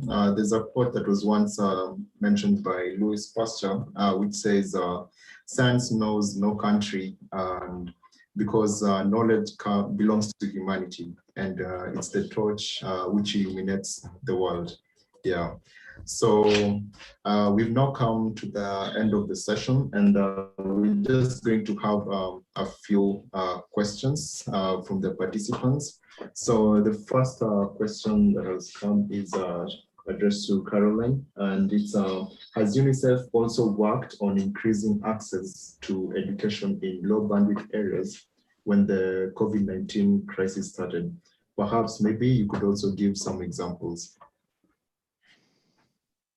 Yeah, currently right now, UNICEF is supporting access with a new project that's called JIGA, that's in partnership with ITU and several other private sector partners, but also most recently with the Generation Unlimited initiative, which focuses on supporting young people in the transition from learning to earning. We're also highly investing in reducing those barriers in digital access.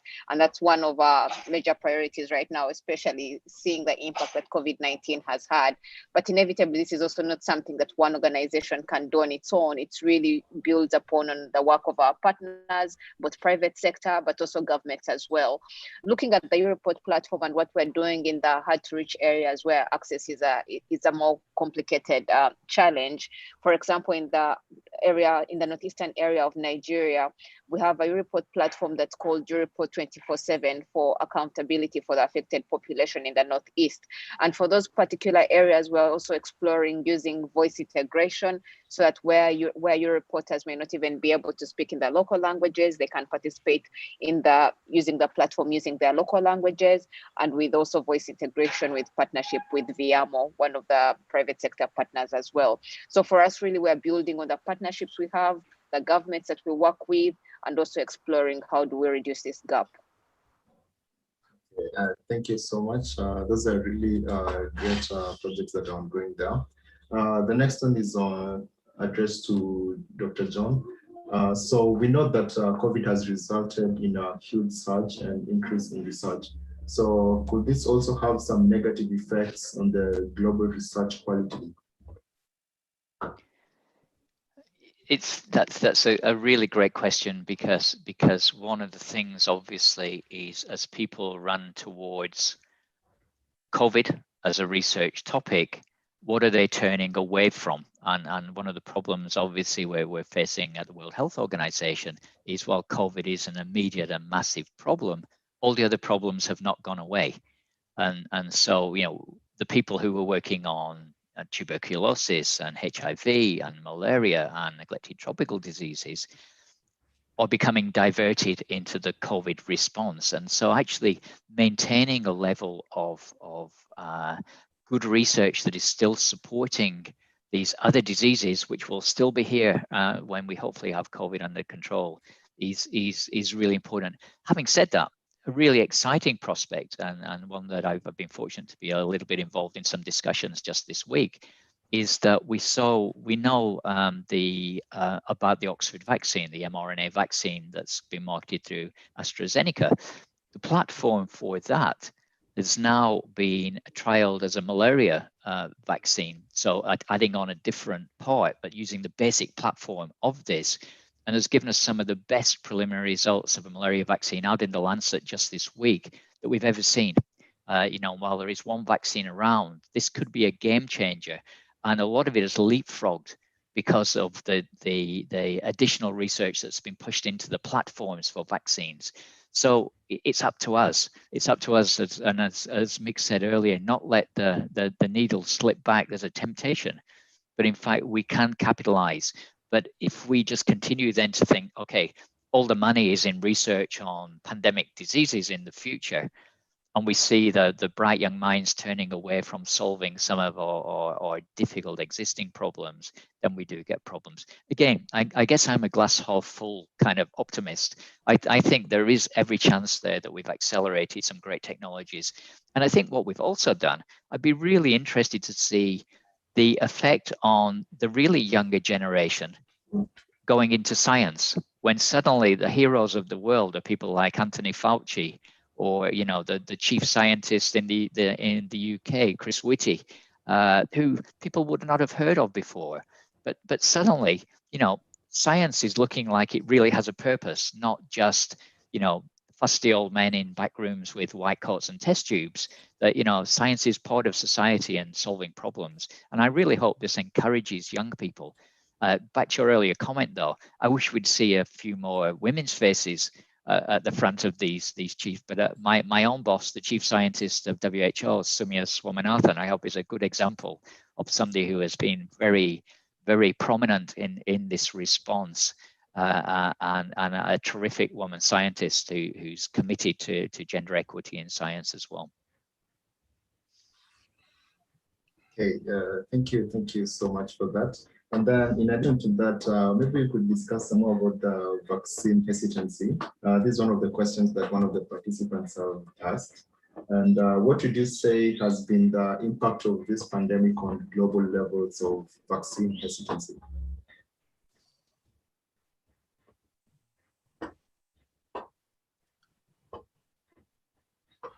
Hello, have you got me clearly? Was that question back to me or to Mick? Yes, to you. Okay, yeah, no, fine. I think it's a double-edged sword. I'd say that in some ways it is overall, it has pushed, it has countered some vaccine hesitancy, because people who would have been hesitating about having their children immunized in countries where the disease is no longer endemic suddenly find they can't go on their summer holidays or do these things unless they have a vaccine. They're kind of motivated beyond. And one of the problems in the north about vaccine hesitancy is that when people are not seeing the severity of disease, other things come into place, and they're actually seeing now a disease which is threatening everybody on a global level. But I think it also highlights something that is hidden there. There is a deep mistrust of both science, and there's a deep mistrust of often government, depending where you are. But even in quite egalitarian governments, there's a basic mistrust that leads to conspiracy theories and things coming along. And of course, nothing is without risk. And this is something, let's be clear about vaccine. I personally think it's the greatest public health advance in science ever is immunization. But, it really depends on the risk to benefit ratio of anything. If you are not likely to catch the disease, then even a risk that is in millions and millions to one might be an unnecessary risk. If there's a very high risk of catching the disease, then you would take more of a risk yourself. But from my own point, I just think every time I walk outside the door, I know I take a risk statistically. I could be hit by a bus, or I could, fall off my bicycle, or I could do all of these things. Yet I still do it because I want to continue in on this. But I think we really have to think carefully about the misinformation. There's an interesting program at WHO trying to counter misinformation.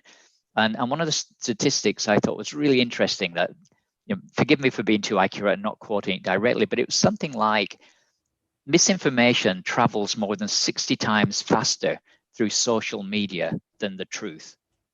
And that is a really interesting thing, that we're actually not just dealing with vaccine hesitancy, we're dealing with misinformations about vaccine in the digital social media age. And we've really got to think about that as well, and how our information goes. And a very simple thing that happened at WHO, which is incredibly powerful, that the GG negotiated with Google, that if people Google vaccine, they don't get a site which is a spurious conspiracy theory site. They are first directed to the WHO or the NIH or sites which have good scientifically based information at the top. Then obviously people can find other things, but it isn't the first thing they read. So I think we need to be doing this, but I think let's not underestimate that there is deep-seated mistrust and some of that might be justified, but we need to get past this, because vaccination is a fantastic public health measure that has saved innumerable lives in the past and will in the future if we can convince people that there's no conspiracy behind it, that this is good science, good evidence, and as safe as we can possibly make it. Sorry to rant, but obviously you've hit me on a topic I feel quite passionate about. If I may add, then probably vaccines have saved our very own lives as well. The probability for that is quite high, and I do very strongly agree that this is a question of trust. And this is just a very good test on where we are lacking trust, and gives us a lot of insight into how we need to rebuild that trust once the crisis is over, so that we wouldn't run into that kind of issues again when we may have new pandemics that we can't outrule that. But also to be a bit more positive, than I already see from my 6-year-old daughter, that she never wants to miss the science show again, which is weekly on TV. Yeah, I never thought I'd become cool as I got older.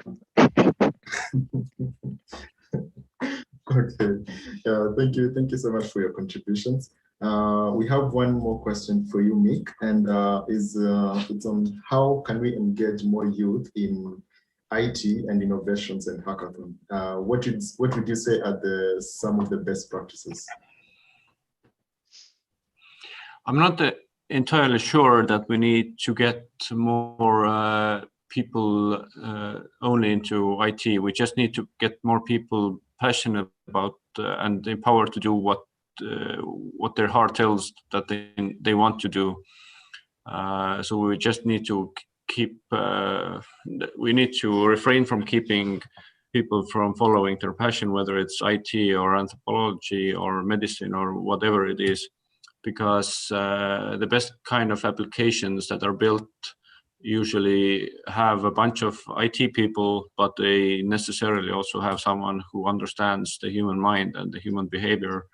And this is also why why false news travels so fast, that our brain is built to detect threats, and false news is built on presenting threats to people so that they could have attention. So if people, youngsters, for example, are empowered to do that instead, for us to understand what kind of threats we need to detect and whether we need to run or fight it, that would be, I think, even more awesome than bringing just youngsters to IT. My own background is in politics and governance, although I work with startups and IT every day. So I think the best practice is what I hope I already said, is that help people find their passion and don't hold them back.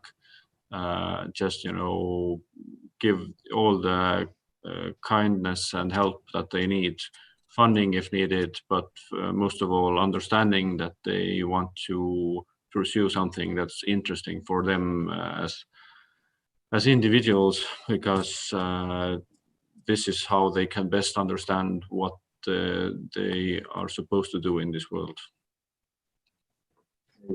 Thank you so much, and that's very true. So I'm just going to give you a chance to just give the last parting shot. Oops.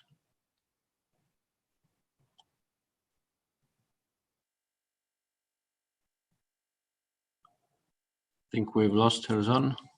Oh, okay.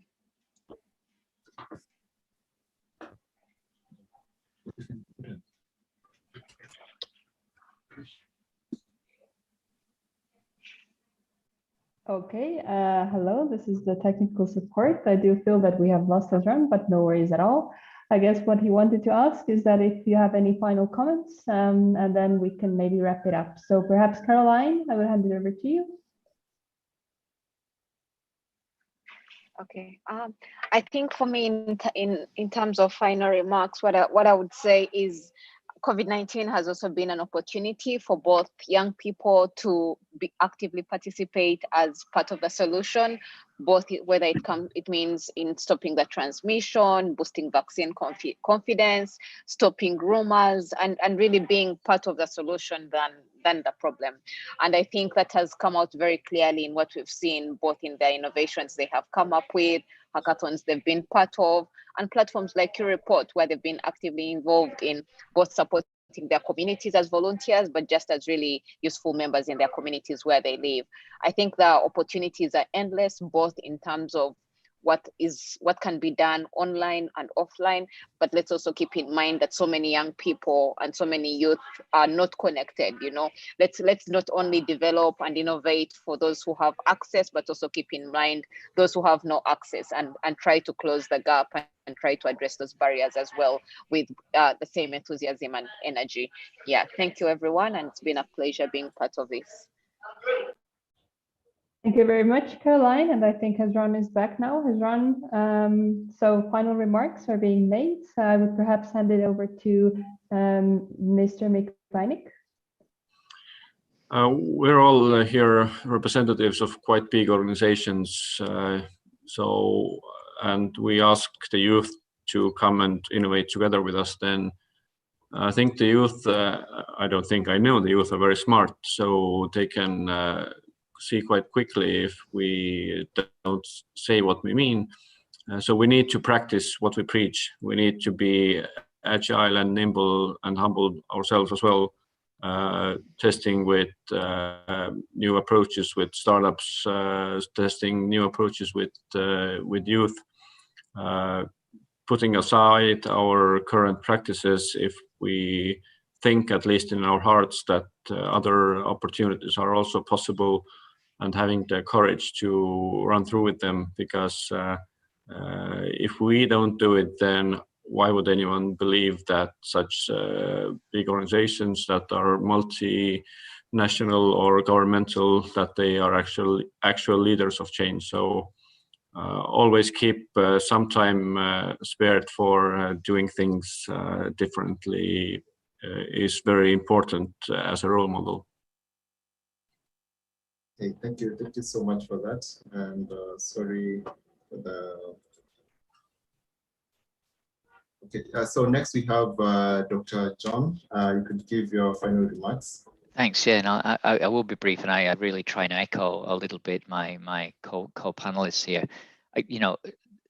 Youth is such an asset, such a focus of innovation anyway. People who are open-minded and thinking and pulling new ideas together, and we miss such a massive force if we can't harness that and listen to that.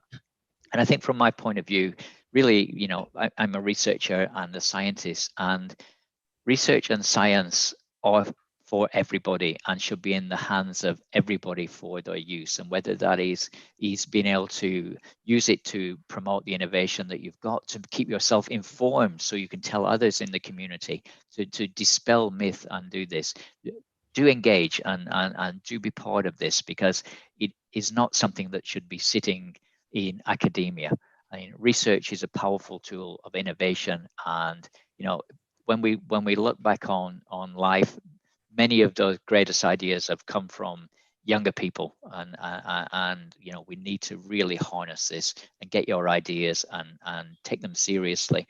And you also need to realize that not every idea you have is going to be the best idea in the world. We measure these things, but I think the important thing is a great idea can come from anybody, and bring it up, test it, and let's try and make a difference together.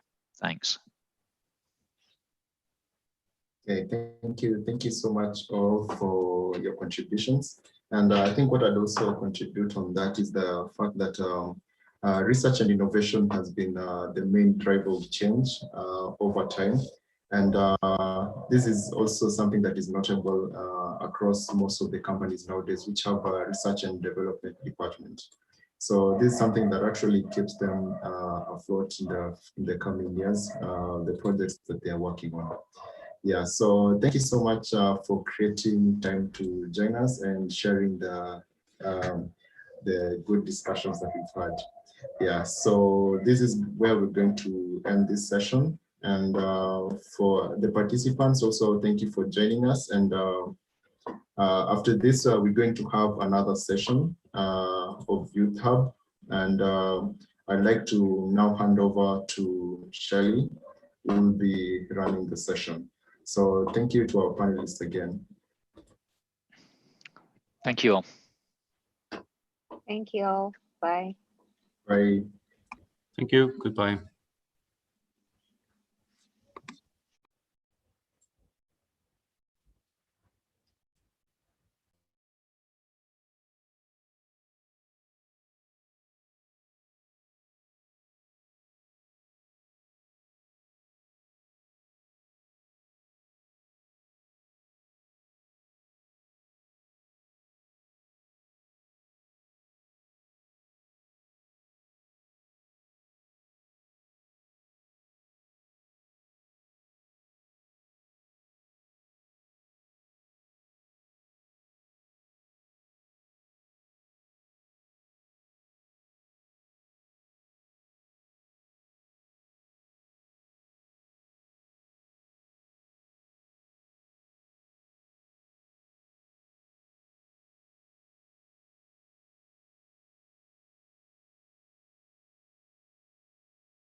Good morning, good afternoon, good evening, everyone, wherever you are.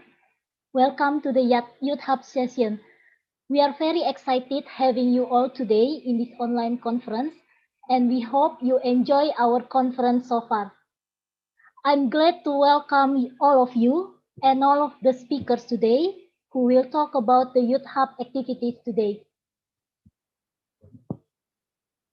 Our session today, titled A Closer Look at the Youth Hub Programs, a global youth platform focusing on health and care worker strengthening. So let me just go to the next slide. So before I begin, I would like to introduce myself first. My name is Shirley Melianti. I will be moderating our session today. Currently, I'm doing my PhD in UCL School of Pharmacy about pharmacy workforce development in Indonesia. I'm part of the GWEN Youth Hub Steering Committee, and I'm representing the International Pharmaceutical Federation Young Pharmacists Group in the GWEN Youth Hub Steering Committee. This session today will provide an overview of the work and activities of the Youth Hub, various working groups, including the advocacy team, and also the research working group will give a brief presentation about their ongoing projects. We will also pick up questions along the session, and my colleague Caitlin from the online conference team will monitor the Q&A and chat. So before we start, I just want to mention a couple of house rules, and just want to say that this session will be recorded and it is currently being live streamed via our YouTube channel. And if you have any question throughout this presentation, please submit your question in the Q&A box. And as I mentioned before, we will pick up the question throughout the session. And you are also welcome to feedback to the GWEN Youth Hub email. And we would like to encourage you to become a member of our working group. And follow our social media. We are currently having a Facebook, Twitter, and also YouTube. And okay, so now let's move on to our first speaker. And I would like to welcome Kalin Matar, who is the chair of the Youth Hub, to provide information about the Youth Hub. Kalin is an assistant professor of medicine at the Washington University in St. Louis, and she served as the immediate past chair of the Junior Doctors Network of the World Medical Association.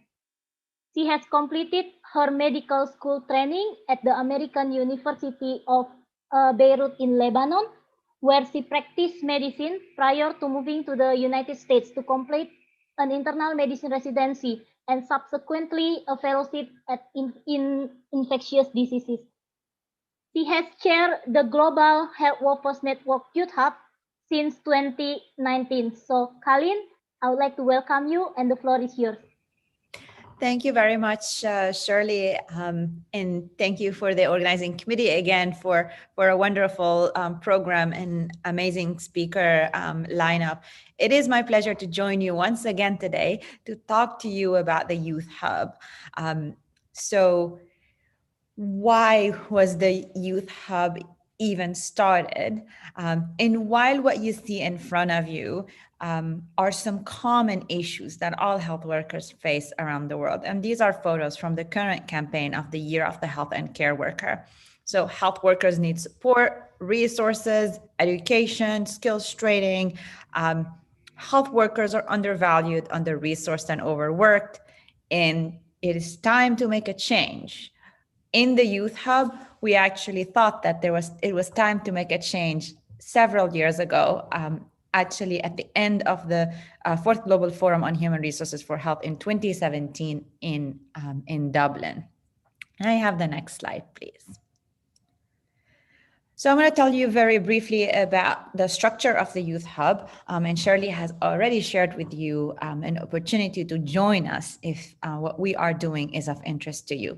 So the Hub is composed of a steering committee that has representatives from student and early career professional organizations from various disciplines. And you can see the representatives from the WMA Junior Doctors Network. This is Manon from Belgium. And then from FIP Young Pharmacists Group, Shirley and Jenny.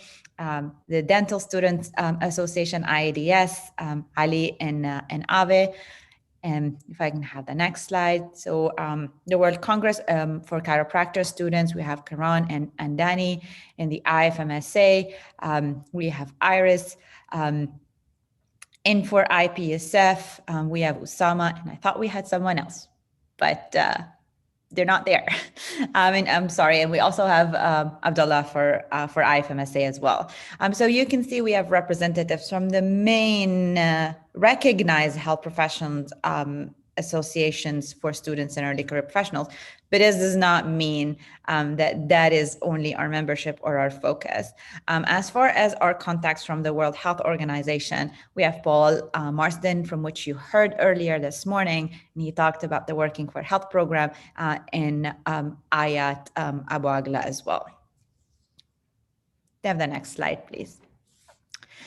So as I mentioned previously, every 4 years, there's a global forum on human resources for health, where people who have an interest in health workforce, people who do research on health workforce, policymakers, as well as more recently, young people in the health and care sector come together. At that forum in Dublin, Ireland, it was the first time where someone recognized the importance of youth. Now, youth is actually, young people are at various tables, not enough, but they are recognized as potential contributors and change agents. But back in 2017, this was really not the case. So we got a platform, a group of people coming from those same students and early career professional organizations to come together and organize a youth day prior to the forum. And at the conclusion of that youth day, we did have a call for action as well. And we came together and demanded that a youth hub be started as part of the Global Health Workforce Network, different other hubs. So since then, we have had several opportunities to be present, to talk about issues of young people, students, early career professionals, and newly qualified health workers at various platforms, either at the World Health Organization, at the World Health Assembly, but also in other various fora. So what you see here on the slide is actually the structure of the Global Health Workforce Network. You heard this morning from all of the other hubs except the Youth Hub. So this is how we work. We work in partnership with other hubs, and we are in very close collaboration, mostly with the Gender Equity Hub, but we also work very well with pretty much everybody else. So I'll take the next slide, please. So as a structure, we have a completely open membership. We have over 1,000 individual members as of yesterday. So any one of you here listening to us and attending this conference, if you are interested, you are welcome to join us. And there is really no restriction on membership as long as you have interest and you're willing, you volunteer your time, or also just simply be informed and help us advocate for issues of health workers. We also have a different category of membership, which is other youth organizations who may be interested in health workforce issues, but are not necessarily students or early career professional organizations, but they just have an interest. So that's the organizational membership, and we have more than 40 youth organizations who have joined us so far. The hub works under 3 thematic areas. One of them, and a big portion of what we do, and you're going to hear about the amazing work that this group is doing, we work on advocacy. So we work on advocating for rights of students and early career professionals and newly qualified healthcare workers in their workplace. This is very essential because we can talk a lot about at the policy level, and we can be in certain spheres where we are having this discussion. But then at the end of the day, what truly matters is for those of us who are at the front lines to be able to have decent working conditions, be able to be respected, and have and be able to live with dignity and work with dignity as well. So that's one of the key aspects of what we do. Decent pay, etc. All of that comes certainly down the line, and we have done already quite a bit of work on that, and hopefully you'll hear also some of that. We also have a thematic area of being a convening space. We have started earlier on to convene young people, not only around health workforce issues, but truly around global health issues, because there weren't very many fora for young people to engage on the global health agenda. Now we see more and more people, more and more organizations, and a new structure that you're going to hear about next tomorrow, actually, about a new platform that is coming on to allow people to engage better in the general global health agenda. And we are very happy to see that. But we are continuing our role to bring young people together, like our conference today, around issues to support health and care workers. Very crucial in this year, particularly, it is an opportunity to use that momentum to continue to advocate for some of the issues that we had brought up before, but have been exacerbated by the pandemic as well. And then the third thematic area is research. And this is super important work that we need in order to advocate better for evidence-based policymaking.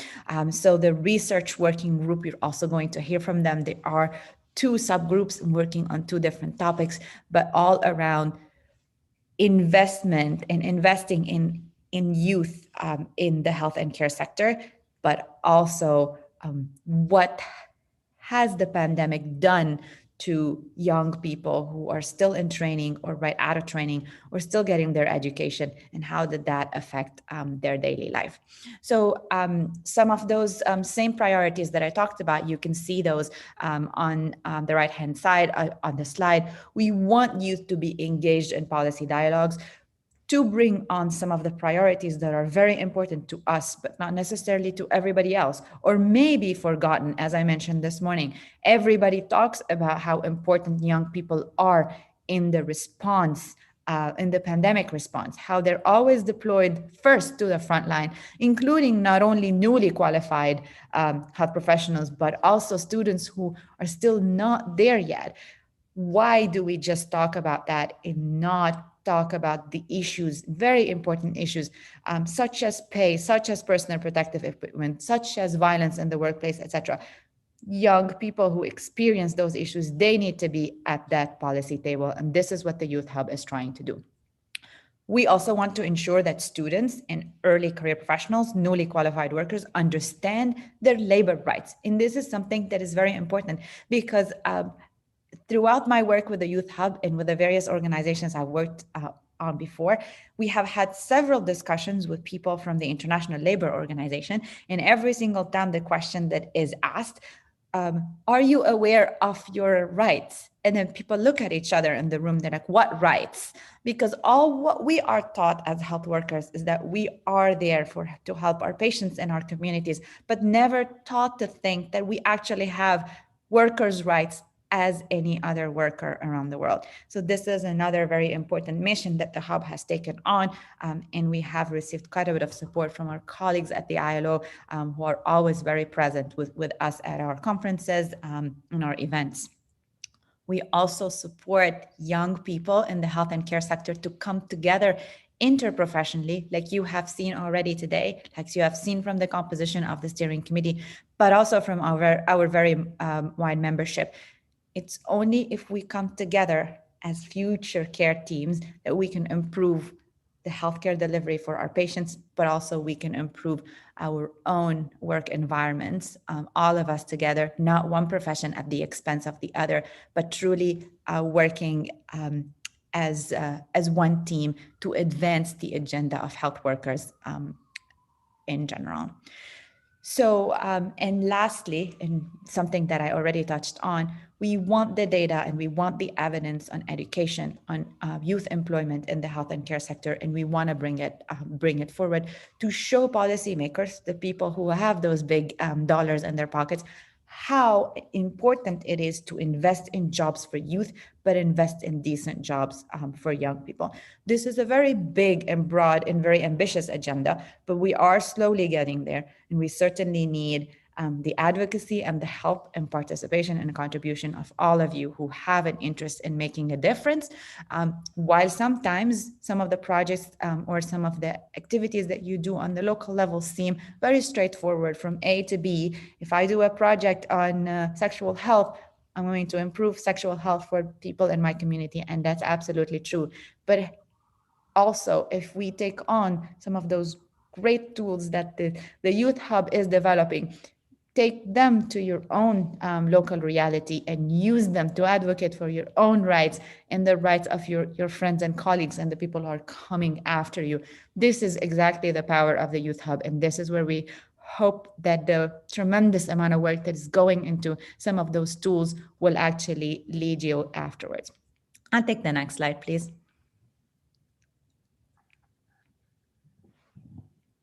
So I am going to touch on a very few activities that will not be discussed by other colleagues today. So these are not the only upcoming activities, but you're going to hear from so many people after me. So they will tell you even more in detail about what they are doing and what the Hub is planning in that thematic area. But from the convening space, in addition to this wonderful conference, today and tomorrow, we will be having an upcoming World Health Assembly side event that is virtual and open to everybody. And we're going to be talking about how to engage the community in advocating for health and care workers. And then afterwards, we will be having a bi-monthly webinar series addressing different issues of concern to youth in the health and care sector, both in the COVID context, but also outside of the COVID context, because we know that there's a lot going on also other than COVID in the world. We will also be preparing for the 5th Global Forum on Human Resources for Health. This is going to be our 4th anniversary. We're going to reflect on what has the Hub achieved, what do we want to achieve in the next 5 years, and this is what's going to feed into the development of the Hub strategic plan. And each and every one of you who has an interest can contribute with ideas, with thoughts to the upcoming strategy for the Hub. And as I mentioned, there is a lot more coming from the many working groups that you're going to hear about. Another document that I know Shirley is going to touch on afterwards, and I think also the advocacy working group, but I very much would like to invite you to take a look on, is our evidence paper that we launched last year, though it feels like it was forever. But this paper details exactly what is out there in the evidence about issues faced by young people in the health and care sector, from gender discrimination all the way to inadequate pay gap, violence in the workplace, burnout, mental health issues. A lot of the topics that we are discussing here today, it is already out there way before COVID. Those issues were there, they are exacerbated, but it is time and there is political momentum and attention to take these forward. So I will stop here and looking forward to hearing from the amazing leaders of our working groups for the work that they have been leading over the last several months. Thank you. Thank you very much, Colleen, for a very informative session about the Youth Hub. Before we move to the next speaker, I actually would like to ask you, because I saw one question, with, I believe that you can provide your views on this. So basically, how does the youth in India who are currently at home actively get involved in research and part of the solution? We are doing our bit in social media, amplification of COVID resources, but the healthcare sector is overburdened. How do we invest in research as a student and help actively? Yes, and that is a very good question. And right now, what is happening in India is certainly a wake-up call for many countries around the world. Some already went through it, and some potentially may still the verge of going through that. So this is what the Youth Hub is for. We are here as a community and as a global community with a lot of people who are willing to share their experiences, some of the things they may have learned, or some of the tools that they have found to be helpful in order to advocate for particularly frontline health workers. So we are certainly happy to try to help as best we can with that. The other thing is at the student level, getting engaged in research per se can be very, very challenging. But some people have done it. We also have our own research working groups here. So the Hub also produces its own evidence and its own research. And that is one way to get involved if you have an interest in research in relation to the health and care workforce. And I am not going to steal Elizabeth's thunder, but I will announce that one of the subgroups of our research working group will be sending out a new call for membership in that research working group. So if that is the topic of interest to you, this is an opportunity for you to get involved. At the point when we are in a situation that is very dire in the health system, doing research is very tricky. Having said that, simple things, as you are already doing on social media, reporting on the experience of frontline health workers, not just on social media, but also using potentially some other tools that may be a little bit more permanent, such as, journal articles, blogs, etc. All of these are extremely important. And while they may not traditionally be thought of as research, as in a peer-reviewed journal, but those are very powerful tools to raise the profile of the issue and cannot use that in a place where the health system is overwhelmed. The priority is on saving lives, and it should always be saving lives, but also making sure that health workers are able to save lives in a safe manner for themselves and for their families. So I think that maybe a couple of things to suggest, kind of summarizing what I said. If you are interested in health workforce research, get engaged with the Youth Hub. We have opportunities that are open. Number two, we have a mailing list. If you have some specific questions about best practices, ask them. I'm sure you're going to get plenty of responses. And number three, just using some of the easier tools to get the word out. There are non-traditional research, such as blogs, even any sort of op-ed, etc., are all opportunities to raise the profile. We also have some opportunities for blogs through the Youth Hub. So please do get in touch, and I'm pretty sure we can find opportunities to help you. That was a long answer, Shirley, but I think I'll stop here. Thank you so much, Colleen. That's actually a very, very great tips. So thank you so much for sharing that. So yeah, to echo what Colleen said, so I would encourage you all to be a member of the Gwen Youth Hub, and you will see a lot of opportunities. We are all on this together. Okay, so maybe now I will move to our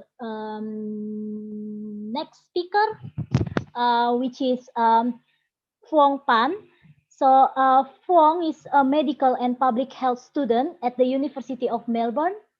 He has represented the voices of youth at the United Nations and World Health Organization, and currently he's leading the advocacy working group at the Global Health Workforce Network Youth Hub. Phuong believes that youth play a key role in delivering universal health coverage and realizing the 2030 agenda. So Phuong, I will be very excited to invite you to speak today to present the work that the advocacy working group has been doing. The floor is yours. Thanks very much for that introduction, Shirley. And thanks, Colleen, for such a passionate overview of the purpose, the history, and the structure of the Youth Hub. So hi, everyone.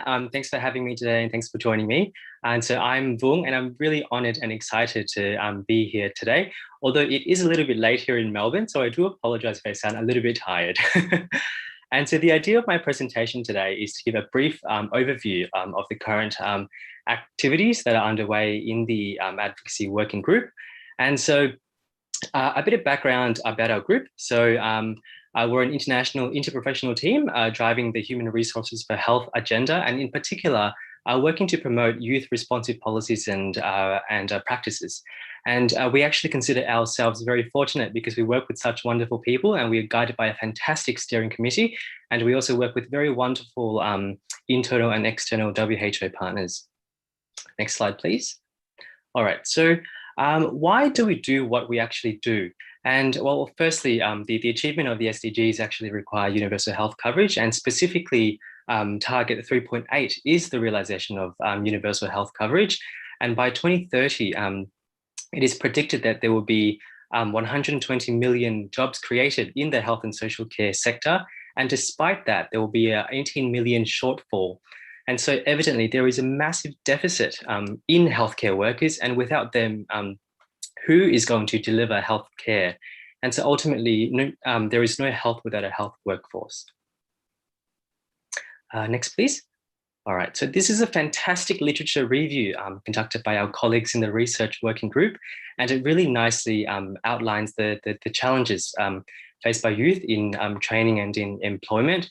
And it is from this evidence base that we actually focused our advocacy toolkit on. And as Colleen said, it is available on the WEDN website. So I do encourage everyone to have a read.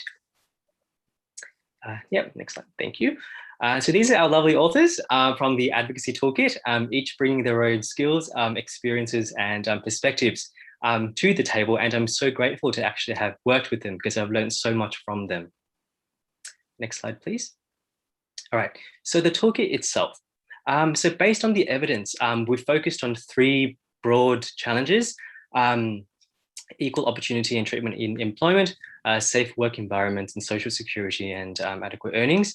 And the crux of the toolkit is going through principles and processes of effective advocacy. And this is key because from the perspective of youth, being so new in training and employment, there is often a power imbalance between youth and their employer.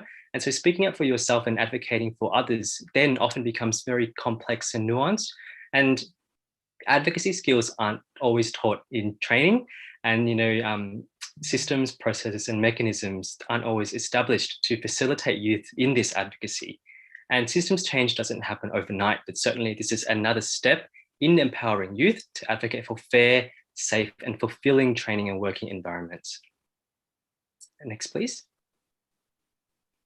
All right, so this is the general structure of the toolkit.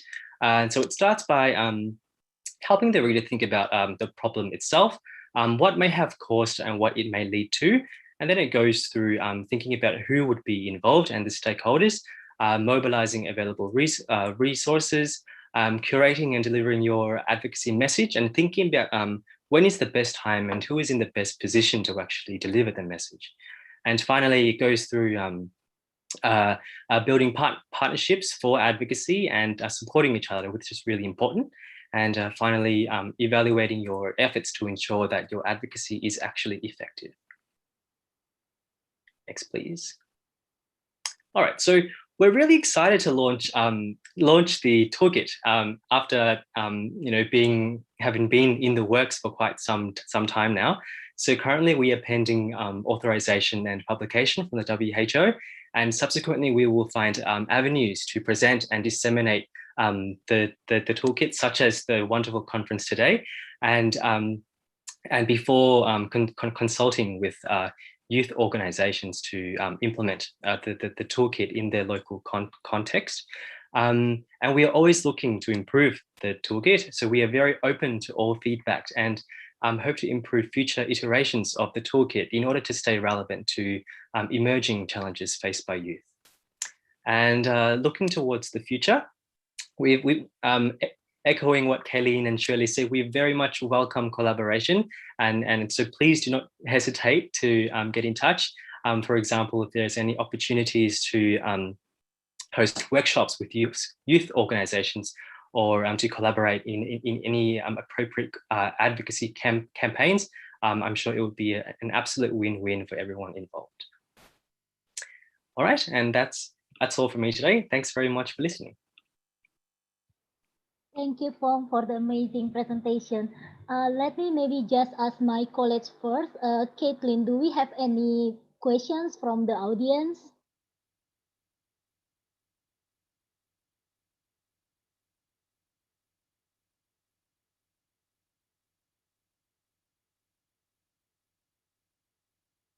Oh, actually, there is one question from Manisa, but this is more for the Youth Hub actually.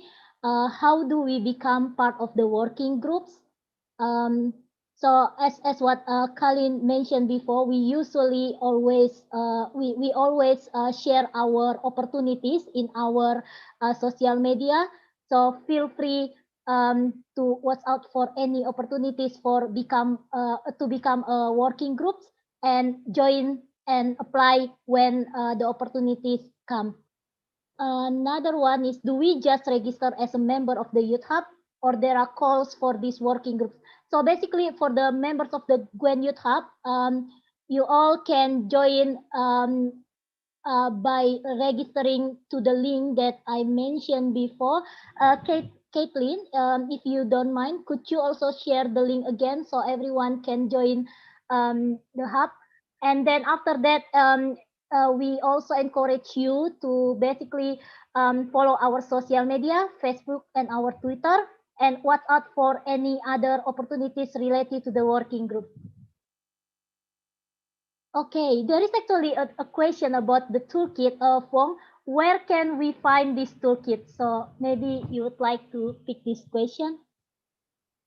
Yeah, thanks for the question. So we're really excited to launch the toolkit, and it is currently in the works, and it should be launched sometime this year, hopefully. And once it is launched, my understanding is that it will be published on the WHO website along with the evidence synthesis from the research working group. Having said that, I will definitely follow this up with the steering committee once we've authorized the toolkit itself. But rest assured that once we do finalize and we launch the toolkit, it will be accessible to you in some form or another. Thank you very much, Phong. So we would like to encourage you all again to follow our social media, and we will for sure disseminate when the toolkit is launched as soon as possible. Thank you very much, everyone. Okay, so now we will move to our next speaker to talk about our other initiative, which is One Man, One Story initiative. So Iris will talk about this. Iris Bloem is a final year medical student with honors at the University of Amsterdam. She is also having a master's degree in global affairs from Tsinghua University in China. Currently, Iris is the liaison officer to the WHO at of the International Federation of Medical Students Association. She is particularly interested in the relationship between climate change and health, and in her work, Iris advocates for meaningful youth engagement and health for all. Iris, the floor is yours. Thank you so much, Shirley, and hello everyone. I'm super excited to be here with you and talk about another project that the Youth Hub is doing. I'm also part of the steering committee, as you've seen earlier, and I just think it's wonderful that this conference is happening now. And I want to give a short shout out to everyone who has been working so hard to get this organized. So thank you so much to all of the organizers, because it's really incredible that we're bringing so many youth around the world together. So the initiative that I want to talk to you about is called the 1 Month, 1 Story initiative. And it was initiated a while ago. And the reason that we initiated it is we were trying to look for some sort of way to have young people, young professionals, health professionals, or future health professionals share their personal stories, their initiatives or their experiences, and basically their local realities regarding their work in health. And as part of the global health workforce. So that's how it started out. So how can we do that? We talked, I mean, Kalin and also Phong did amazing way of talking about why our voices are so important. And I'll add on just a little bit to that, which is that youth are one of the largest demographics in this world. There's 1.3 billion youth around the world. And our voices are just rarely mainstream.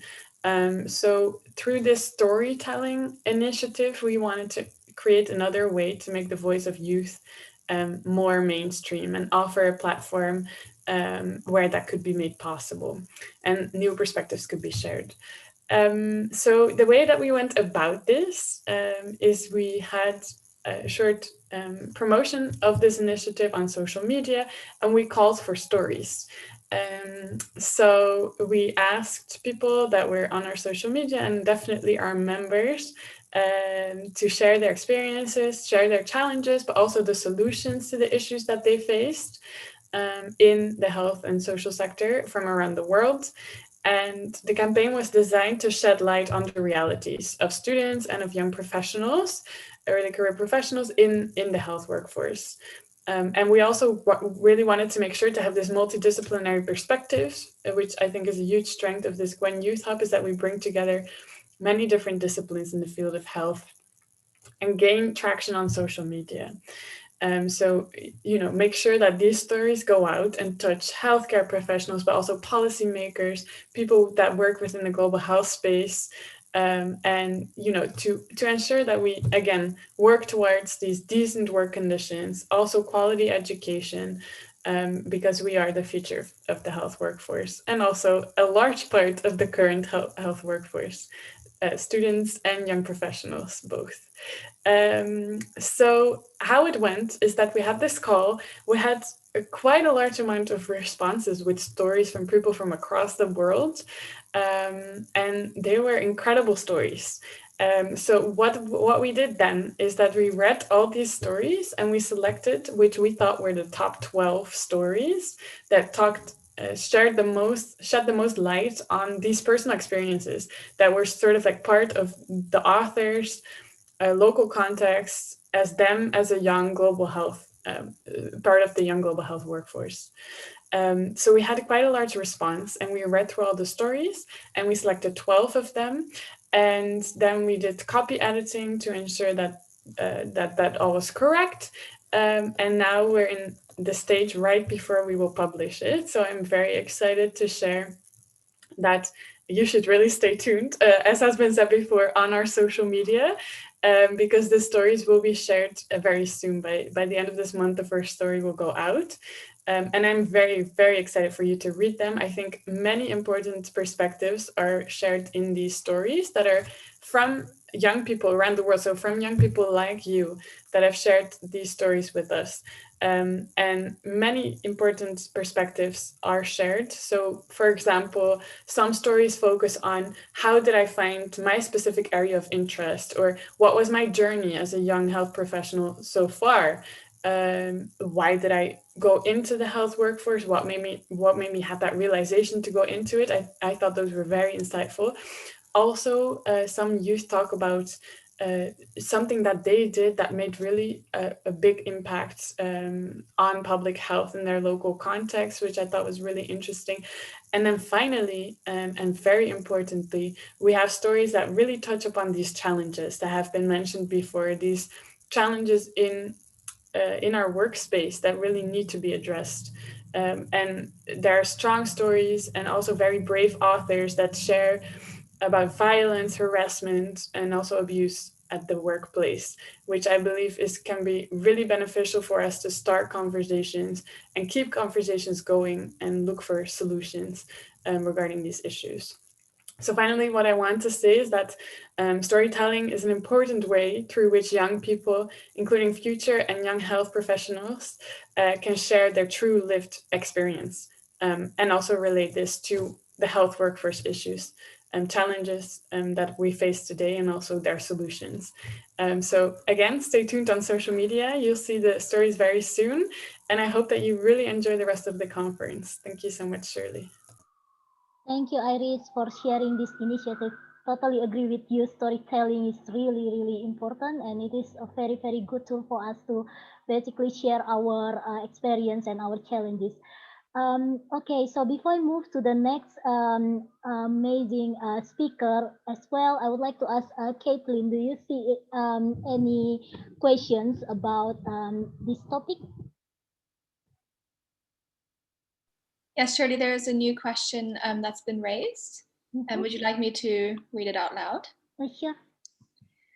So somebody has asked, how do we draw the line between shedding light to harsh realities and being discouraging to the youth in taking the part of becoming path of becoming part of the workforce?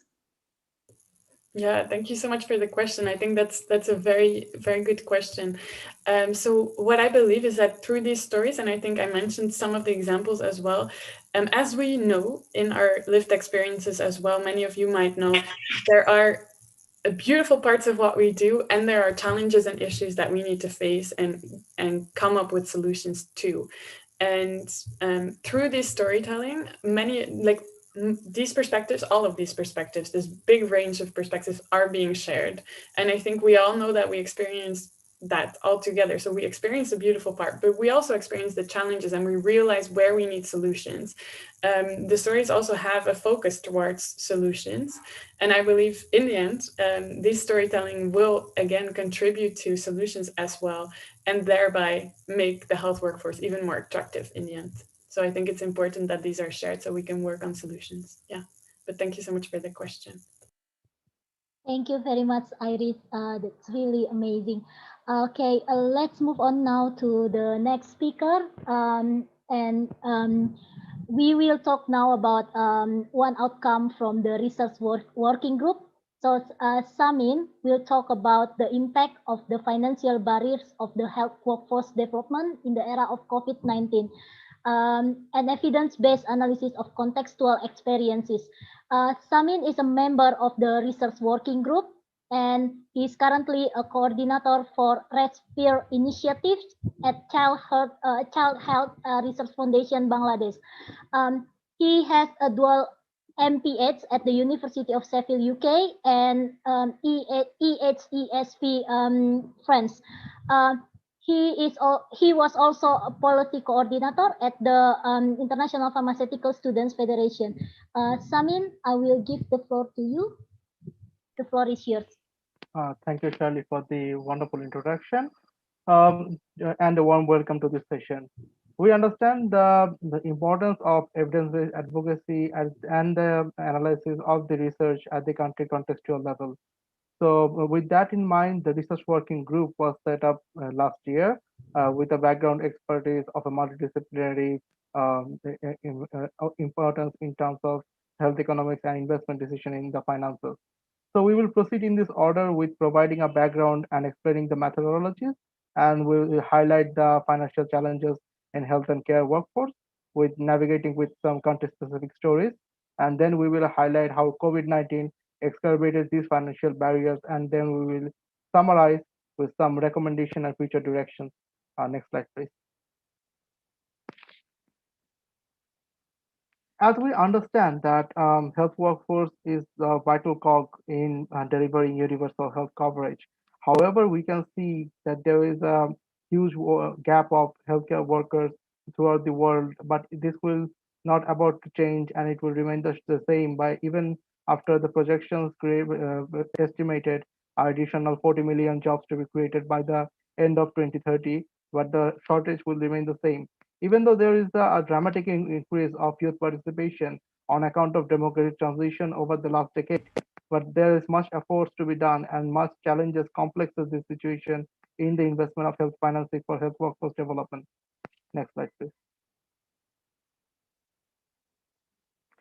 To understand these challenges at the country-specific levels, so basically we try to evaluate various evidences available on the financial challenges and their impact on the COVID-19 pandemic, specifically focusing on students and early career professionals with a wider focus on the socioeconomic, gender, and racial inequities. Next slide, please.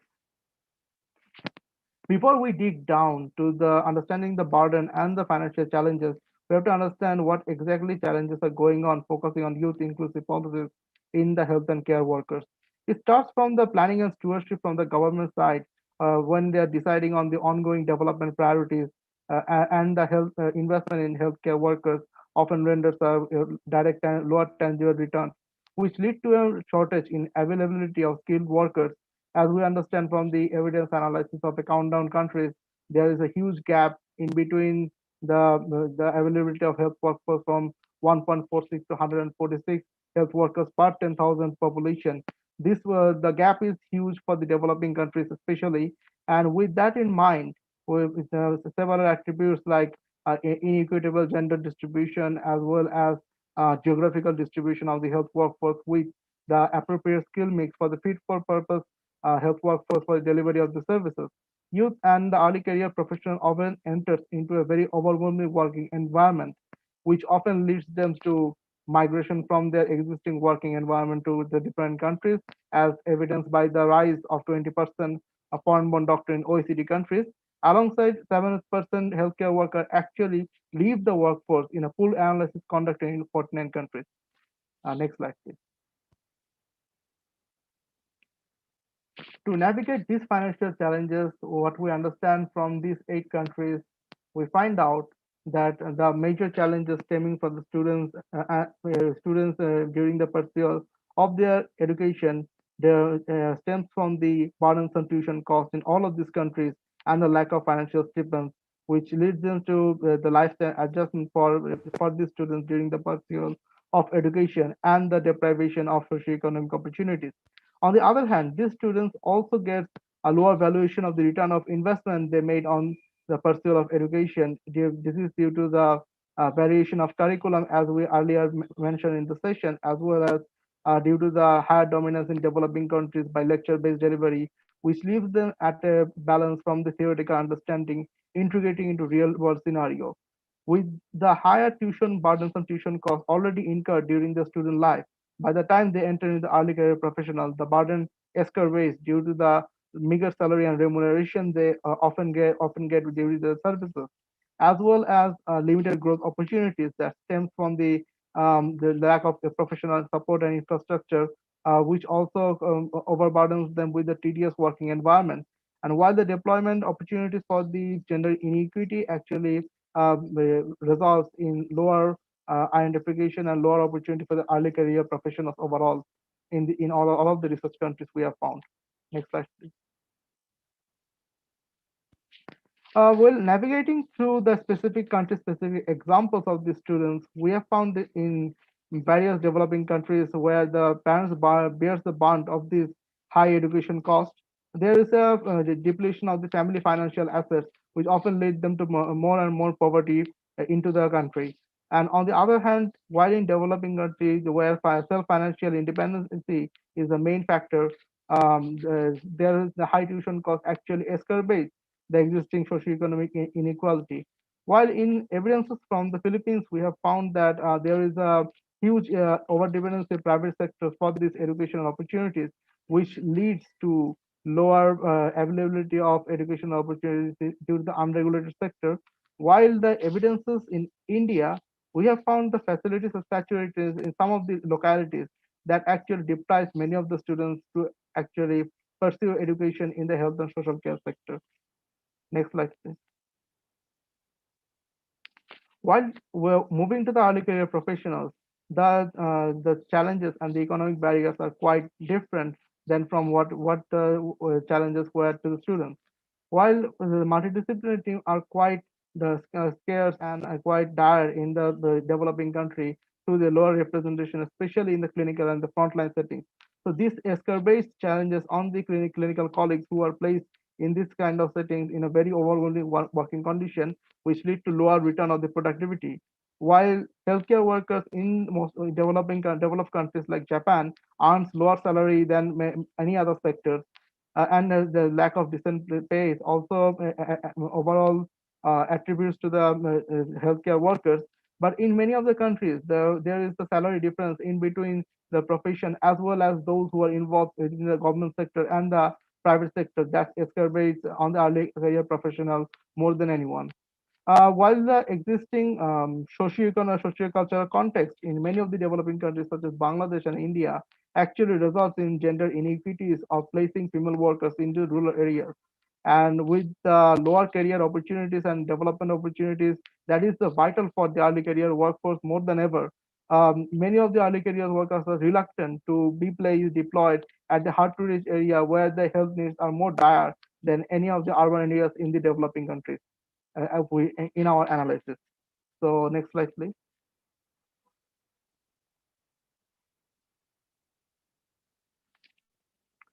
While the overall challenges were placed the students in a very difficult position in maintaining their finances, COVID-19 has a very different dynamics in terms of the financial challenges.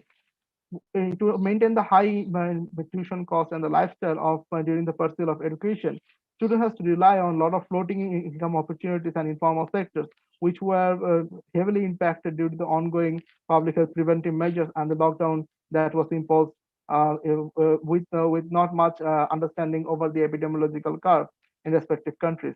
On the other hand, switching to online platform with the suspension of the practical and the clinical setting not only deprives these students from the clinical learning and the understanding the theoretical knowledge they gain from their lectures into the real world scenario. It also leads them to lower opportunity to get delayed our entry into the healthcare workforce. While there are evidences, what we analyze, that there are instances of early drafting without the completion of their educational opportunities that also leads them lower chances of developing their interest in the later life. So next slide, please. For the early career professional, the situation is much worse than what we understand for the students. Because of the early career profession, especially were placed in the front lines for the COVID-19 response in many of the countries we have analyzed, they were placed in a higher infection risk with the lack of routine testing and the unavailability of the personal protective equipment, which placed them in higher risk of infection. But also this place once they are getting infected, they are incurred with two different costs at the same time. Once their missed opportunities being deprived from the health workforce in the COVID-19 response, and secondly, once they are incurred and infected by COVID-19, it also exacerbated their expenses in treatment and recovery, as the treatment are novel during this time. While the disproportionate working hours actually certain the opportunities for the decent pay gap as we understand. And while evidence in Korea has shown the job cuts, and while in Bangladesh we have found like evidences on pay cut on the instance, especially in the private sector, is unregulated, and there is the limited opportunities of growth and development for the healthcare workers at the early career level. And the most important part among all the findings we have found is the abundance of the misinformation during the early days that leads to a lot of instances of attack on the frontline healthcare workers, which are non-cooperation and harassment during the implementation of the duties. The burnt of this share was the highest on the early career professionals overall in the countries we have analyzed at the country-specific level. Next slide.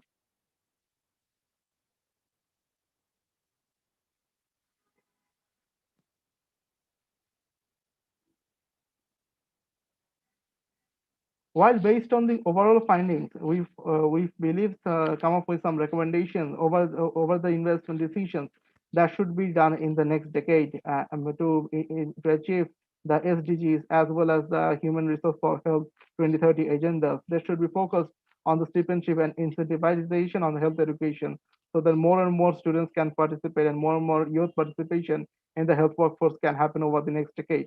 The most important part for the early career profession should focus on the investment decision for ensuring decent pay and the management of the workload to avoid a stressful working environment and to avoid burnout. There should be opportunities for career growth and development overall. And in the digital revolution, we believe that integration in the digital environment should be required, and this investment decision should be made in order to augment productivity of the health workers in the coming days.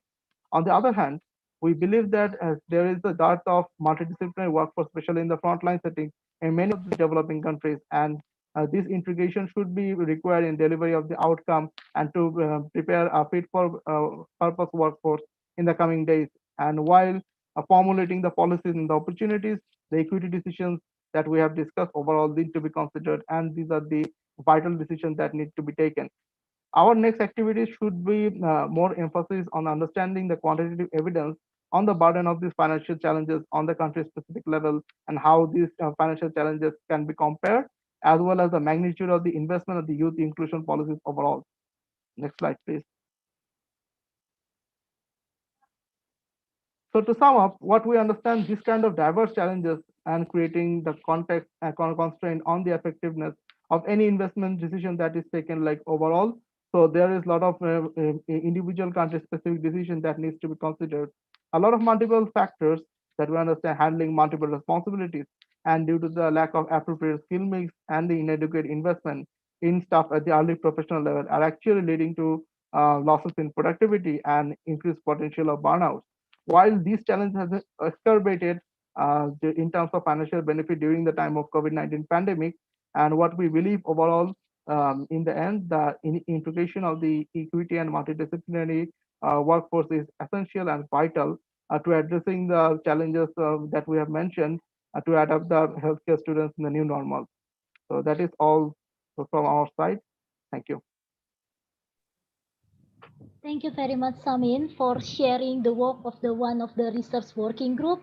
It is very interesting findings about the financial impact on students and early career professional, and also the impact of the COVID-19 and the relationship of that.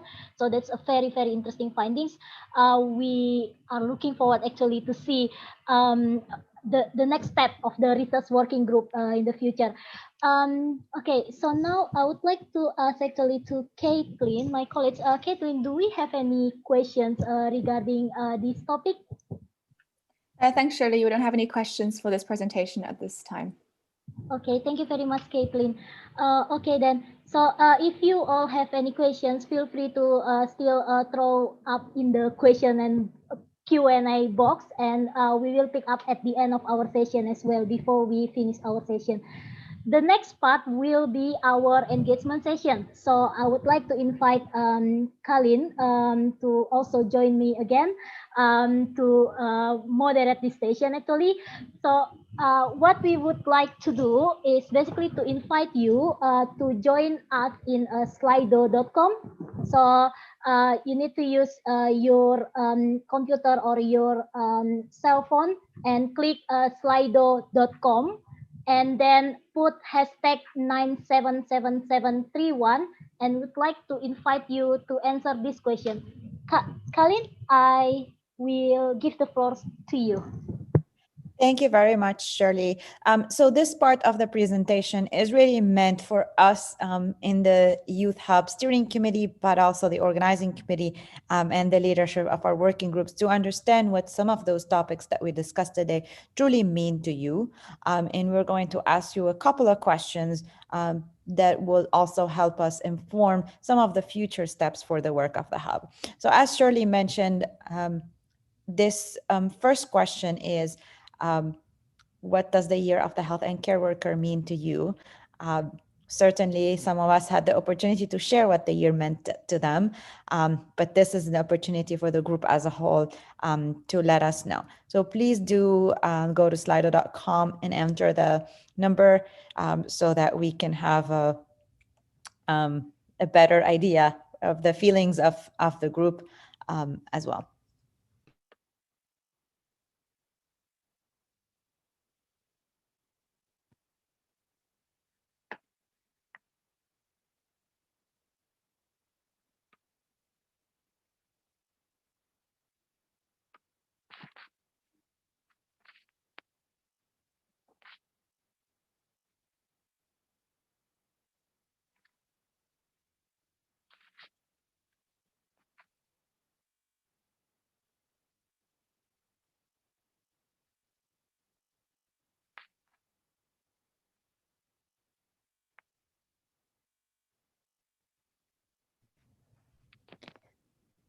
Definitely quite a bit of support to the recognition portion. And the support.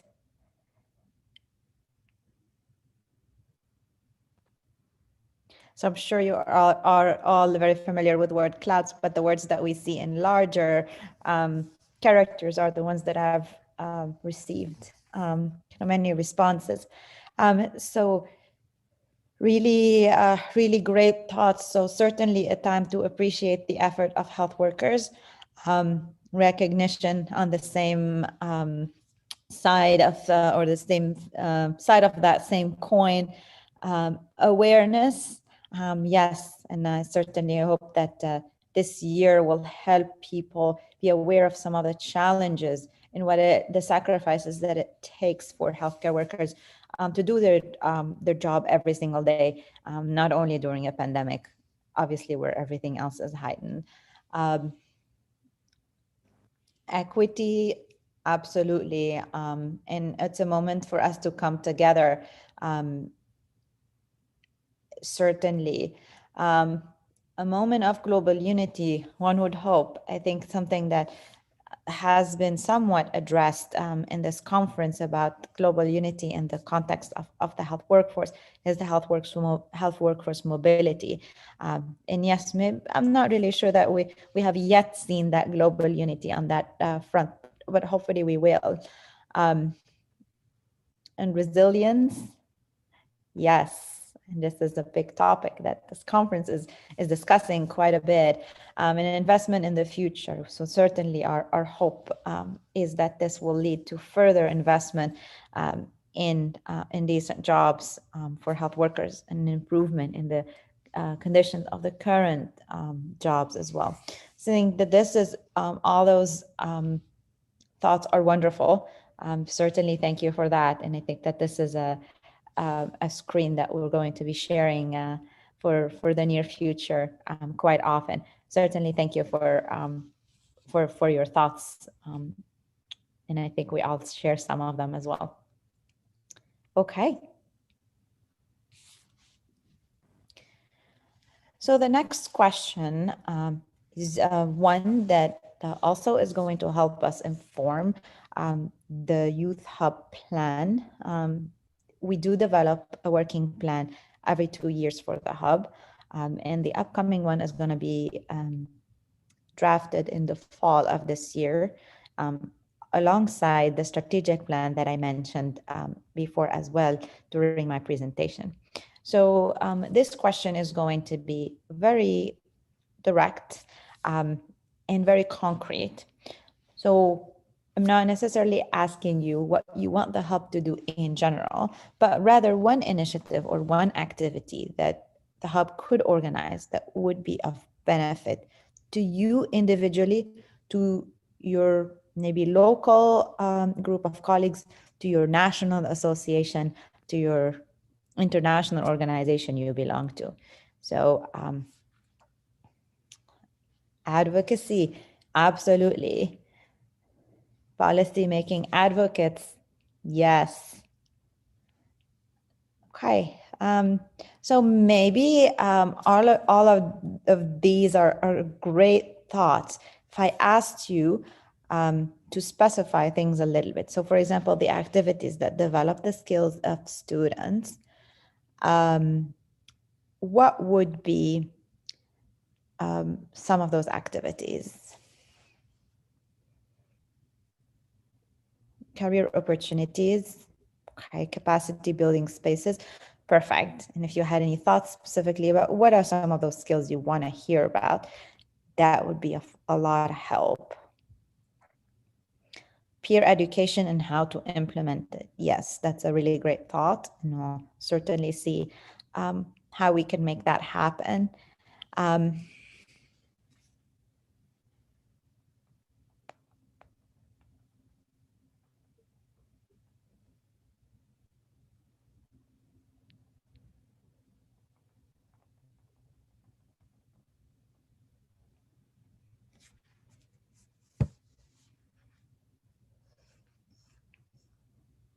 Okay.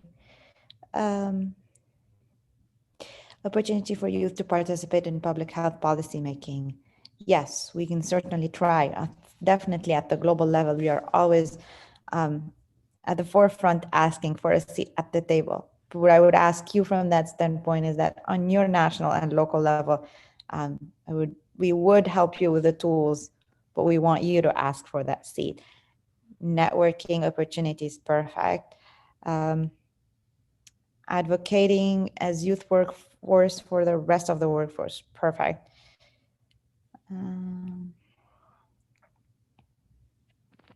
Okay, research on graduate students' participation in advocacy.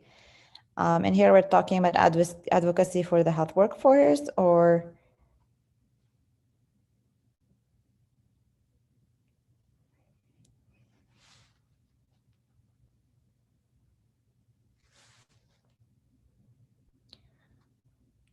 okay.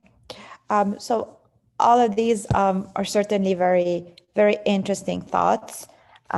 Training on advocacy skills, yes, that's definitely something that very, very concrete that we can make that happen, I'm sure, with the help of our wonderful advocacy working group as well. Mentorship opportunities, yes. So potentially maybe a mentorship scheme. There are some organizations out there that are doing similar type of work. So Global Health Mentorship is one of them, and it's one of our partner organizations. So I definitely invite you to follow them on social media and look at for their calls. We do have a very broad membership here, but we can certainly consider a mentorship scheme if we can find one.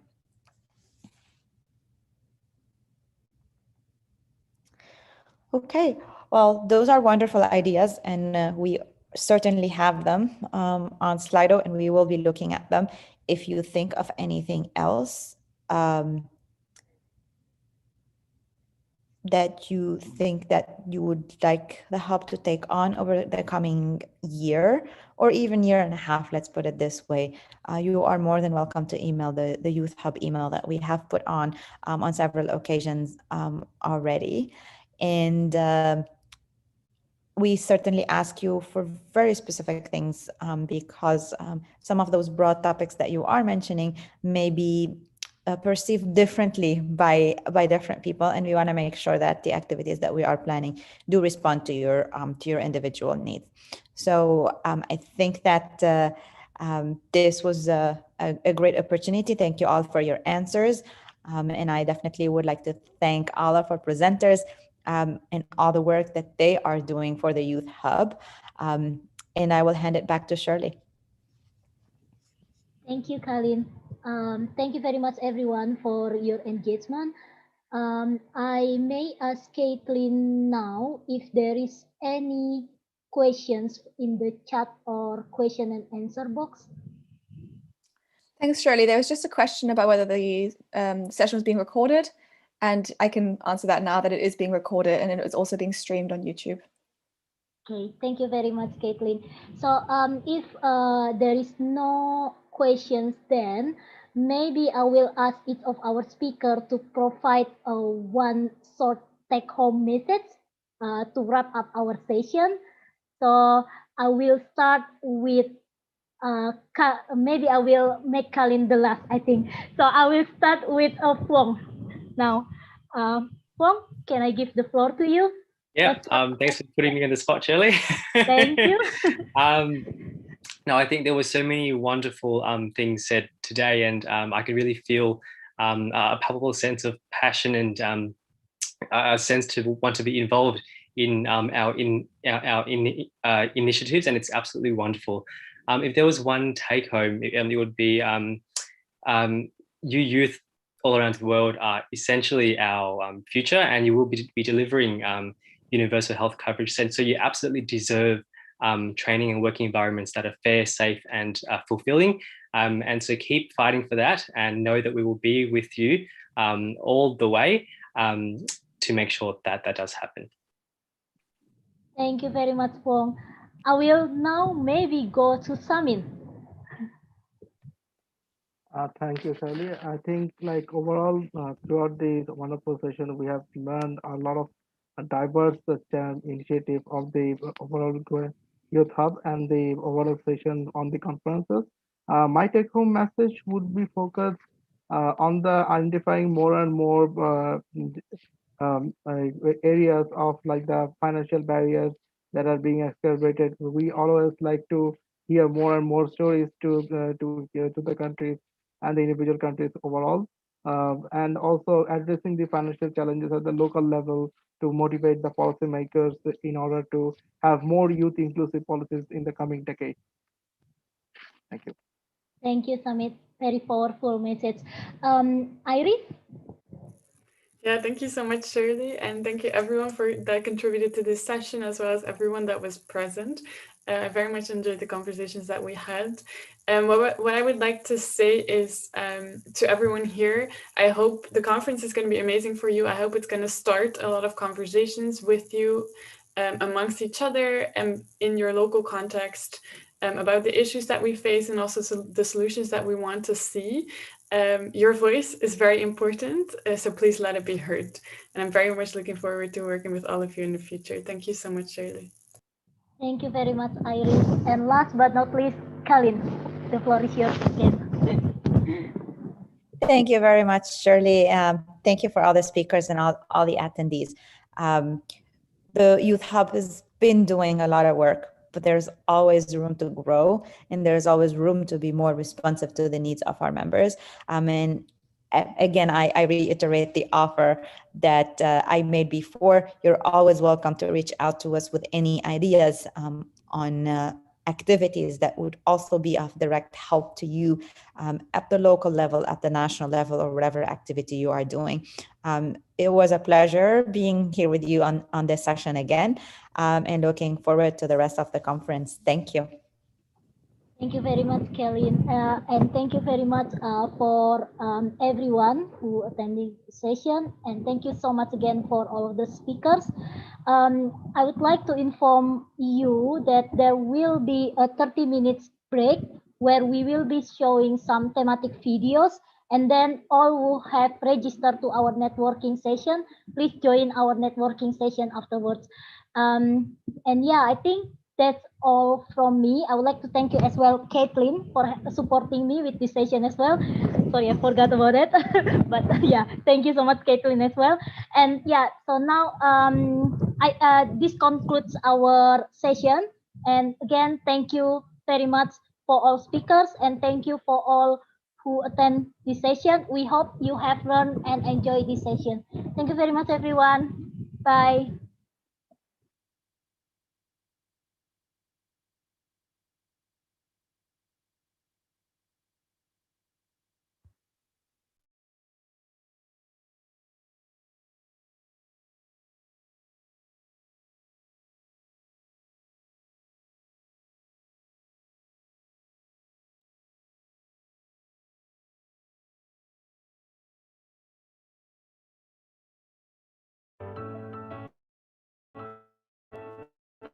They fight for the lives of our loved ones and comfort them.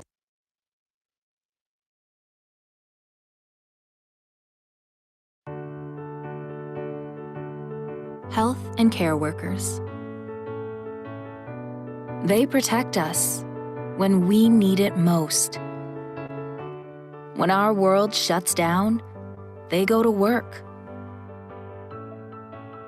They fight for the lives of our loved ones and comfort them when we can't, day after day, often without proper protective equipment. Despite fear and fatigue, and against overwhelming odds. They never asked to be heroes, but the efforts we applaud are heroic. Health and care workers have died by the thousands, protecting us from COVID-19. So applause without action just isn't good enough anymore. Now, it's our turn to protect them. Too many are underpaid and overworked, without the resources to do their jobs safely. Too many face stress, trauma, and burnout without adequate mental health support. Most health and care workers are women, but few are in positions of leadership. All of this needs to change. Now, more than ever, we need to invest in skills, education, and decent jobs. in safe working conditions, and in policies that retain health workers, protect their rights, and support gender equality. This investment can heal our societies and rebuild our economies. But it's an investment that requires all of us, together, across sectors, professions, and politics. The time to act is now. Invest in health systems. But most of all, invest in the people who are the world's health and care workers.